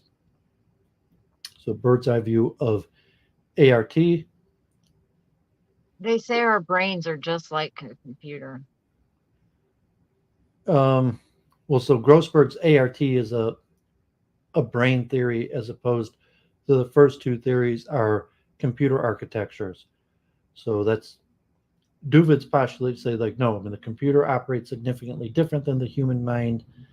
Cognitive architectures are generally more computer-based simulations than actual neural architecture. So Grossberg is one of the more neural-based systems. Art was originally introduced in Architecture 12. Most recent representative publications can be found on Grossberg's webpage at Boston University. Art was implemented and studied experimentally using nonlinear neural networks with feedback, multiple spatial and temporal scales. Funding programs, projects, and environments in which architectures were used also listed at Grossberg's webpage. So although ART is a neural theory, it's still modeled on a computer. Support for common components and features. The framework of ART supports the following features and components that are common for many cognitive architectures: working memory, recurrent shunting, on-center, off-surround network that obeys long-term memory invariance principle and inhibition of return rehearsal law, semantic memory, limited associations between chunks, episodic memory, limited builds on hippocampal, spatial, and temporal representations, procedural memory, multiple explicitly defined neural systems for learning, planning, and control of action. Iconic memory emerges from role and top-down attentive interactions in laminar models of how these visual cortex sees. Perceptual memory, model development of laminar visual cortex, and explains how both fast perceptual learning with attention and awareness and slow perceptual learning without attention or awareness can occur. Cognitive network that learn ethorhinal grid cell and hippocampal place field representations online. Reward systems model how amygdala, hypothalamus, and basal ganglia interact with sensory and prefrontal cortex to learn to direct attention and actions towards valued goals, used to help explain data about classical and instrumental conditioning, mental disorders, autism, schizophrenia, and decision making under risk. Attention control and consciousness clarifies how boundary service and prototype attention differ and work together to coordinate object and scene learning. Adaptive resonance theory predicts the link between processes of consciousness, learning, expectation, attention, resonance, and synchrony, and that all conscious states are resonant states. Sensory, motor, and other specific modalities include visual input, natural, static, and dynamic schemes, psychophysical displays used to develop emerging architectures of visual systems and retina and prefrontal cortex, including how 3D boundaries and surface representations form and how view-dependent and view-invariant object categories are learned under coordinated guidance of spatial and object attention. Auditory input, natural sound streams used to develop emerging architecture of visual systems for auditory streaming and speaker-invariant speech recognition, special modalities, SAR, LiDAR, multispectral IR, night vision. That's why I still have Grossberg's book on my desk. It's very complicated and involves a lot of neuroanatomy that I wasn't enough familiar with. So I read. You mentioned schizophrenia. They just proved schizophrenia is viral. So these computer brains aren't going to have the same viral infections unless they give them a viral infection. And thus, it's not going to be the same. They can still model it. So I mean, theoretically, they could model. They're going to have to, because almost everybody's got a brain virus. You've almost all got it. Everybody's got Epstein-Barr. That's the brain virus. The Epstein-Barr brain virus. You know, there's toxoplasmosis. Tons of people have that. That's a parasite. Lyme's is a bacteria. That all causes brain stuff. And brain damage can go both ways. It can turn you into a savant, or it can give you other brain damage, like Alzheimer's. Yeah. Well, I mean, the reality is that viruses are the most common form of cell on the planet, even in weight. So, like theoretically, almost every type of cell has multiple viruses.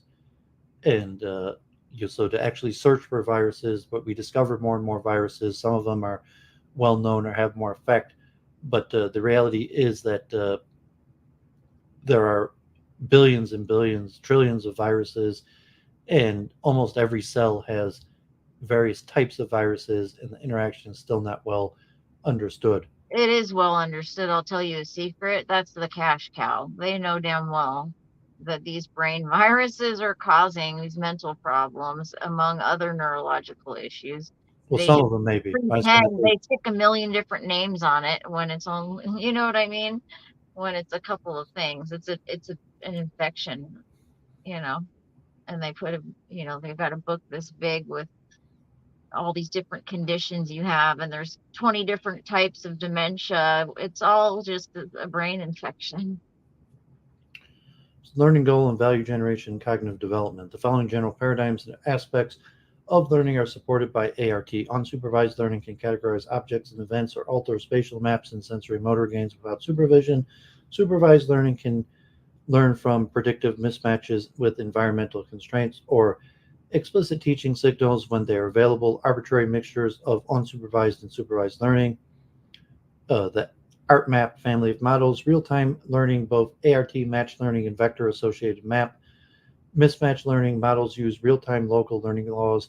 Fast, stable learning, adaptive weights converge on each trial without forcing catastrophic forgetting. Theorems prove the ART can categorize events in a single learning trial without experiencing catastrophic forgetting in dense non-stationary environments. Mismatch learning cannot do this, but this is adaptive in learning spatial and motor data about changing bodies. Learning from arbitrary large databases, not toy problems. Theorems about ART algorithms show that they can do fast learning and self-stabilizing memory in arbitrary large stationary databases. ART is therefore used in many large-scale applications. Learning of non-stationary databases when environmental rules change unpredictably. Learning algorithms use ART include reinforcement learning, CogEM, and TLOS, models of how amygdala and basal ganglia interact with orbital frontal cortex. Bayesian effects as emergent properties, a combination of Hebbian and anti-Hebbian properties in learning dynamics, gradient descent methods, learning of new representations via self-organization. Cognitive modeling and application paradigm, scalability and limitations. Main general paradigms of modeling studies with ART include visual and auditory information processing. Specifically, the following paradigms were modeled: problem solving, decision making, analogical reasoning, and rule discovery applications, language processing, working memory test. In addition, the following specific paradigms were modeled with the architecture of Stroop task switching, Tower Vanoy Lunding, NBAC, visual perception, with comprehension, spatial exploration, learning and navigation, object feature search, in environment, pretend play, and architecture for teacher-child imitation. Meta-theoretical questions, discussion, and conclusions. Does this architecture allow for using only local computation? Yes. All operations defined by local operations and neural networks. Can it function autonomously? Yes. Art models can continue to learn stably about non-stationary environments while performing in them. Is it generally purpose in its modality? Is it brittle? Can it pay attention to valued goals? Yes. ART derives its memory stability from matching bottom-up data with learned top-down expectations that pay attention to expected data. Art Cognitive models use cognitive emotional resonances to focus attention on valued goals. Can it flexibly switch attention between unexpected challenges and valued goals?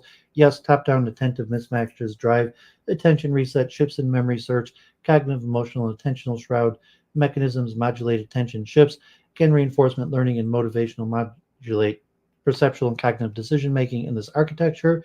Yes. Cognitive emotional and perceptual cognitive resonances interact together for this purpose. Can it adaptively fuse information from multiple types of sensors and modalities? ART categorization discovers multimodal feature and hierarchical rule combinations that lead to predictive successes. So Grossberg was actually on like a year and a half on active inference. I was in the chat. I was part of their Discord when they arranged it. Grossberg's active resonance theory is one of the major cognitive architectures and theories of minds, probably in the top 20. And because it's a neural architecture, it has a lot of future for future research possibility to combine with things like active inference. So you'll definitely be coming back to that one over and over again. Number 4, Becca. This section is based on the contribution of Brandon Rohrer to the cognitive table of cognitive architectures. BECA stands for Brain Emulating Cognition and Control Architecture. It is a general unsupervised learning and control approach based on neuroscientific and psychological models of humans. BECA was designed to solve problems of natural world interaction. The research goal is to place BECA into a system with unknown inputs and outputs and have it learn to successfully achieve its goals in an arbitrary environment. The current state of the art in solving the problem is the human brain. As a result, Becca's design and development is based heavily on insights drawn from neuroscience and experimental psychology. The development strategy emphasizes physical embodiment in robots. Overview. Knowledge and experiences are represented in Becca using discrete symbolic precepts and actions. Raw sensory inputs are converted to symbolic precepts, and symbolic actions are refined in specific motor commands. A bird's eye view of the architecture shown in Figure 4. Main components can be characterized as follows. Episodic learning and procedural learning are modeled in S-learning, which is based on sequent representations of the hippocampus. Semantic memory is modeled using context-based similarity.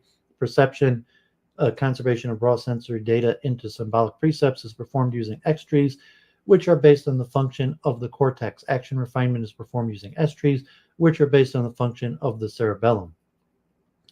So bird's eye view of Becca, brain emulating cognition and control architecture. We have the X-trees leading to S-learning. And this is also, I guess, largely designed for robots, but could conceivably be mapped to the brain.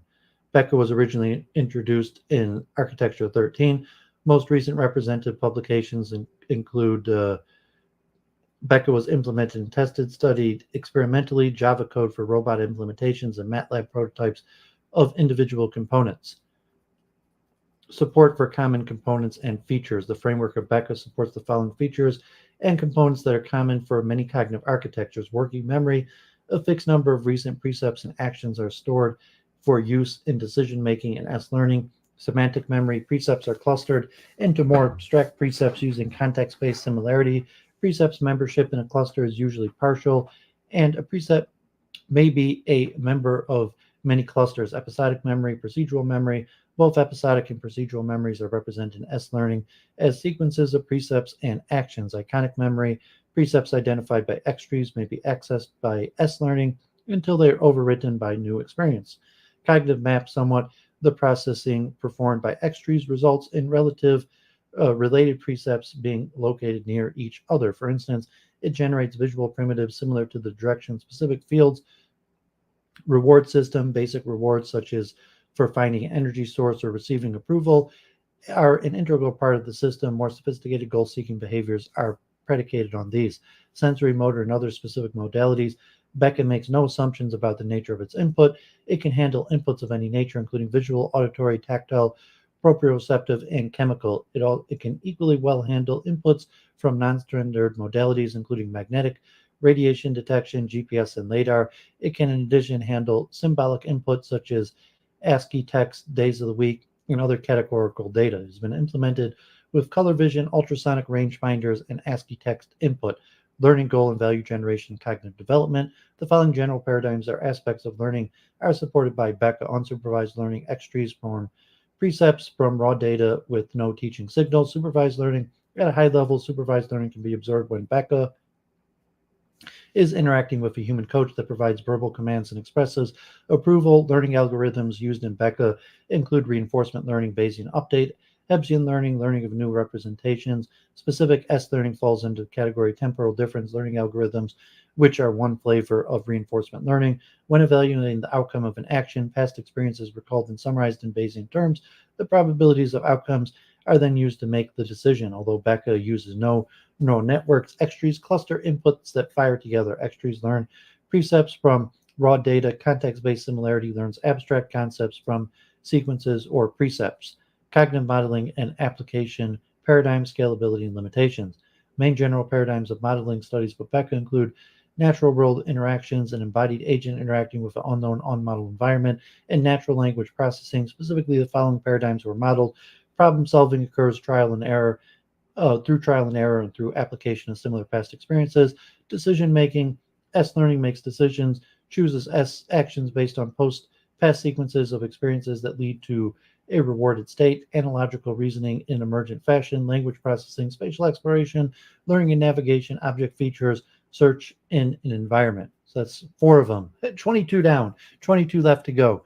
Mr. Boston, you're mentioning Lex Friedman had the CEO of Boston Dynamics, the robotic company, where he's saying, okay, many of these cognitive architectures are largely successful at explaining a few phenomenon. However, it has not occurred to create a single architecture that could describe all phenomenon. And there's 2 different paths. One is to try to model the architecture onto the human brain, but more often it's used for robotics. And then you could use the architecture to program a robot, and then the test of the architecture is the functioning of the robotic, and then you have the things like sense experience, decision making, and memory. And so one of the key things of the cognitive architecture is the connection between sense experience of vision, auditory, the various forms of sense experience, to um, a memory function, to decision making and learning. And so we're talking about Kant also, and so a lot to cover here, but just try to cover all 26 of these. So let's keep it going. Bisor. This section is based on the contribution of Balakrishnan Chandrasekaran and Unmesh Karup to the comparative table of cognitive architectures. During the CogArch panel at Vika 2009, Chandrasekaran called attention to the lack of support in the current family of cognitive architectures for perceptual imagination, and cited his group's DRS system that has been used to help SOAR and ACTAR engage in diagrammatic imagination for problem solving. Overview. Knowledge and experiences are represented in BISOR using the representational framework of SOAR plus diagrams. The diagrammatic part can also be combined with any symbolic general architecture such as ACTAR. Main components of the architecture include diagrammatic representation systems, DRS, used for diagram representation, plus perceptual and action routines to get information from and create modified diagrams. BISOR was usually introduced in Architecture 15. Other key inferences include Architecture 16. BISOR was implemented and tested, studied experimentally using the SOAR framework. Support for common components and features. The framework of BISOR supports the following features and components that are common for many cognitive architectures: working memory plus diagrammatic working memory, procedural memory extends SOAR's procedural memory to diagrammatic components, perceptual memory, cognitive map, emergent, attention, control, SOAR's framework. Sensory and special modalities include visual input, diagrams, imagery, diagrammatic, spatial cognition, learning goal and value generation, and cognitive development. Learning algorithms used in BISOR include reinforcement learning, extend SOAR's chunking for diagrammatic components, cognitive modeling, and application paradigm scalability and limitations. The main general paradigm of modeling studies with BISOR is problem solving. In addition, the following specific paradigms were modeled with the architecture: spatial exploration, learning, and navigation. Sarah Cranium, number 6. This section is based on the contribution of Raul Arabelis to the comparative table of cognitive architectures. Sarah Cranium is a cognitive architecture designed to control a wide variety of autonomous agents, from physical mobile robots to computer game synthetic characters. The main inspiration of Sarah Cranium is a global workspace theory. However, current design also takes the inspiration from other cognitive theories of consciousness and emotion. Overview. Sarah Cranium consists of two main components: Sarah, a control architecture structured in layers, and Cranium, a tool for the creation and management of high amounts of parallel processes and shared workspaces. Sarah uses the services provided by Cranium with the aim of generating a highly dynamic and adaptive perception mechanism. Knowledge and experiences are represented in Sarah Cranium using single precepts, complex precepts, and mission precepts. Actions are generated using single and complex behaviors. Main components of the architecture include physical layer, global workspace, mission-specific layer, global workspace, core layer contextualization, attention, sensory prediction, status assessment, and goal management mechanism. Sarah Cranium was originally introduced in Architecture 17. Most recent representative publications include in 2018. Currently, there exist two implementations of Sarah Cranium. One is oriented to control of robots and based on CCR, concurrency and coordination runtime, and DSS, decentralized software services. The latest representation is mostly written in Java and has been applied to the control of computer game bots. The Sarah Cranium implementation is the winner of the 2X Bot Prize 2010 competition, a Turing test adapted to video games. A bird's eye view of Sarah Cranium has a physical layer and a mission layer and a core layer with the sensors from an agent. Support for common components and features. The framework of Sarah Cranium supports the following features and components that are common for many cognitive architectures: working memory, procedural memory. Some processors generate single or complex behaviors. Perceptual memory only as a processing buffers in Sarah sensor services. Cognitive map, mission-specific processors build 2D maps, reward systems, status assessment mechanisms, and core layer. Attention control and consciousness. Attention is implemented as a bias signal induced from the core layer to the lower level global workspaces. Sensory motor and other specific modalities include visual input, both real cam and synthetic images from the simulator, and special modalities, sonar, laser range finder. Cognitive modeling and application paradigms, scalability and limitations. Main general paradigm of modeling studies with Sarah Cranium include global workspace theory, multimodal sensory binding. Specifically, the following paradigms were modeled: problem solving, implicit, decision making. In addition, the following specific paradigms were modeled with this architecture: spatial exploration, learning, and navigation. Okay, CREST. So we discussed CREST at length in the past because CREST is the chess one based on the work of Fernand Gobet and the chunking theory. So what got me interested in cognitive architectures was first the chess studies and chunking theory. And I thought chunking theory intuitively made sense. And chunking theory, was programmed into computers. And chunking theory comes from the cognitive revolution of Alan Newell and Herbert Simon. Alan Newell, who was at Carnegie Mellon, and his student John Liard, and these programs. So CREST is one that I've covered multiple times in the past. Number 7, CREST. This section is based on the contribution of Ferdinand Gobet and Perry Lane. Overview. Knowledge and experiences are represented in CREST using chunks and productions. Main components of the architecture include attention, sensory, memory, short-term memory, and long-term memory. CREST was originally introduced in Architecture 22, in 23, and 24. CREST was implemented and tested, studied experimentally using Lisp and Java. So the bird's eye view of CREST has sensory memory, attention, short-term memory, going back and forth to long-term memory, a form of chunking. Support for common components and features. The framework of CREST supports the following features and components that are common for many cognitive architectures. Working memory, called short-term memory, auditory short-term memory, and visual spatial short-term memory are implemented. Semantic memory, implemented by the network of chunks and long-term memory. Episodic memory, episodic links are used in some simulations. Procedural memory, implemented by productions. Iconic memory, perceptual memory, attention control, and consciousness. Attention plays an important role in the architecture as it, for example, determines the next eye fixation and what will be learned. Sensory motor and other specific modalities include visual input, coded as a list of structures or arrays. Auditory input, coded as spoken text segmented either as words, phonemes, or syllables. Other natural language communications. Learning goal and value generation, and cognitive development. The architecture supports learning of new representations. Chunks and templates, schemata are automatically and autonomously created as a function of the interaction of the input and the previous state of knowledge. Cognitive modeling and application paradigms, scalability, and limitations. Main general paradigm of modeling studies with CREST is learning. This includes implicit learning, verbal learning, acquisition of first language, syntax, vocabulary, development of expertise, memory formation, concept formation. Specifically, the following paradigms were modeled: problem solving. CREST solves problems mostly by pattern recognition. Decision making, language processing, only acquisition of language, implicit memory task. In addition, the following specific paradigms were modeled with this architecture: visual perception with comprehension, spatial exploration, learning and navigation, object feature search, and environment. CREST can learn from arbitrary large databases.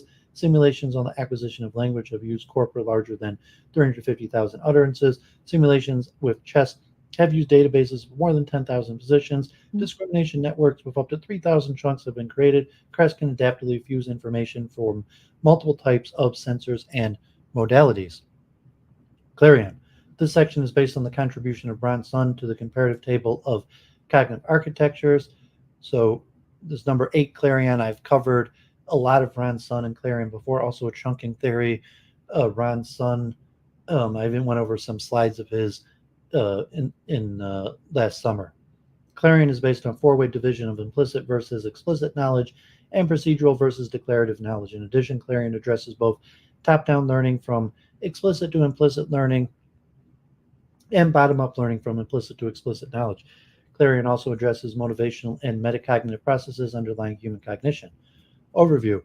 Knowledge and experiences are represented in Clarion with an implicit-explicit dichotomy using chunks and rules for explicit knowledge and neural networks for implicit knowledge.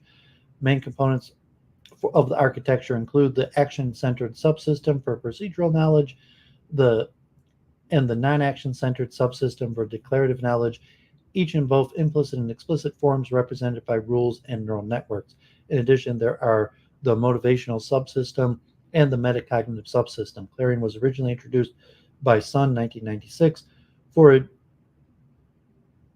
Clarion was implemented and tested, studied experimentally using Java. Funding programs and projects in which the architecture was supported include Office of Naval Research Program, Army Research Institute programs. Support for common components and features. The framework of Clarion supports the following features and components that are common for many cognitive architectures, but in different, more detailed ways. Semantic, episodic, and procedural memory, each in both implicit and explicit forms based on chunks, rules, and neural networks. Working memory, a separate structure, a reward system in the form of motivational subsystem and metacognitive subsystem that determines rewards based on the motivational subsystem, as well as other motivational and metacognitive modules. So the bird's eye view, and I've covered Clarion in depth in previous streams. Supported cognitive functionality includes skill learning, reasoning, memory, both top-down and bottom-up learning, metacognition, motivation, cognition, interaction, self-awareness, emotion, consciousness, personal types, learning goal and value generation, and cognitive development. Learning algorithms used in Clarion for implicit learning include reinforcement learning, Hebbian learning, gradient descent methods, backpropagation. For explicit learning, Clarion uses hypothesis testing, rule learning, and bottom-up rule learning from implicit to explicit knowledge. The architecture supports learning of new representations, new chunks, new rules, new neural network representations, and furthermore, autonomous learning. The following paradigms are modeled with Clarion: skill acquisition, implicit learning, reasoning, problem solving, decision making, working memory task, metacognitive task, social psychology task, personality psychology task, motivational dynamics, social simulations. In addition, the following specific paradigms were modeled with this architecture: Tower of Hanoi, London, dual task, spatial task, learning and navigation, learning from instruction, trial and error learning, task switching. Number 9, Cog Prime. This section is based on a contribution from Ben Gurtzel. So bird's eye view of Cog Prime. And this is also a robotic system that includes memory. Overview. From the point of view of knowledge representation, Cog Prime is a multi-representational system. The core representation consists of hypergraphs with uncertain logic relationships and associative relations operating together. Procedures are stored as functional programs. Episodes are stored in part as movies in a simulation engine. There are other specialized methods as well.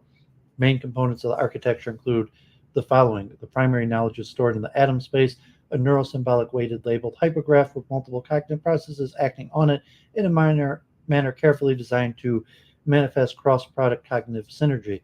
And other specialized knowledge stores indexed by it. The cognitive processes are numerous and include an uncertain inference, PLN, probabilistic logic networks, a probabilistic evolutionary program learning engine, Moses, developed initially by Moshe Lux, an attention allocation algorithm, econ, economic attention networks, which is a neural net-like concept formation and blending heuristics.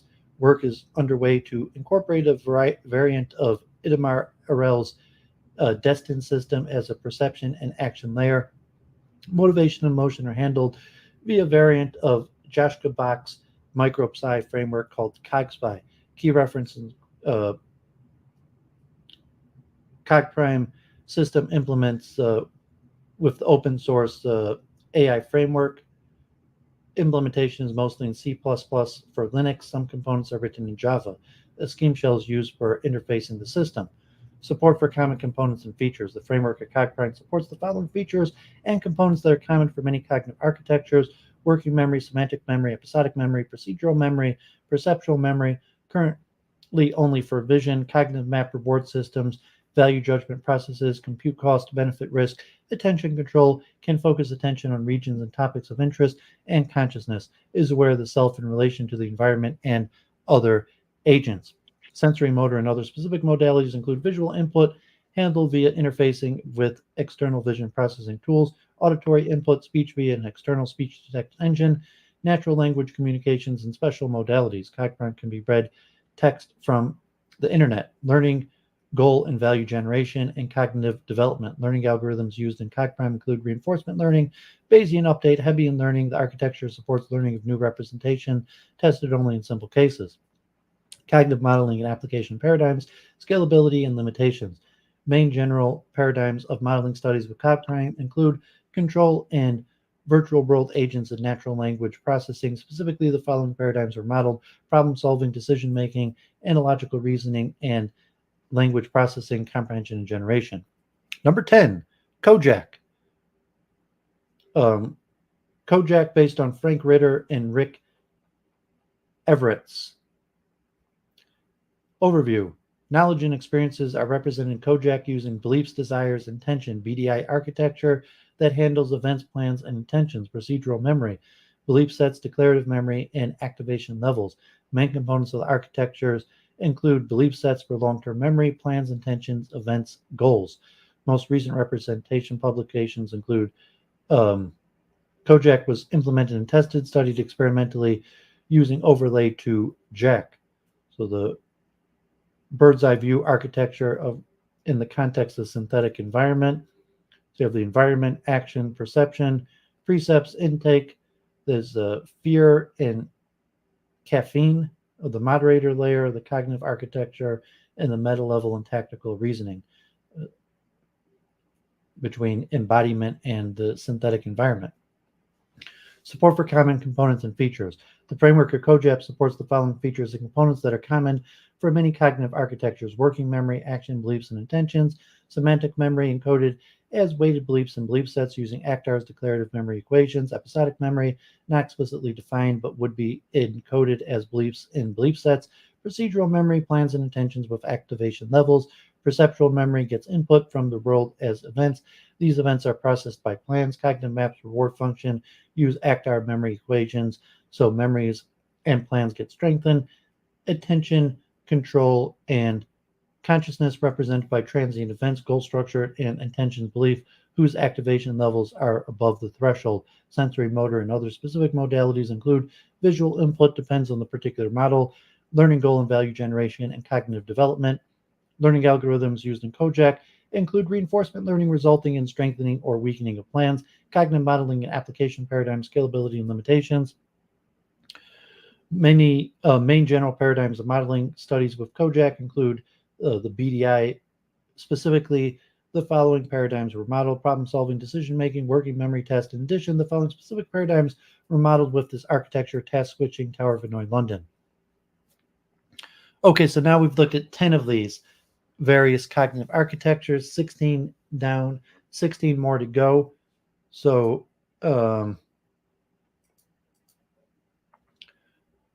if you're thinking in your own mind and dividing the mind into the functions that it performs.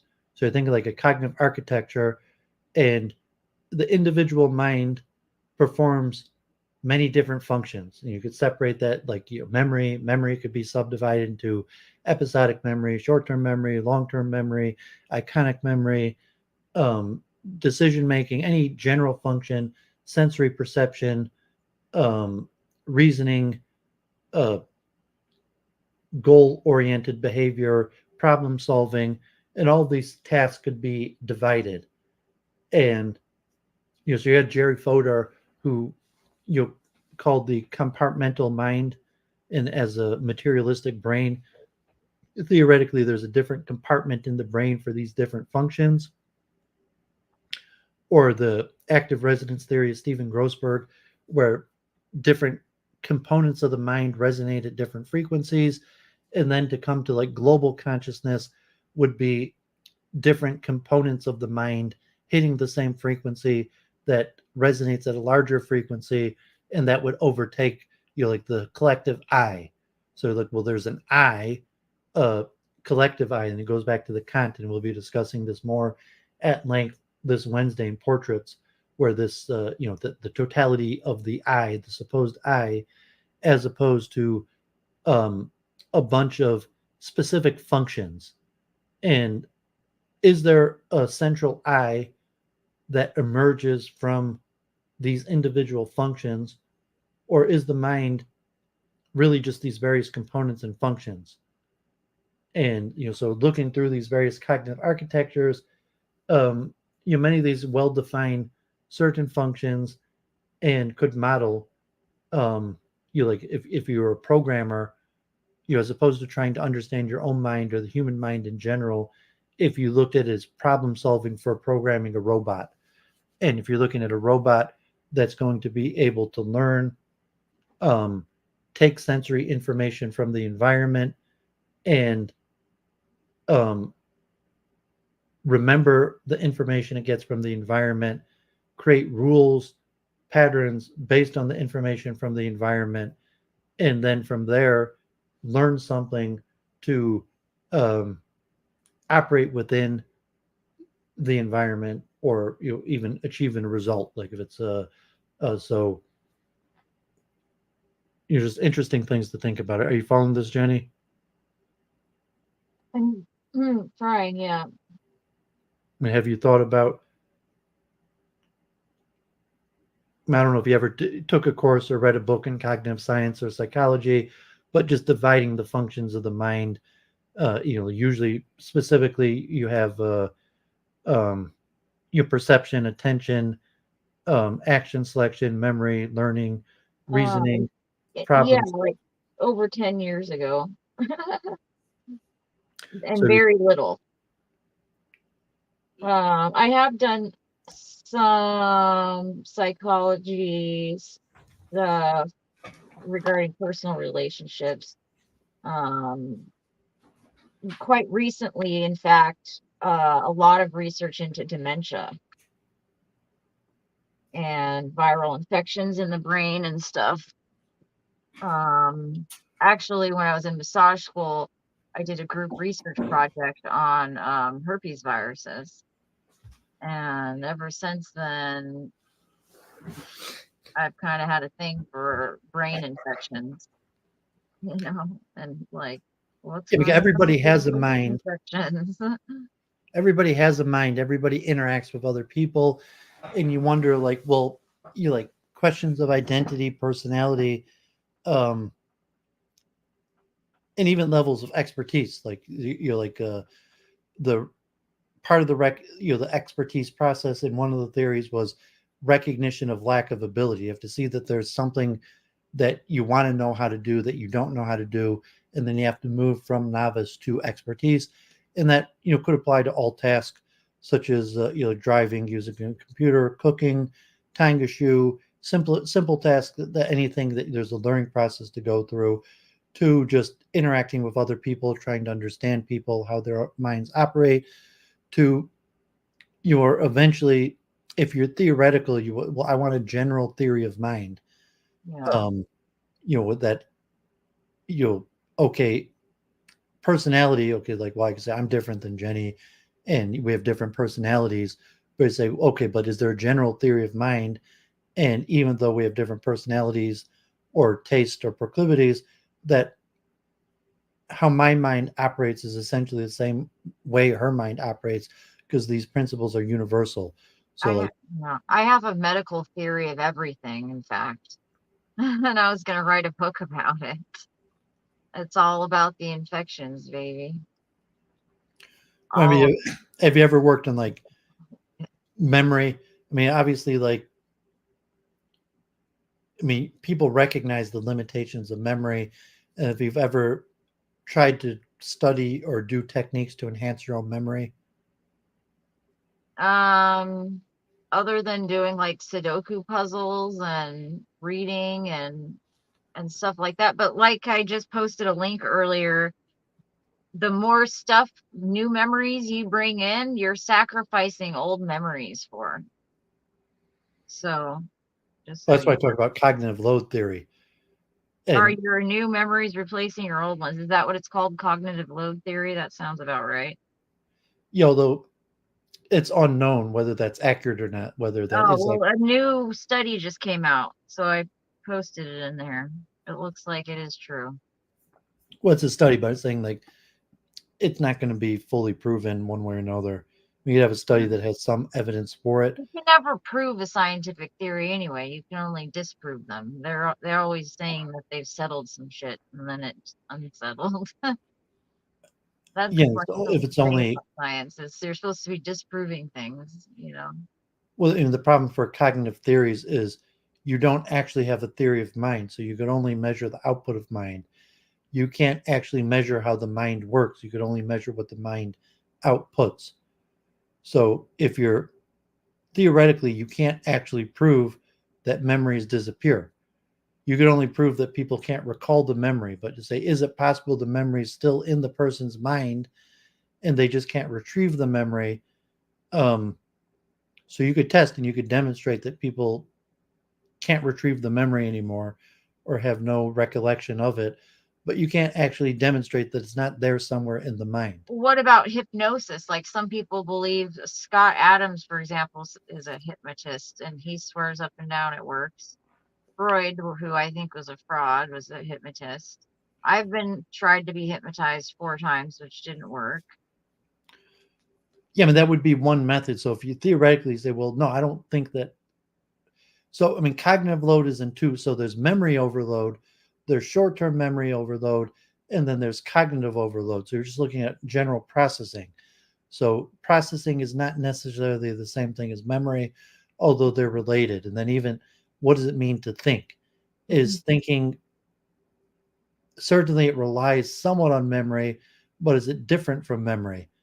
And if you're talking about processes, where Um, are they just learned functions of memory that are repeated, or is it something different that is not necessarily memory related? So a lot of these cognitive architectures are very highly memory centric, chunking theory. Some cognitive architectures basically put memory at the center, where main memory is the main function of cognition, where everything else derives from memory. Um, but not all theories have memory as the central aspect of cognition. oh God, what was I gonna say? Well, I'll go on. I got 16 more to go. Okay. But Oh, the hippocampus. Yeah. The hippocampus. Herpes loves the hippocampus. Herpes causes Alzheimer's. Um, that's very tied in with memory. Oh, and borderline personality disorder. You put a person with BPD in an MRI machine and you ask them to recall memory under stress, boop, their hippocampus shuts off like a light. It's crazy. Malfunction. And people with personality disorders go on to develop dementia later in life. I've seen it happen in real life. They try to tell you it's two completely different disease processes, that it just, the fairy godmother comes down one day and magically transforms your personality disorder into dementia. No, it's a progressive one thing. It's one disease. It's a cash cow. Now they've got a new cash cow, COVID. It's another brain disease, another brain infection. Oh, and toxoplasmosis, which is that's that cat parasite, right? You have a 50% more chance of developing schizophrenia, I believe, if you have a cat from toxoplasmosis. You lose your inhibitions. It basically it kind of like takes over your brain and turns you into a different person. It's crazy. Just thought I'd okay, throw that so in let's there. go on. Number 11, disciple. Disciple, based on the contribution of George Takuchi. Disciple is a general agent shell for building cognitive assistants that can learn subject matter expertise from their users, can assist them in solving complex problems in uncertain dynamic environments, and can tutor students in expert problem solving. Overview. Figure 10, you'll see the disciple shell includes general modules for user agent interaction, ontology representation, problem solving, learning, and tutoring, as well as domain independent knowledge, knowledge for evidence based reasoning.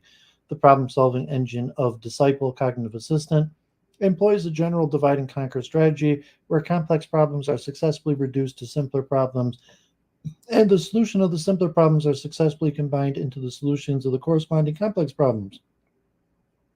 To exhibit this type of behavior, the knowledge base of the agent contains a hierarchy of ontologies, as well as problem reduction rules and solution synthesis rules, which are expressed with the concept from the ontologies. The most representative early paper on disciple um, disciple was initially implemented in Lisp and currently implemented in Java. Support for common components and features. The framework of Disciple supports features and components that are common for many cognitive architectures, including working memory, reasoning trees, semantic memory, ontologies, episodic memory, reasoning examples, and procedural memory rules. Communication is based on natural language patterns learned from the user. Learning goal and value generation, and cognitive development. An expert interacts directly with a disciple cognitive assistant to teach it how to solve problems in a way that is similar to how an expert would teach a less experienced collaborator. The process is based on mixed initiative problem solving, where the expert solves the more creative parts of the problem and the agent solves the more routine ones. Integrated learning and teaching, where the expert helps the agent to learn the problem by providing examples, hints, and explanations, and the agent helps the expert to teach it by asking relevant questions. In multi-strategy learning, where the agent integrates complementary learning strategies such as learning from examples, learning from explanation, and learning by analogy to learn general concepts and rules. So the disciple shell and cognitive assistance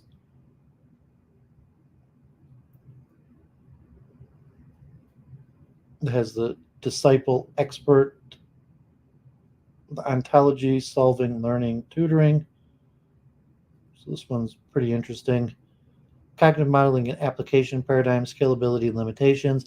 Disciple agents have been developed for a wide array of domains, including manufacturing, education, course and action critiquing, center of gravity determination, and intelligence analysis. The most recent disciple agent incorporates a significant amount of generic knowledge from the science of evidence, allowing them to teach and help their users in discovering and evaluating evidence and hypotheses through the development of Wigmorian probabilistic inference networks that link evidence to hypothesis and argumentation structures that establish the relevance, believability, and inferential force of evidence.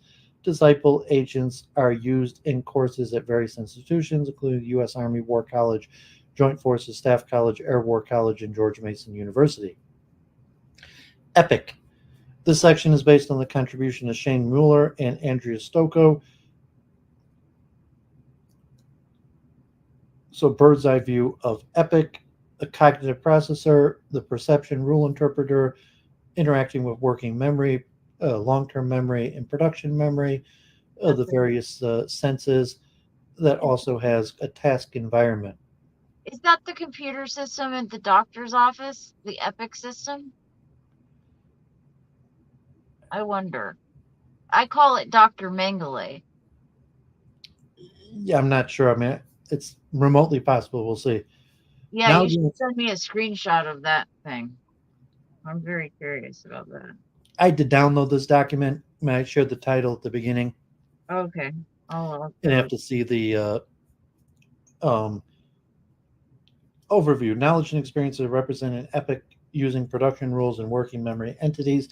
Main components of the architecture include cognitive processor, including production rule interpreter and working memory, long-term memory, production memory, detailed perceptual motor inferences, auditory processor, visual processor, ocular motor processor, vocal motor processor, manual motor processor, tactile processor.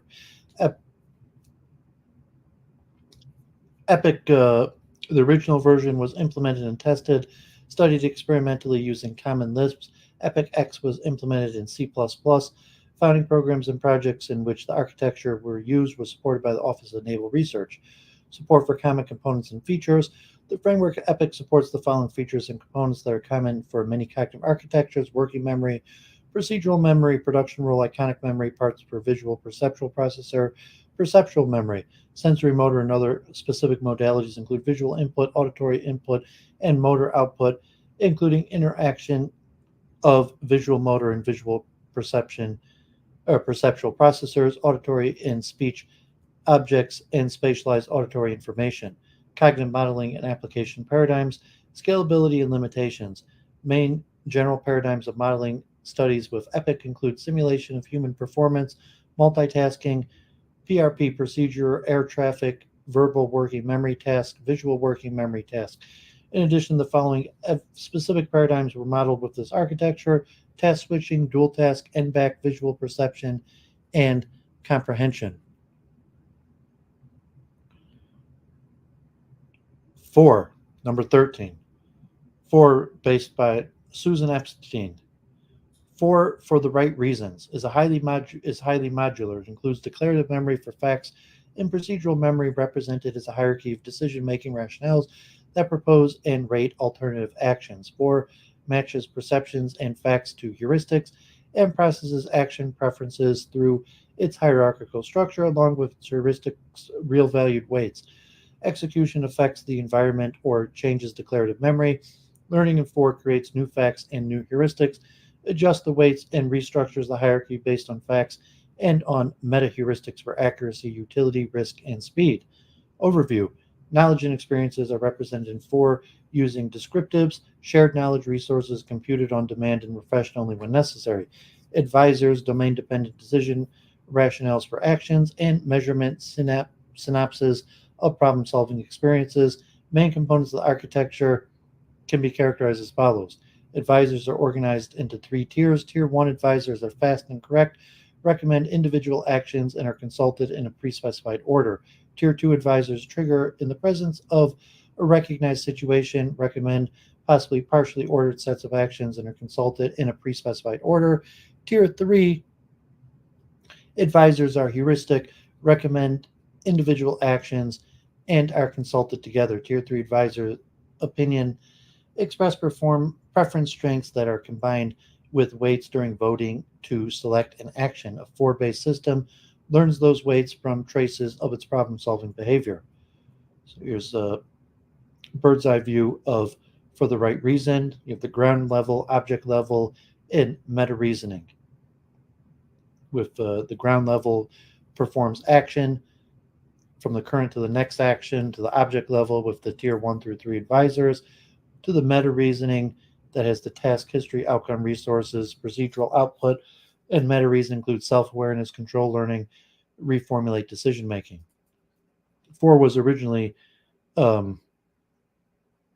introduced, implemented and tested, studied experimentally using Common Lisp and Java. Funding programs, projects, and environments in which the architecture were used were supported by the National Science Foundation. Support for common components and features. The framework of 4 supports the following features and components that are common for many cognitive architectures: working memory, semantic memory, in many descriptives, episodic memory, and task history and summary measurements, procedural memory, iconic memory, and some descriptives, procedural memory. Advisors can be weighted by problem progress, and repeated sequences of action can be learned and stored. Reward system advisor weights are required during self-supervised learning, attention control, and consciousness. Some advisors attend to specific problem features.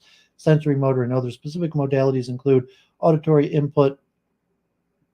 Forsooth is an extended version that conducts human-computer dialogues in real-time, natural language communications. Supported cognitive functionality includes metacognition, emotional intelligence, and elements of personality. Personality and emotion can be modeled through advisors. Learning goal and value generation and cognitive development. Learning algorithms in 4 include reinforcement learning, Bayesian update, Hebbian learning. With respects to grouping of tier 3 advisors, the architecture supports learning of new representations, can learn new advisors. Cognitive modeling and application paradigms, scalability and limitations. Main general paradigms of modeling studies with 4 include constraint solving, game playing, robot navigation, and spoken dialogue. Specifically, the following paradigms were modeled: problem solving, decision making, analogical reasoning via pattern matching, language processing, metacognitive tasks. In addition, the following specific paradigms were modeled with the architecture: spatial exploration, learning and navigation, learning from instructions. Glare, based on the contributions of Stuart Shapiro. So the bird's eye view of Glare has 3 levels of mind, body, and proprioception. Mind and body independent of lower body implementation, and proprioception dependent on lower body implementation, including speech, hearing, vision, and motion that interact with the world. Overview.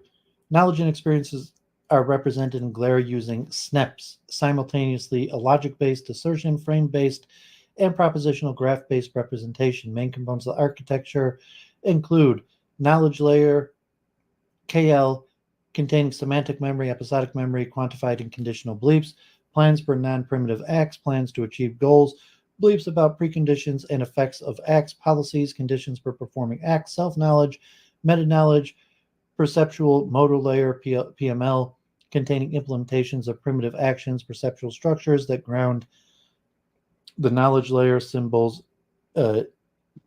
deictic and modality registers, sensory actual layer containing sensor and effector controls. Glare most recent representation publications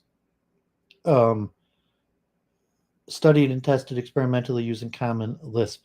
Support for common components and features.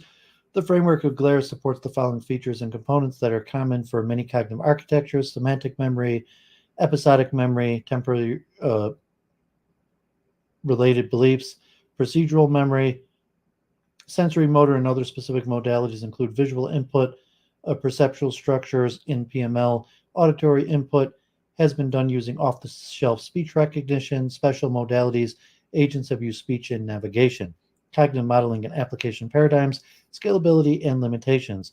Main general paradigms of modeling studies with GLARE include reasoning, belief, change, reasoning without a goal. Specifically, the following paradigms were modeled: analogical reasoning, language processing, learning from instructions.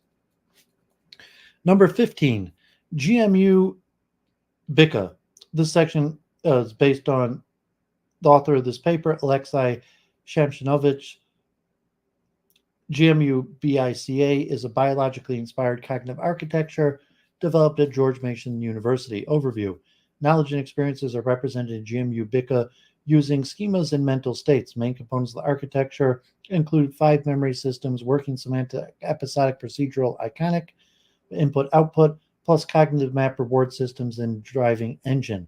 The distinguishing feature of GMU BICA is the dynamic system of mental states and that naturally enable various forms of metacognition. So the bird's eye view on the right is a typical snapshot of working memory. Shaded boxes represent mental states. Their number, labels, contents, and relations are dynamic variables. GMU BICA was implemented and tested, studied experimentally at George Mason University using MATLAB, Python, Lisp, Java, and various visualization tools. Support for funding programs, projects, and environments in which the architecture was used include DARPA and GMU Center for Consciousness and Transformation. Support for common components and features. The framework of GMU BICA supports the following features and components that are common for many cognitive architectures. Working memory includes active mental states, semantic memory including schemas, episodic memory including inactive mental states aggregated into episodes, procedural memory includes primitives, iconic memory includes output buffers, cognitive maps reward systems, attentional control. The distribution of attention is described by specific attribute in instances of schema, and consciousness can be identified with the content of the mental state I now. Sensory motor and other specific modalities include visual input, symbolic auditory input, textual commands, motor output, high-level imagery, mental states I imagine, spatial cognition, spatial learning, and pathfinding. Supported cognitive functionality includes metacognition via mental states I meta, self-awareness. A mental state can be self-reflective and can reflect, operate on other mental states, self-regulating learning. Learning, goal, and value generation and cognitive development. Learning algorithms used in GMU BICA include reinforcement learning, specifically a version of temporal difference learning. In addition, the architecture supports emergence and learning of new representations, schemas, and mental states from home experience, from imagery, from observation of examples, from instruction, from guided scaffolded task execution, from an interactive dialogue with instructor. Cognitive modeling application paradigms, scalability, and limitations. Main general paradigms of modeling studies with GMU BICA include voluntary perception, cognition, and action. Specifically, the following paradigms were modeled with this architecture: problem solving, decision making, navigation, visual perception, comprehension, perceptual illusions, Necker cube, metacognitive task and navigation, spatial exploration, learning and navigation, object feature search and environment, self regulated learning, learning from instruction, and pretend play paradigms were studied at a level of meta simulation. HTM, based on number 16, based on Jeff Hawkins with the assistance of Donna Dubinsky. HTM stands for Hierarchical Temporal Memory. Overview. Knowledge and experiences are represented in HTM, hierarchical temporal memory, using sparse distributed representation. Main components: HTM is a biologically constrained model of neocortex and thalamus. HTM models cortex related to sensory perception, learning to infer and predict from high-dimensional sensory data. The model starts with a hierarchy of memory nodes. Each node learns to pool spatial patterns using temporal contiguity, using variable order sequences of appropriate as the teacher. ATMs are inherently modality independent. Biologically, the model maps to cortical regions, layers of cells columns of cells across the layers, inhibitory cells, and nonlinear dendrite properties. All representations are large, sparse distributions of cell activities. HTM key references was implemented and tested, studied experimentally using NUPIC development environment available for PC and Mac. It is available under free research license and a paid commercial license from Numenta. Support for common components and features. The framework of HTM supports the following features and components that are common for many cognitive architectures: semantic memory. Semantic meaning can be encoded in sparse distributed representations, attention, control, and consciousness, modeled covert attention mechanisms with HTMs. HTMs have been applied to vision, audition, network sensors, power systems, and other tasks, learning, goal, and value generation, and cognitive development. Learning algorithms used in HTM include Bayesian update. HTM hierarchies can be understood in a belief propagation Bayesian framework. Hebbian learning, learning of new representations, cognitive modeling and application paradigms, scalability and limitations. Specifically, the paradigms of visual perception with comprehension were modeled using this architecture. Okay, that's 16 of them. You fall asleep there, Jennifer? You still there? I'm sorry, I fell asleep for a second. Oh, that's fine. Number 17, Liebra. This section is based on the contribution of David Knoll to the comparative table of cognitive architectures. Overview. Knowledge and experiences are represented in Liebra using patterns of neural firing rates and patterns of synaptic strength. Sensory events drive patterns of neural activation, and such activation-based representations may drive further processing and the production of actions. Knowledge that is retained for long periods is encoded in patterns of synaptic connections, with synaptic strengths determining the activation patterns that arise when knowledge of previous experiences are to be employed. Main components at the level of gross functional anatomy. Most Liebra models employ a tripartite view of brain organization. The brain is coarsely divided into prefrontal cortex, the hippocampus, and associated medial temporal areas, and the rest of the cortex posterior areas. Prefrontal cortex provides mechanisms for the flexible retention and manipulation of activation-based representations, playing an important role in working memory and cognitive control. The hippocampus supports the rapid weight-based learning of sparse conjunctive representations, providing central mechanisms for episodic memory. The posterior cortex mostly utilizes slow statistical learning to shape more automatized cognitive processes, including sensory motor coordination, semantic memory, and the bulk of language processing. At a finer level of detail, other components regularly appear in the Liebra-based models. Activation-based processing depends on attractor dynamics utilizing bidirectional excitation between brain regions. Fast-pulled lateral inhibition plays a critical role in shaping neural representations. Learning arises from an associational Hebbian component, a biologically plausible error-driven learning component, and a reinforcement learning mechanism dependent on the brain's dopamine system. The Liebra was originally introduced. More recent representation publications. The Liebra is implemented and tested, studied experimentally using emergent open source software written largely in C++. Support for common components and features. The framework of the Liebra supports the following features and components that are common for many cognitive architectures. Working memory. Many Liebra working memory models have been published, mostly focusing on the role of the prefrontal cortex in working memory. Semantic memory. Many Liebra models of the learning and use of semantic knowledge abstracted from statistical regularities over many experiences have been published, including some language models. Episodic memories, mostly focusing on the role of the hippocampus in episodic memory, and procedural memory. A fair number of the Liebra models of automatized sequential action have been produced, with a smaller number of specifically addressing issues of motor control. Most of these models explore the shaping of distributed patterns of synaptic strengths in posterior brain areas in order to produce appropriate action sequences in novel situations. Some work on motor skill automaticity has been done. A few models integrating prefrontal and posterior areas have focused on the application of explicitly providing rules. The ABRA supports cognitive map. The ABRA contains the mechanisms necessary to self-organize topographic representations. These have been used to model map-like encodings in the visual system. At this time, it is not clear that these mechanisms have been successfully applied to spatial representation schemes in the hippocampus.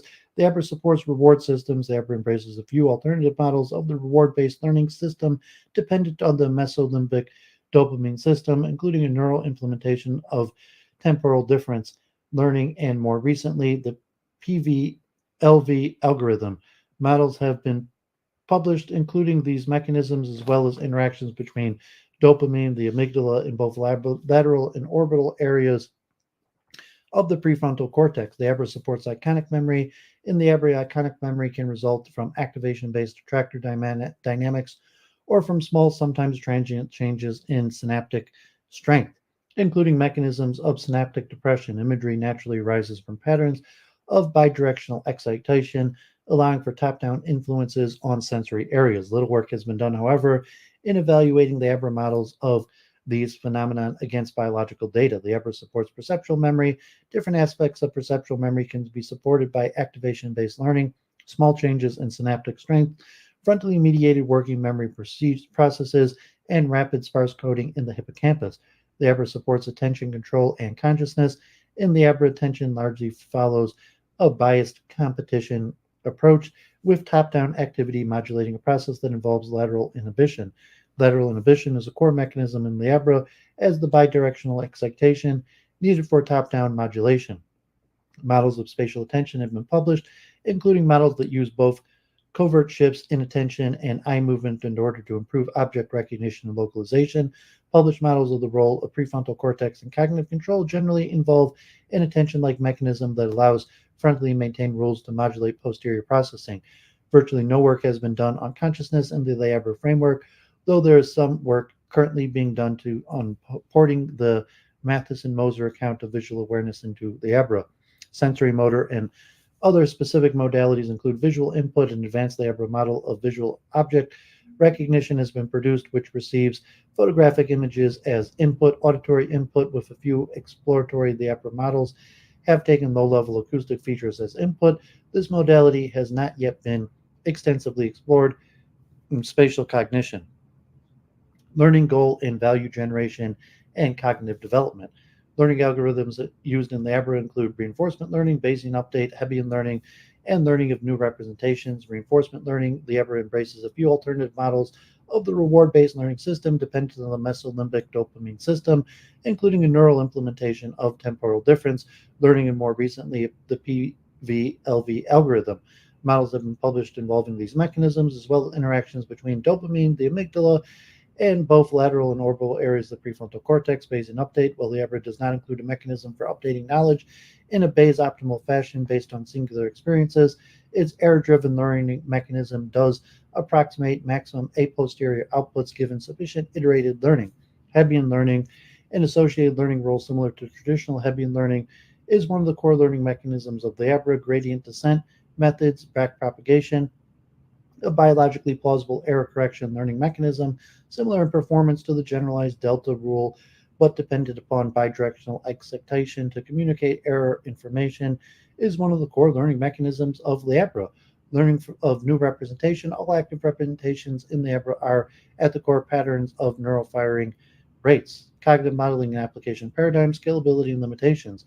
Main general paradigms of modeling studies with the ABRA include learning. Specifically, the following paradigms were modeled: decision making. Much work has been done on the ABRA modeling of human decision making in cases of varying reward and probabilistic effects of action, focusing on the rules of the dopamine system, the norepinephrine system, the amygdala, and orbital frontal complex. Analogical reasoning. Some preliminary work has been done on using dense distributed representations in the ABRA to perform analogical mapping. Language processing. Many of the ABRA language models have been produced focusing on both word level and sentence level effects. Working memory tests. The ABRA models of the prefrontal cortex have explored a variety of working memory phenomenon. In addition, the following specific paradigms are modeled with this architecture: Stroop task switching, NBAC, visual perception and comprehension.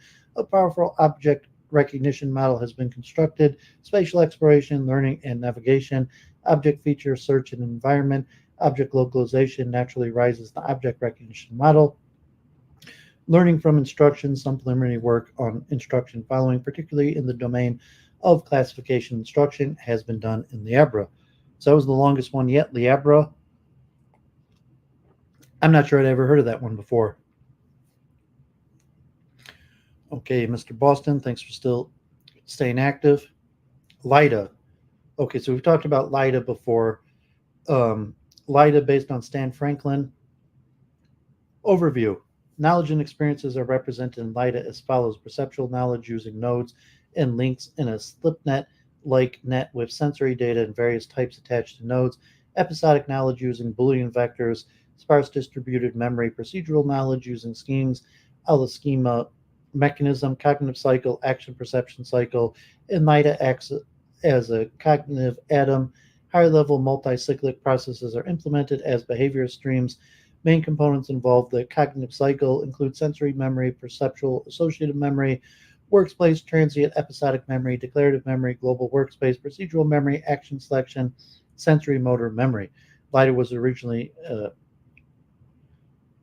um, support for common components and features. The framework of LIDA supports the following features and components that are common for many cognitive architectures. Working memory explicitly include it as a workspace with significant internal structure, including the current situational model with both real and virtual windows as a conscious content queue. Semantic memory implemented automatically as part of the declarative memory via sparse distributed memory, episodic memory, both declarative memory and transient episodic memory, encoded via sparse distributed memory, procedural memory, schemas a la Drescher, iconic memory, defined using various processing pixel matrices, perceptual memory, semantic net with activation passing. Nodes may have sensory data of various sorts attached. Reward system, feeling and emotion nodes, and perceptual associated memory, attention control, and consciousness, implemented a la global workspace theory. With global broadcast recruiting possible actions in response to the current contents and also modulating the various forms of learning. So the main architectural components, the LIDA, is pretty complicated. You have internal and external stimulus acting on sensory memory, which codes to perceptual associated memory, to the workspace, to declarative structural attention memory. So we've looked at LIDA before. It's pretty complicated. Learning goals and value generation and cognitive development. Learning algorithms used in LIDA include reinforcement learning and learning of new representations for perception, episodic, and procedural memories via base level activation, cognitive modeling, and application paradigms, scalability, and limitations. Main general paradigms of modeling studies with LIDA include global workspace theory paradigms. Specifically, the following paradigms are modeled: problem solving, decision making, language processing, working memory test. NARS. This section is based on the contribution of P. Wang to the comparative table of cognitive architectures.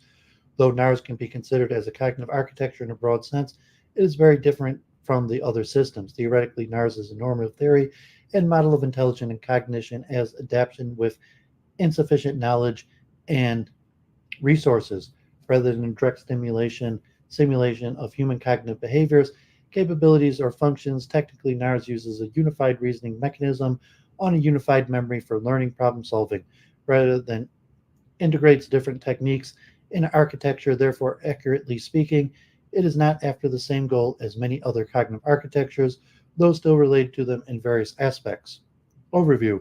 Knowledge and experiences are represented in NARS using beliefs, tasks, and concepts. Main components of the architecture include the inference engine and an integrated memory and control mechanism. The cognitive cycle can be described as follows. 1. Input tasks are added into the task buffer. 2. Selected tasks are inserted into the memory. 3. Inserted tasks in memory may also produce beliefs and concepts, as well as change existing ones. 4. In each working cycle, a task and a belief are selected from a concept and feed the inference engine as premises. 5. The conclusions derived from the premises are applicable. Rules are added into the buffer as derived tasks. 6. Selected derived tasks are reported as output tasks.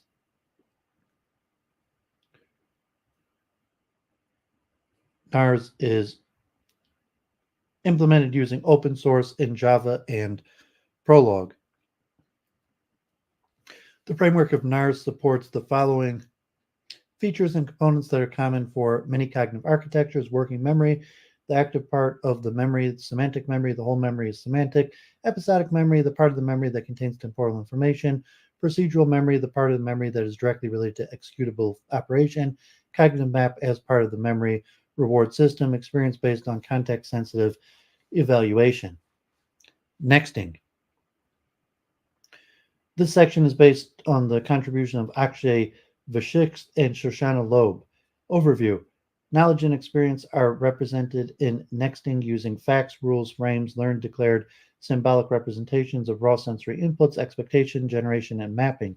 Main components of the architecture include learning, reasoning, imagining, attention focus, time awareness, expectation, generation, and matching. Most recent representative publications include Nexting is implemented using C++, Java, Perl, and Prolog.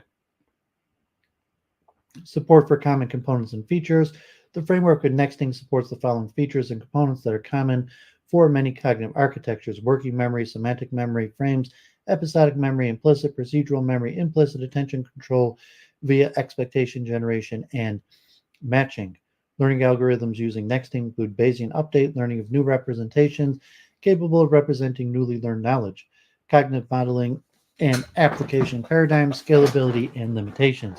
Main general paradigms of modeling studies with Nexting include expectation, generation, and matching via learning and reasoning on stored knowledge and sensory input. Specifically, the following paradigms for model decision making using inference, both statistical and logical, analogical reasoning in a limited sense, and language processing. In addition, the following specific paradigms were modeled with the architecture: task switching, a necessary feature for nexting; visual perception with comprehension; object feature, search and environment, learning from instructions.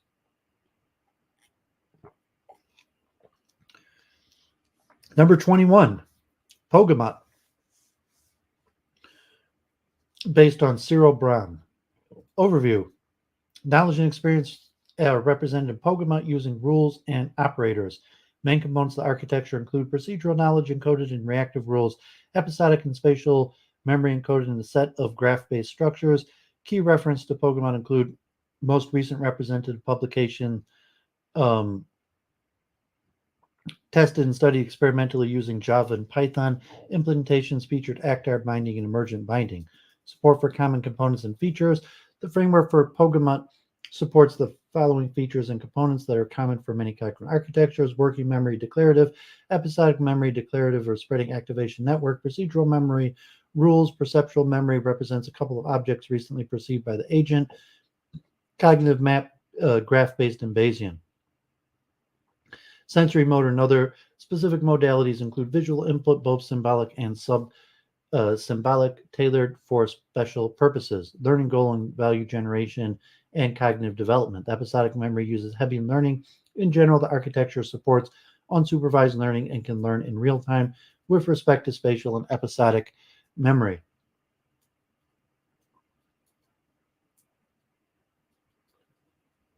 Cognitive modeling application paradigms, scalability, and limitations. Main general paradigms of modeling studies with Pogamot include 3D virtual worlds. Specific paradigms include problem solving with prolonged binding, decision making, object feature search and environment, spatial exploration, learning, and navigation. Polyscheme. This section is based on the contribution of Nick Casamatis to the comparative table of cognitive architectures. Overview. Knowledge and experiences are represented in Polyscheme using relational constraints, constraint graphs, first-order literals, taxonomies, and weight matrices. Main components of architecture include modules using data structures and algorithms specialized for specific concepts. A focus on attention is used for exchanging information among these modules. A focus manager is used for guiding the flow of attention and thus inference. Specialized modules are used for representing and making inferences about specific concepts.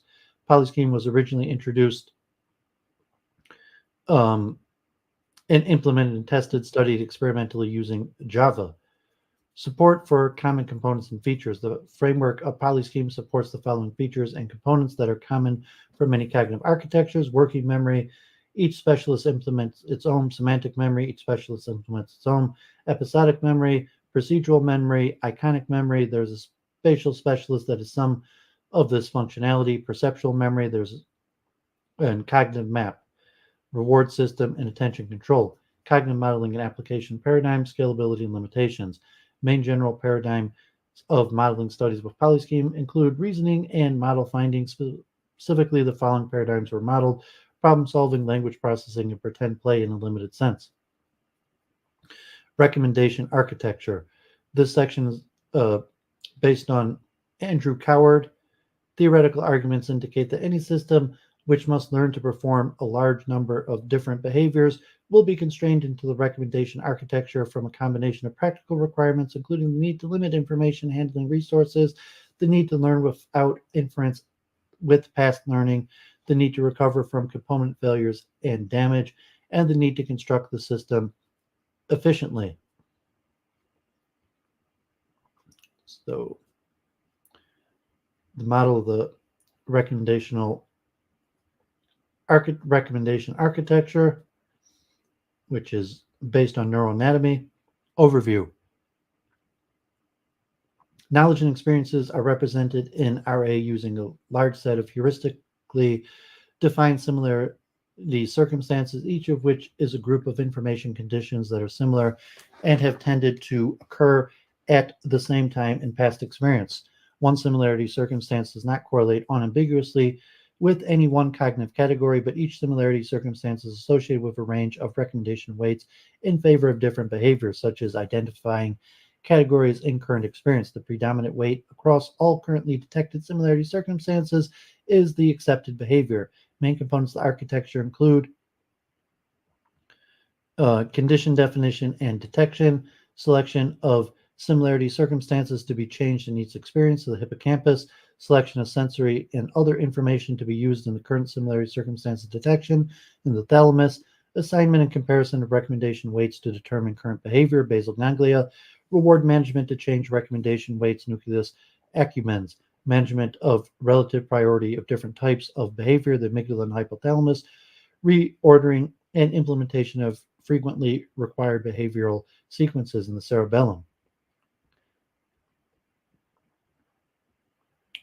RA is implemented and tested, studied experimentally using Smalltalk, support for common components and features. The framework of RA supports the following features and components that are common for many cognitive architectures: working memory, frequency modulation placed on neuron spike outputs with different modulation phase for different outputs in working memory, semantic memory, similarity circumstances of cortical column receptive fields that are often detected at the same time acquire ability to indirectly activate each other, episodic memory, similarity circumstances, or cortical column receptive fields that change at the same time acquire ability to indirectly activate each other. And episodic memory is indirect activation of a group of columns that all change at the same time at some point in the past, because the hippocampal system manages the selection of cortical columns that will change in response to each sensory experience. Information used for this management is applicable to construction of episodic memories. Procedural memory, recommendation weights associated in the basal ganglia with cortical column receptive field detections instantiate procedural memory. Iconic memory, maintained on the basis of indirect activation of cortical columns recently active at the same time. Perceptual memory, based on indirect activation of cortical columns on the basis of recent simulation activity. Reward systems, some receptive field detections are associated with recommendations to increase and decrease recently used behavioral recommendation weights. Attention control and consciousness. In this architecture, cortical columns have receptive fields defined by groups of similar conditions that often occurred at the same time in the past sensory experience and are activated if the receptive field occurs in current sensory input. Attention is selection of a subset of currently detected columns to be allowed to communicate their detections to other cortical areas. The selection is on the basis of recommendation strengths of active cortical columns interpreted through the thalamus and is implemented by placing a frequency modulation of the action potential sequences generated by selected columns. Consciousness is a range of phenomena involving pseudosensory experiences. A column can also be indirectly activated if it was recently active or often active in the past. or if it has expanded its receptive field at the same time as a number of currently active columns. Indirect activations lead to conscious experiences. Sensory, motor, and other specific modalities in RA include visual input implemented by emulation of action potential outputs of populations of simulated sensory neurons, auditory input implemented by emulation of action potential outputs of populations of simulated sensory neurons, learning goal and value generation, and cognitive development. Learning algorithms used in RA include reinforcement learning, increases in recommendation weights associated in the basal ganglia with cortical column receptive field detections on the basis of rewards, Hebbian learning with an overlay management that determines whether Hebbian learning will occur at any point in time. Learning of new representations, a new representation of a new is a new subset of receptive field detections with slight changes to some receptive fields. Cognitive modeling and application paradigms, scalability, and limitations. Main general paradigms, all cognitive processes are implemented through sequences of receptive field activations, including both direct detections and indirect activations. At each point in the sequence, the behavior with the predominant recommendation weight across the currently activated receptive field population is performed. This behavior may be to focus attention on a particular subset of current sensory inputs or to implement a particular type of indirect activation, prolonged current activity, or indirectly activate on the basis of a recent simultaneous activity, past frequent simultaneous activity, or past simultaneous receptive field change. Recommendation weights are acquired through rewards that result in effective sequences for cognitive processing. Frequently used sequences are recorded in the cerebellum for rapid and accurate implementation. Specifically, the following paradigms were modeled. Problem solving. A simple example is fitting together two objects. First step is activating receptive fields, often active in the past shortly after fields directly activate by one object were active, because objects have often been seen in the past in several different orientations. This indirect activation is effectively a mental rotation. Receptive field combining information for the indirect activation derived from one object and the direct activation from the other object recommend movements to fit the objects together. A bias is placed upon acceptance of such behaviors by taking on the task. Decision making, there can be extensive indirect activation steps with slight changes to receptive fields at each step. Eventually, one behavior has a predominant recommendation strength in the basal ganglia, and this behavior is the decision. Language processing, working memory test, perceptual illusions, implicit memory task depend on the indirect receptive field activations on the basis of recent simulation activity. In addition, the following specific paradigms were modeled with this architecture: task switching, dual task, visual perception with comprehension, spatial exploration, learning and navigation, object feature search in an environment, learning from instructions.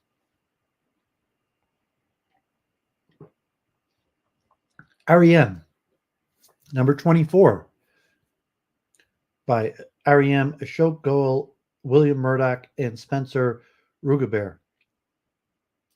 Overview. Knowledge and experiences are represented in REM using task method, assertion, and traces. Main components of the architecture include task method knowledge, TMK. Models provide functional models of what agents know and how they operate. They describe components of a reasoning process in terms of intended effects, incidental effects, and decomposition into lower level components. Tasks include the requirements of intended effects of some computation. Methods implemented. A task can include a state transition machine in which transitions are accomplished by subtasks. REM was implemented and tested, studied experimentally using Common Lisp with Loom as the underlying knowledge engine. A Java version is in development. Funding programs, projects, and environments in which the architecture was used include the NSF Science and Design Program, the Self-Adaptive Agents Program, the Turn-Based Strategy Games. Support for common components and features. The framework of REM supports the following features and components that are common for many cognitive architectures: working memory, no commitment to a specific theory of working memory; semantic memory, uses PowerLoom as underlying knowledge engine; OWL-based ontological representation; episodic memory, defined as traces through the procedural memory, defined as tasks which are functional elements, and methods, which are behavioral elements. Iconic memory, spatial relationships are encoded using the underlying knowledge engine. Reward systems, functional descriptions of tasks allow agents to determine success or failure of those tasks by observing the state of the world. Success or failure can thus then be used to reinforce decisions made during execution. Attention, control, and consciousness, implicit in the fact that methods constrain how and when substacks may be executed via a state machine. Each method can be in only one state at a time, corresponding to attended to portion of a reasoning task, and directly linked to the attended to knowledge via the task requirements and effects. Learning goal and value generation and cognitive development.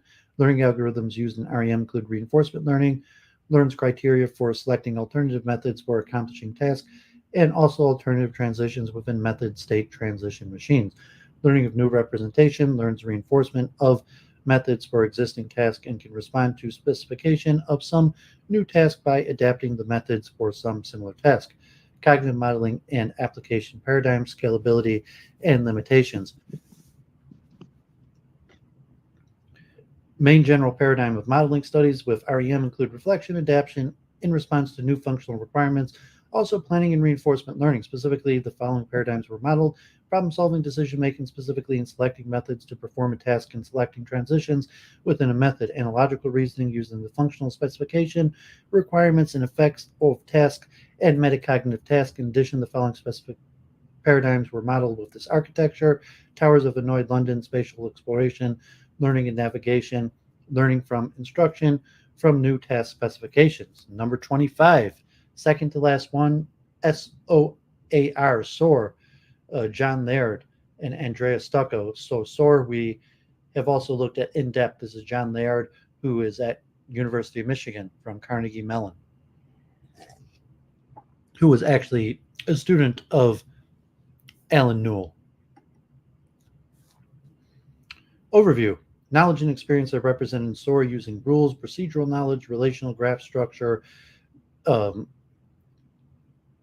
semantic knowledge, and episodes of relational graph structures, episodic memory. Main components are working memory encoded in graph structure. Knowledge is represented as rules, organized as operators, semantic memory, episodic memory, mental imagery, reinforcement learning. SOAR was originally introduced implemented in C with interfaces to almost any language. In Java, under general framework, SOAR uses problem space computational model. Support for common components and features.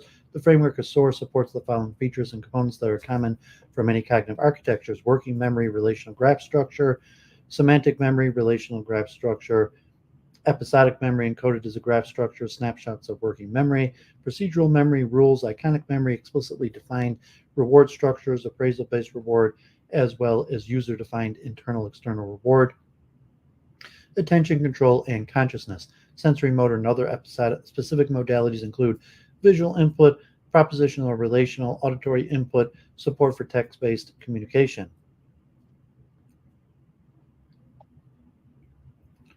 Learning goal and value generation and cognitive development. Learning algorithms used in SOAR include reinforcement learning for operators, SARSA-Q learning, and learning of new representations. Chunking forms new rules.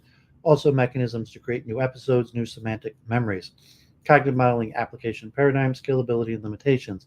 Main general paradigms of modeling studies with SOAR include problem-solving, decision-making, analogical reasoning, limited language processing, working memory tasks. The following specific paradigms were modeled with this architecture: Tower of Hanoi, London, dual task, spatial exploration, learning and navigation, implemented but not compared to human behavior, learning from instruction, implemented but not compared to human behavior. Recent extensions of SOAR support episodic memory, visual imagery as a special modality in emotions, among other forms of higher cognition. And finally, number 26, Ymir, based on Kristen Torreson. Overview. Knowledge and experiences are represented in Ymir using distributed modules with traditional frames. Main components of the architecture include a network of distributed heterogeneous models interacting via blackboards. Ymir was originally MIT, implemented and tested, studied experimentally using Common Lisp, C, C++, 8 network computers, sensing hardware. Support for common components and features. The framework of Ymir supports the following features and components: working memory, including functional sketchboard, content blackboard, motor feedback blackboard, and frames; semantic memory frames; episodic memory, functional sketchboard, content blackboard, motor feedback blackboard, procedural memory of frames, action modules, limited implementation, cognitive map, limited body-centric spatial layout of selected objects, perceptual memory, perceptual representations at multiple levels, complexity and time skills, visual input and auditory input. Higher cognitive features includes a controlled within utterance attention span and situated spatial mode model of embodied self, but no semantic representation of self that could be reasoned over is used in Ymir. Sensory, motor, and other specific modalities include visual input, temporally and spatially accurate vector model of upper human body, including hands, fingers, one eye, via body tracking suit, gloves, and eye tracker. Auditory input, speech recognition, BBN heart, custom real-time prosody tracker with H&L detection, spatial modalities, multimodal integration, and real-time multimodal communicative act interpretation. Learning goal and value generation and cognitive development. Learning algorithms used in Ymir include reinforcement learning and recent implementation of radio show host, cognitive modeling and application paradigms, scalability and limitations. Main general paradigms of modeling studies with Ymir include integrated behavior and classical AI in blackboards. Specifically, the following paradigms were modeled: decision making using hierarchical decision models as well as traditional planning methods, language processing, working memory task switching, visual perception, and with comprehension. This architecture can function autonomously, addresses the brittleness problem, can pay attention to valued goals, can flexibly switch attention between unexpected challenges and valued goals, can adaptively fuse information from multiple types of sensors and modality. Concluding remarks. The material included here is far from being complete. This review is a first step that will have follow-ups. Neither the list of architectures presented here nor the description of each individual architecture can be considered comprehensive or close to complete at this point. The present publication does not aim to explain the ideas behind each design, and merely documents the fact of coexistence of a large variety of cognitive architectures, models, frameworks that have many features in common and need to be studied in connection to each other. Many cognitive architectures not included here because their data are missing in the online comparative table. These names include Icarus, Cell, Tosca, Fourcaps, AAS, Apex, Atlantis, Cognet, Copycat, Dual, Emotion Machine, ERE, GAT, Guardian, H, Cogaf, Homer, Imprint, Max, Omar, Prodigy, PRS, Psi Theory, Arcast, Ralph Mia, Society of Minds, Assumption Architecture, Teton, Theo, and many more. It is tempting to make generalizing observations and conclusion based on the presented material. However, this will be done elsewhere based on a more complete data set. It is amazing to see how many cognitive architectures, to be more precise, cognitive architecture families coexist at present. 54 mentioned here, of which 26 are described, and there are many, maybe hundreds of them in the literature. It is also amazing to see how many of them, virtually all, take their origin from biological inspirations, and how similar different approaches are in their basic foundations as if they were copied from each other. It is also remarkable how many modern frameworks tend to be advanced and up to the state of art, incorporating higher cognitive features and functions such as episodic memory, emotions, metacognition, imagery, and hopefully in the near future, a human-like self capable of cognitive growth. Acknowledgements. Okay, so there you have it. The full 2010 comprehensive paper of Alexei Samsonovich from George Mason University towards a unified catalog of implemented cognitive architectures. This was after a conference in 2009. Since this was so long, I'm not going to be. I'm going to have to push this next one off to next week. This one's even better. This article. This is 2018. Published in Artificial Intelligence Review in 2020, and this has a more thorough review, but looks at a more based on cognitive function, has comparative maps. I went over some of these diagrams I have a last question. summer, so let's see what I have a Jenny has to question. say. Can you look into the epic system, the medical system, a little bit for me. I'm curious of how much cognitive learning AI they're using to make decisions versus actual doctors, because it kind of doesn't seem like they're using actual doctors' brains. Um, I'll send you a couple. I'm looking at some stuff right now. Epic was based on Shane Mueller. Um, so I'm not sure if that's the same one. Is he actually here in Michigan? Shane Smart Mueller? authorization tools. Yep. Yep. I mean, it had a lot of things based on like eyesight. So you said you've seen Epic systems in medical offices? Oh, they're all over. Almost every medical office uses the Epic system. Yes, And I wasn't familiar with that when I was reading it, but it's not. I mean, it's not surprising. And as I mentioned, that most of these cognitive architectures are more used for robotics. So I'm interested in the theoretical. yeah, they've turned our doctors into robots.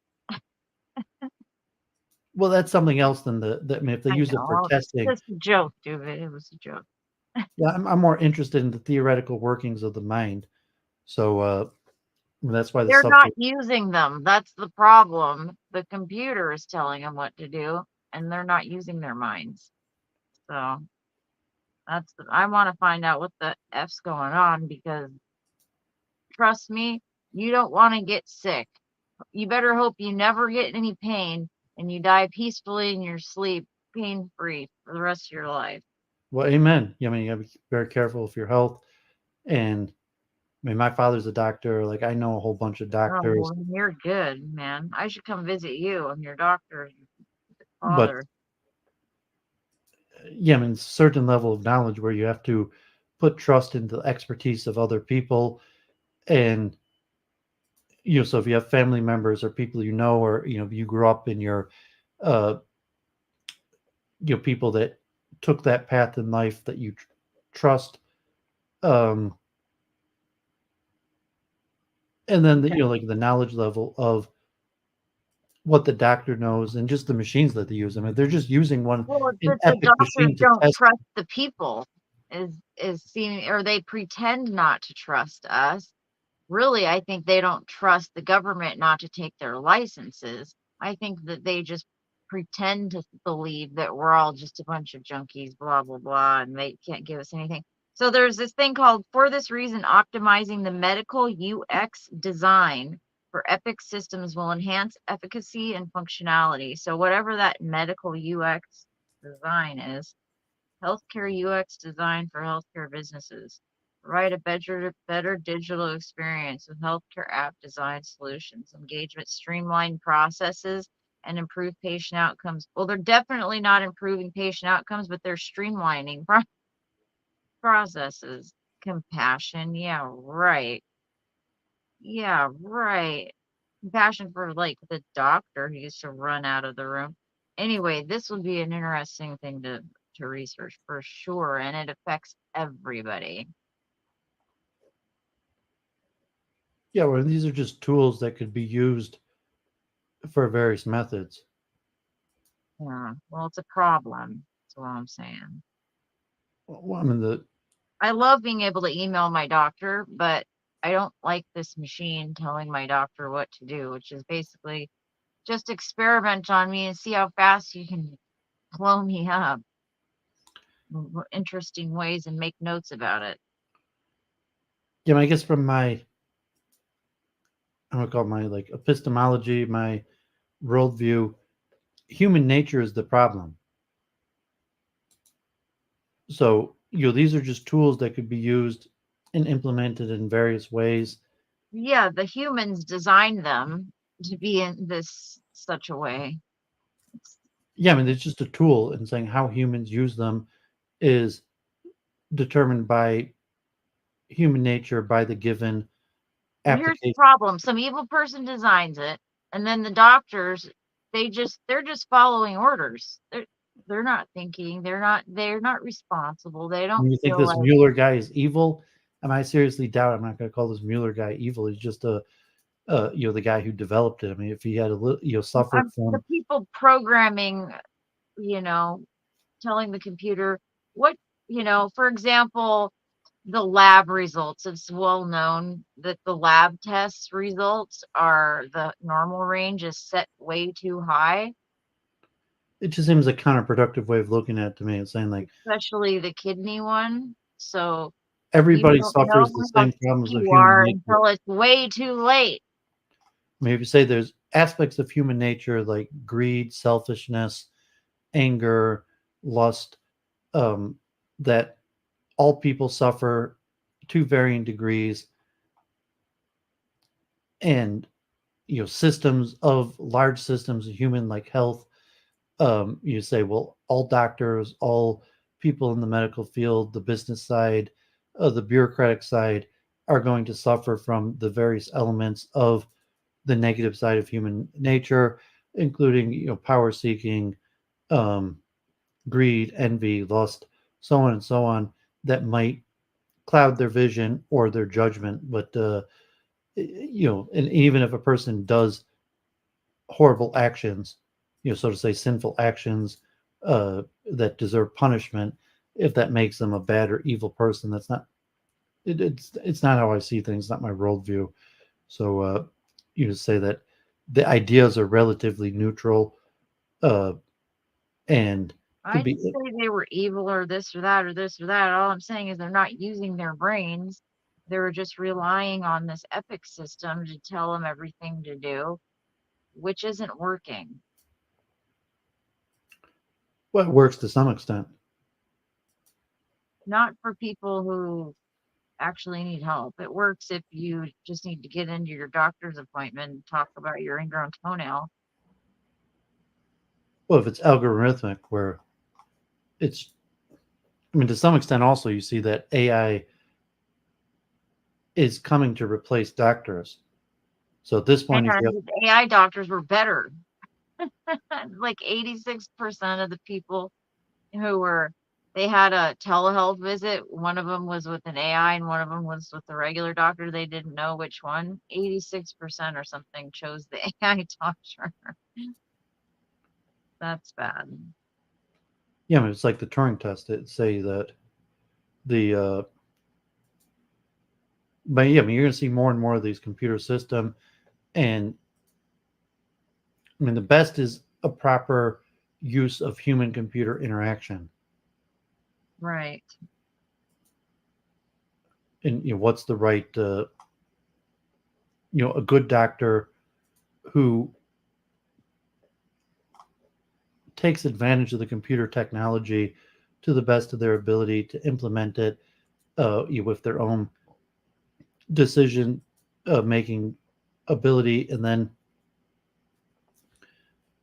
communicates and educates the patient to the best of their ability, and even informs, well, this is what the computer recommends, and the limitations of their knowledge. Oh, dude, it's so bad. They're so doctors hate me because they just don't like me. They don't ever figure anything out for me. I figure everything out. They don't ever know more than I do. It's just ridiculous. I should have been a doctor, is what I should have been. Well, I mean, if it's your health, your body, you should know more than the doctor, and the Exactly. doctor might perform tests, but the biggest um, source of information for the doctor is the patient. So a good doctor. So I mean, God forbid, the problem could be with you, not with the doctor. And they don't, yeah, and they don't But I'm listen to saying the that the patient method, at the source of all the doctor's anymore. information is you. Subjective information, nope, they won't listen to it. Nope, nope, nope, nope. They have to measure it. It has to be something measurable that they measure themselves. So they'll put you through every battery of tests you've already had a gazillion freaking times. Yeah, but they should be determining what they measure based on the patient interview. So the first thing you have the patient interview, and then from there they want to. No, they don't. Like I've been telling them, you need to Yeah, I mean, image you're my thinking mid back. you're You thinking need maybe to the image my doctors you mid dealt with. back. You need to image my mid back. Has it happened yet? No. They did a X-ray.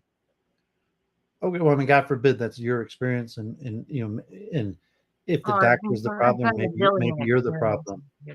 Yeah, I it's mean, like maybe your experience with the doctors is specific to you, and if there's procedures for best practices for how doctors should operate, how the doctors you've had experience operate. everybody has a shitty experience with the dog. I don't know anybody who has good doctor experiences anymore. I've people Yeah, online because complain about it all the time. yeah, I mean, America's societies became impersonal, Not and in America, UK, the West in general. so you're looking at a bureaucratic system, a monetized system, where you Yeah. don't really have community doctors.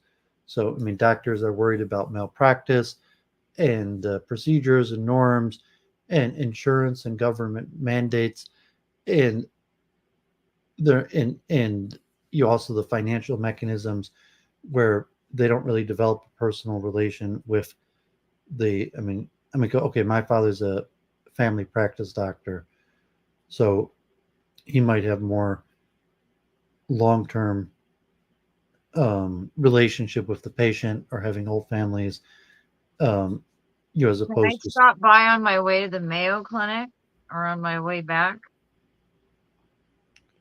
what I mean. to Well, talk my to your father's just a general father? practice. I mean, if you have uh, health issues, like a general practice doctor is not going to um, be able to help you. They end up referring. If you're already going to the Mayo Clinic, seeing just a general practitioner is not going to help you. I need a general practitioner though. I mean, you should have a general practitioner. I do, but I'm firing her. I've never fired doctors before. I've fired two doctors now in this town. It's ridiculous. I mean, you're best off if you've had a general practitioner over a long period of time. Yeah, I did actually. I had for over a decade I had the same doctor. And then when I got Medicare, I had to completely switch out of Kaiser totally and switch all of my doctors. And that's when it became unstable because the relationship I was in was also unstable.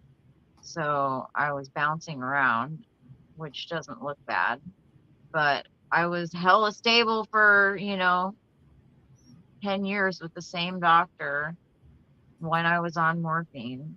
And then they took me off of it and put me on the chemicals. And then I reacted to the chemicals, and now they won't put me back on the morphine, which I'm going to need for the rest of my life. God forbid. Well, it's just the truth. So, God forbid. and my medical files say that, and yet they still won't do it. So I had to kick methadone cold turkey because I was sweating to death from the buprenorphine. And the paramedics were like, we can't give you anything because it blocks your receptors. That should be illegal. What happens when you get in a car accident or something and you actually need pain medication? Your receptors are blocked and you're screwed. That's crazy. So I switched to methadone and I was like, please don't make me go to the druggie clinic. This is ridiculous. I'm not a druggie. They made me do it and I reacted to it. So I had to kick it cold turkey. And now it's what, day 25. I'm feeling pretty good, but I'm having to wean off of benzos and stuff. So hopefully I have enough. That I saved myself, by the way, all of these comfort meds that were my old prescriptions because I knew that I was going to have to do this one day,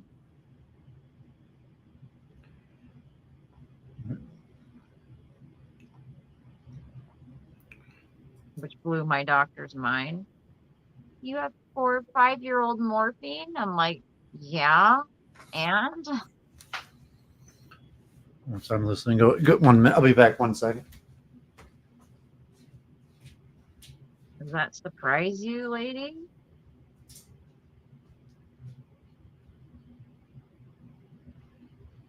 And did I take it during this kick? Hell yeah.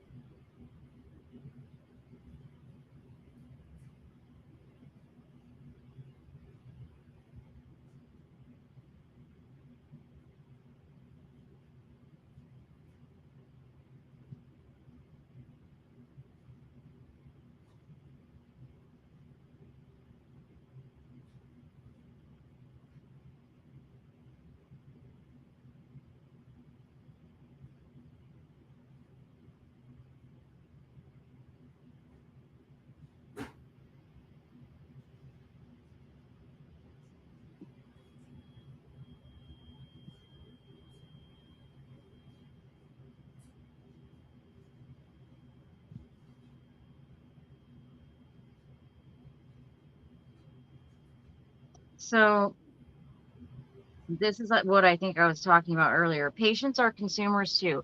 A Harris poll revealed 79% of Americans prefer to manage healthcare experiences with technology. NICE, which is on all caps, I think it stands for something, surveys show an estimated 81% of consumers want self-service. Healthcare providers are using an AI-driven digital-first technology to optimize personalized and effective patient interactions. As a result, they not only remain preferred providers, they're also improving staff efficiency and providing better healthcare overall. Discover how your organization can deliver seamless care journeys with 5 ways to improve patient interactions. Download this ebook. It has the role of AI in streamlining patient provider interaction. So, self-service, that's interesting. I wonder if I could get on there and be like, I need to self-service myself some morphine, please. And if it would work. I bet you it would, because I bet you that AI would look at what's going on with me and be like, oh, sure, yep, here you go.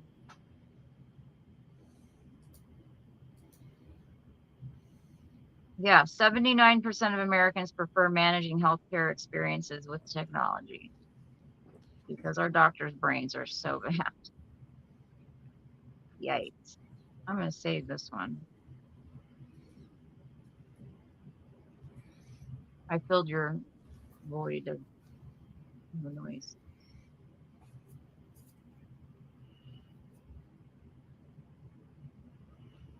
Okay, well, anything else I think might wrap up? Okay. I think everybody's gone. I think Mr. Boston had to dip out, he said. Yeah, well, we still got a minion here, but don't see anyone active in the chat. So, yeah, I found that cognitive architecture is pretty interesting reading through those various theories. Um, next week I'll go over more in depth. Having put out there just, this was already back in 2010. I think I looked through, I couldn't find a more recent paper that did an overview like that. This paper I'll read next week is more a comparison of theories. So, it was good to get through this one and, to understand theories of mind, to see why are there so many different cognitive architectures? What do they successfully explain?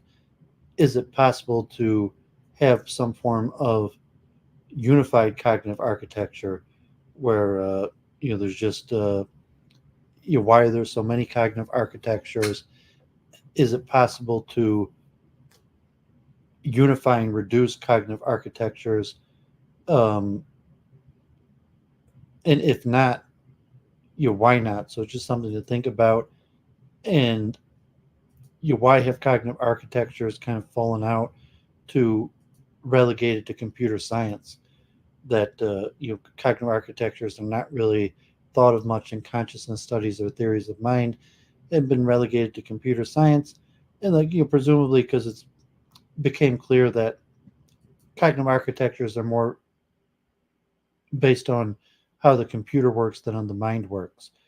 And so cognitive architectures are still used for programming robots, machine learning, artificial intelligence, but the direction of consciousness studies it's unclear whether it's advanced. So it's not like consciousness studies that advanced past cognitive architectures. I think it's just kind of went nowhere. So next week we'll go more into cognitive architectures. It's been one of the things that I've wanted to cover on Week in Review since the summer. I've had these articles here for a long time. So, I read through over, all 26 covered in this article. And, there's over 300 cognitive architectures. In the future, I might go more into detail.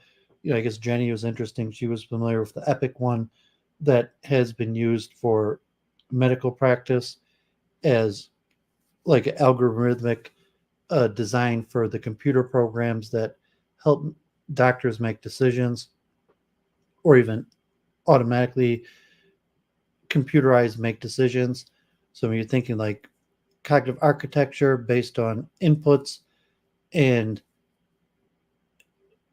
how a doctor who's maybe acquired information through education, years of practice, apprenticeship, trial and error, and how they receive information and saying, okay, they could do a battery of tests, take a bunch of measurements, the basic measurements, specialized measurements, conduct a patient interview, and then try to make a diagnosis. And a lot of times the doctor just can't figure out what's going on, or they do more tests, send someone to a specialist, um, as opposed to the computer. So if the computer is trying to make a diagnosis and a recommendation, how the computer would go about No. doing it.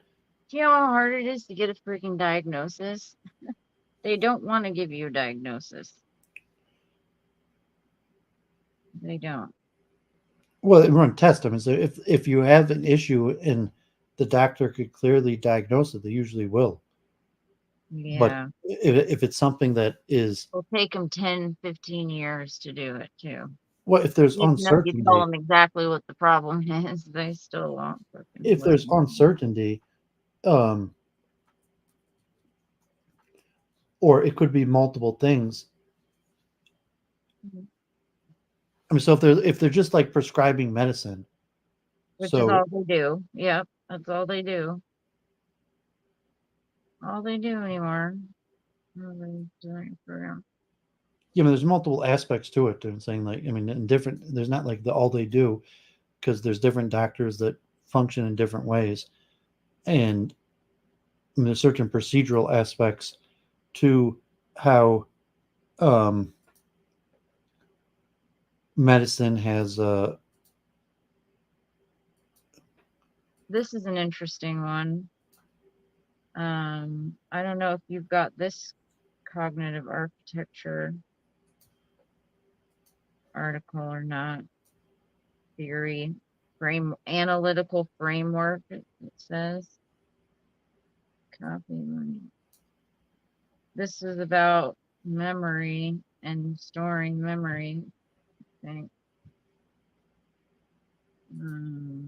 Yeah, updating and storing memory. Because remember, like I was saying, you can't retain everything that you learn. You've got to sacrifice stuff as the more you put in, the more goes out.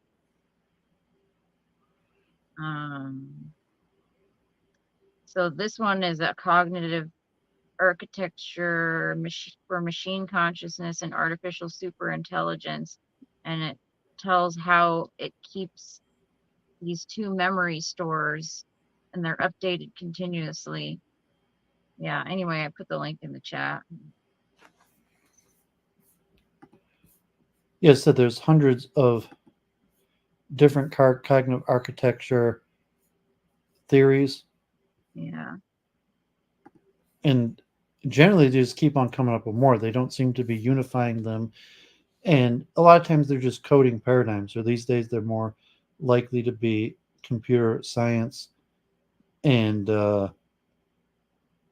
it's really just an algorithm, a code, a model, and they have a certain level of success. That's why they keep on coming up with more of them, as opposed to coming up with one definitive one that works for everything.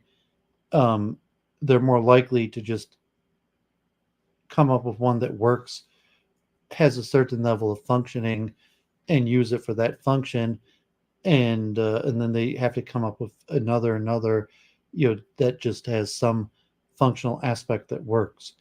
And is there a certain likelihood they're going to come up with a comprehensive architecture that explains all phenomenon. Yeah. But it's an interesting field of research. It's not well known. I mean, had you even heard of the term cognitive architecture before? No, I don't think so. Yeah, I came about it through like chunking theory, and then just looking at this, like I've been a big proponent of chunking theory, but reading through this article today and all these theories, you say like chunking is important, but there's more to it than chunking. And so to say like a good portion, like maybe a third of the cognitive architectures are based on chunking theory, but many of them don't use chunking theory. Maybe chunking could be implemented, and there's other aspects beyond chunking theory. So just reading through this and see there's more to it than what I thought, and require more research. And next week I will continue with cognitive architectures, and maybe from there we'll see. We'll move on. Like I wanted to do a deeper dive into theories of expertise, and theories of expertise are largely based on cognitive architectures, and theory of mind, the heart problem of consciousness, is also based on cognitive architectures. And it's interesting your distinction. Is there a distinction between consciousness and cognitive architectures? Does the word consciousness, as a spiritualist who believes in the soul, or even as a dualist, can cognitive architectures describe non-physical phenomenon? Say mind is a non-physical phenomenon. Does cognitive science imply materialism?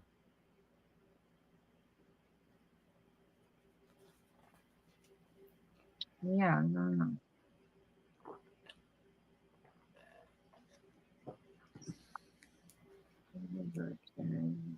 Yeah, like you were saying earlier, downloading your consciousness into a robot doesn't mean you're downloading your soul into it and that you're going to be stuck in that robot.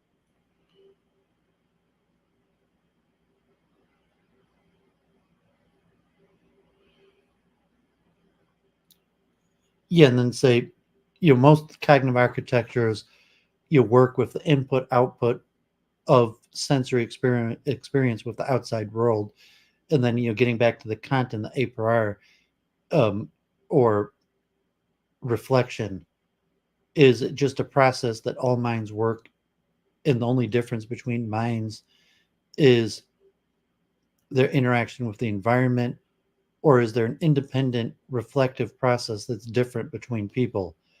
So it, Mm, a lot of these things, they say they're not well understood, and they're very difficult to test because you can't measure the mind. You could only measure the output of the mind, although you could create a model of the mind.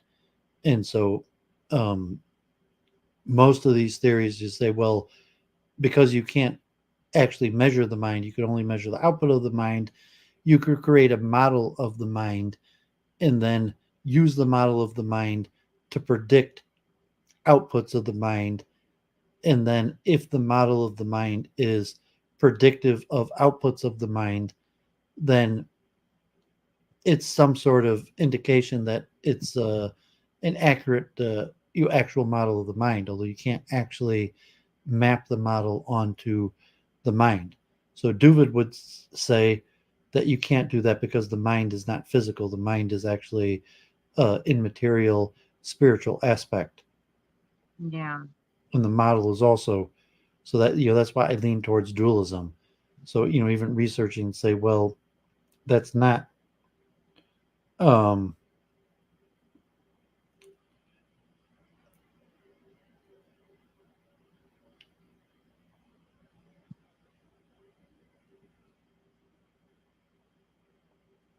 that's not how most of the materialists in the scientific world view things. Yeah. Yeah, I'm not the psychosomatic BS that your mind is making your body sick. I'm so sick of people here.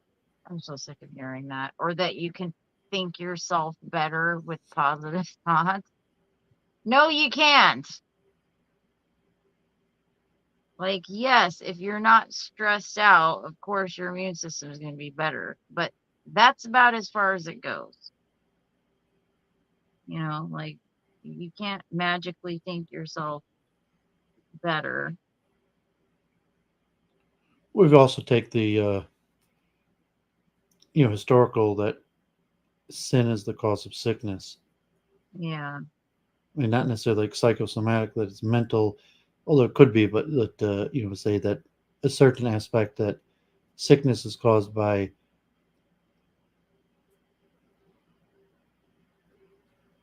that there is a spiritual element to sickness. Although what's the level of sinful activity is it's sinful activity of the body or sinful activity of the mind that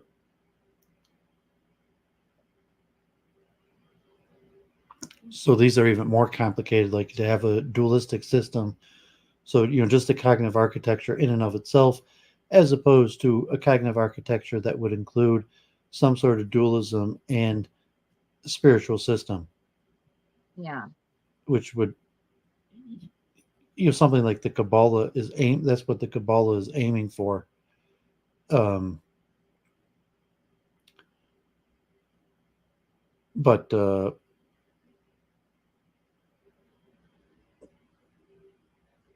it's a lot of work, a lot more research, a lot of complication. So I'm gonna look forward to the next few weekend reviews. So I just thank Jenny, your first time on weekend review. So appreciate you coming on. Any final words? Nope. I'm good. Bye, everybody. Okay, well, appreciate you coming on. Sign off. We'll see you next week. And to say on Wednesday, I will plan on doing part 2 of my portraits in metaphysics and philosophy of science. So stay tuned for that, and we'll see you Wednesday afternoon. So appreciate you coming on, Jenny, and signing off. See you Wednesday. See you next week. Bye bye.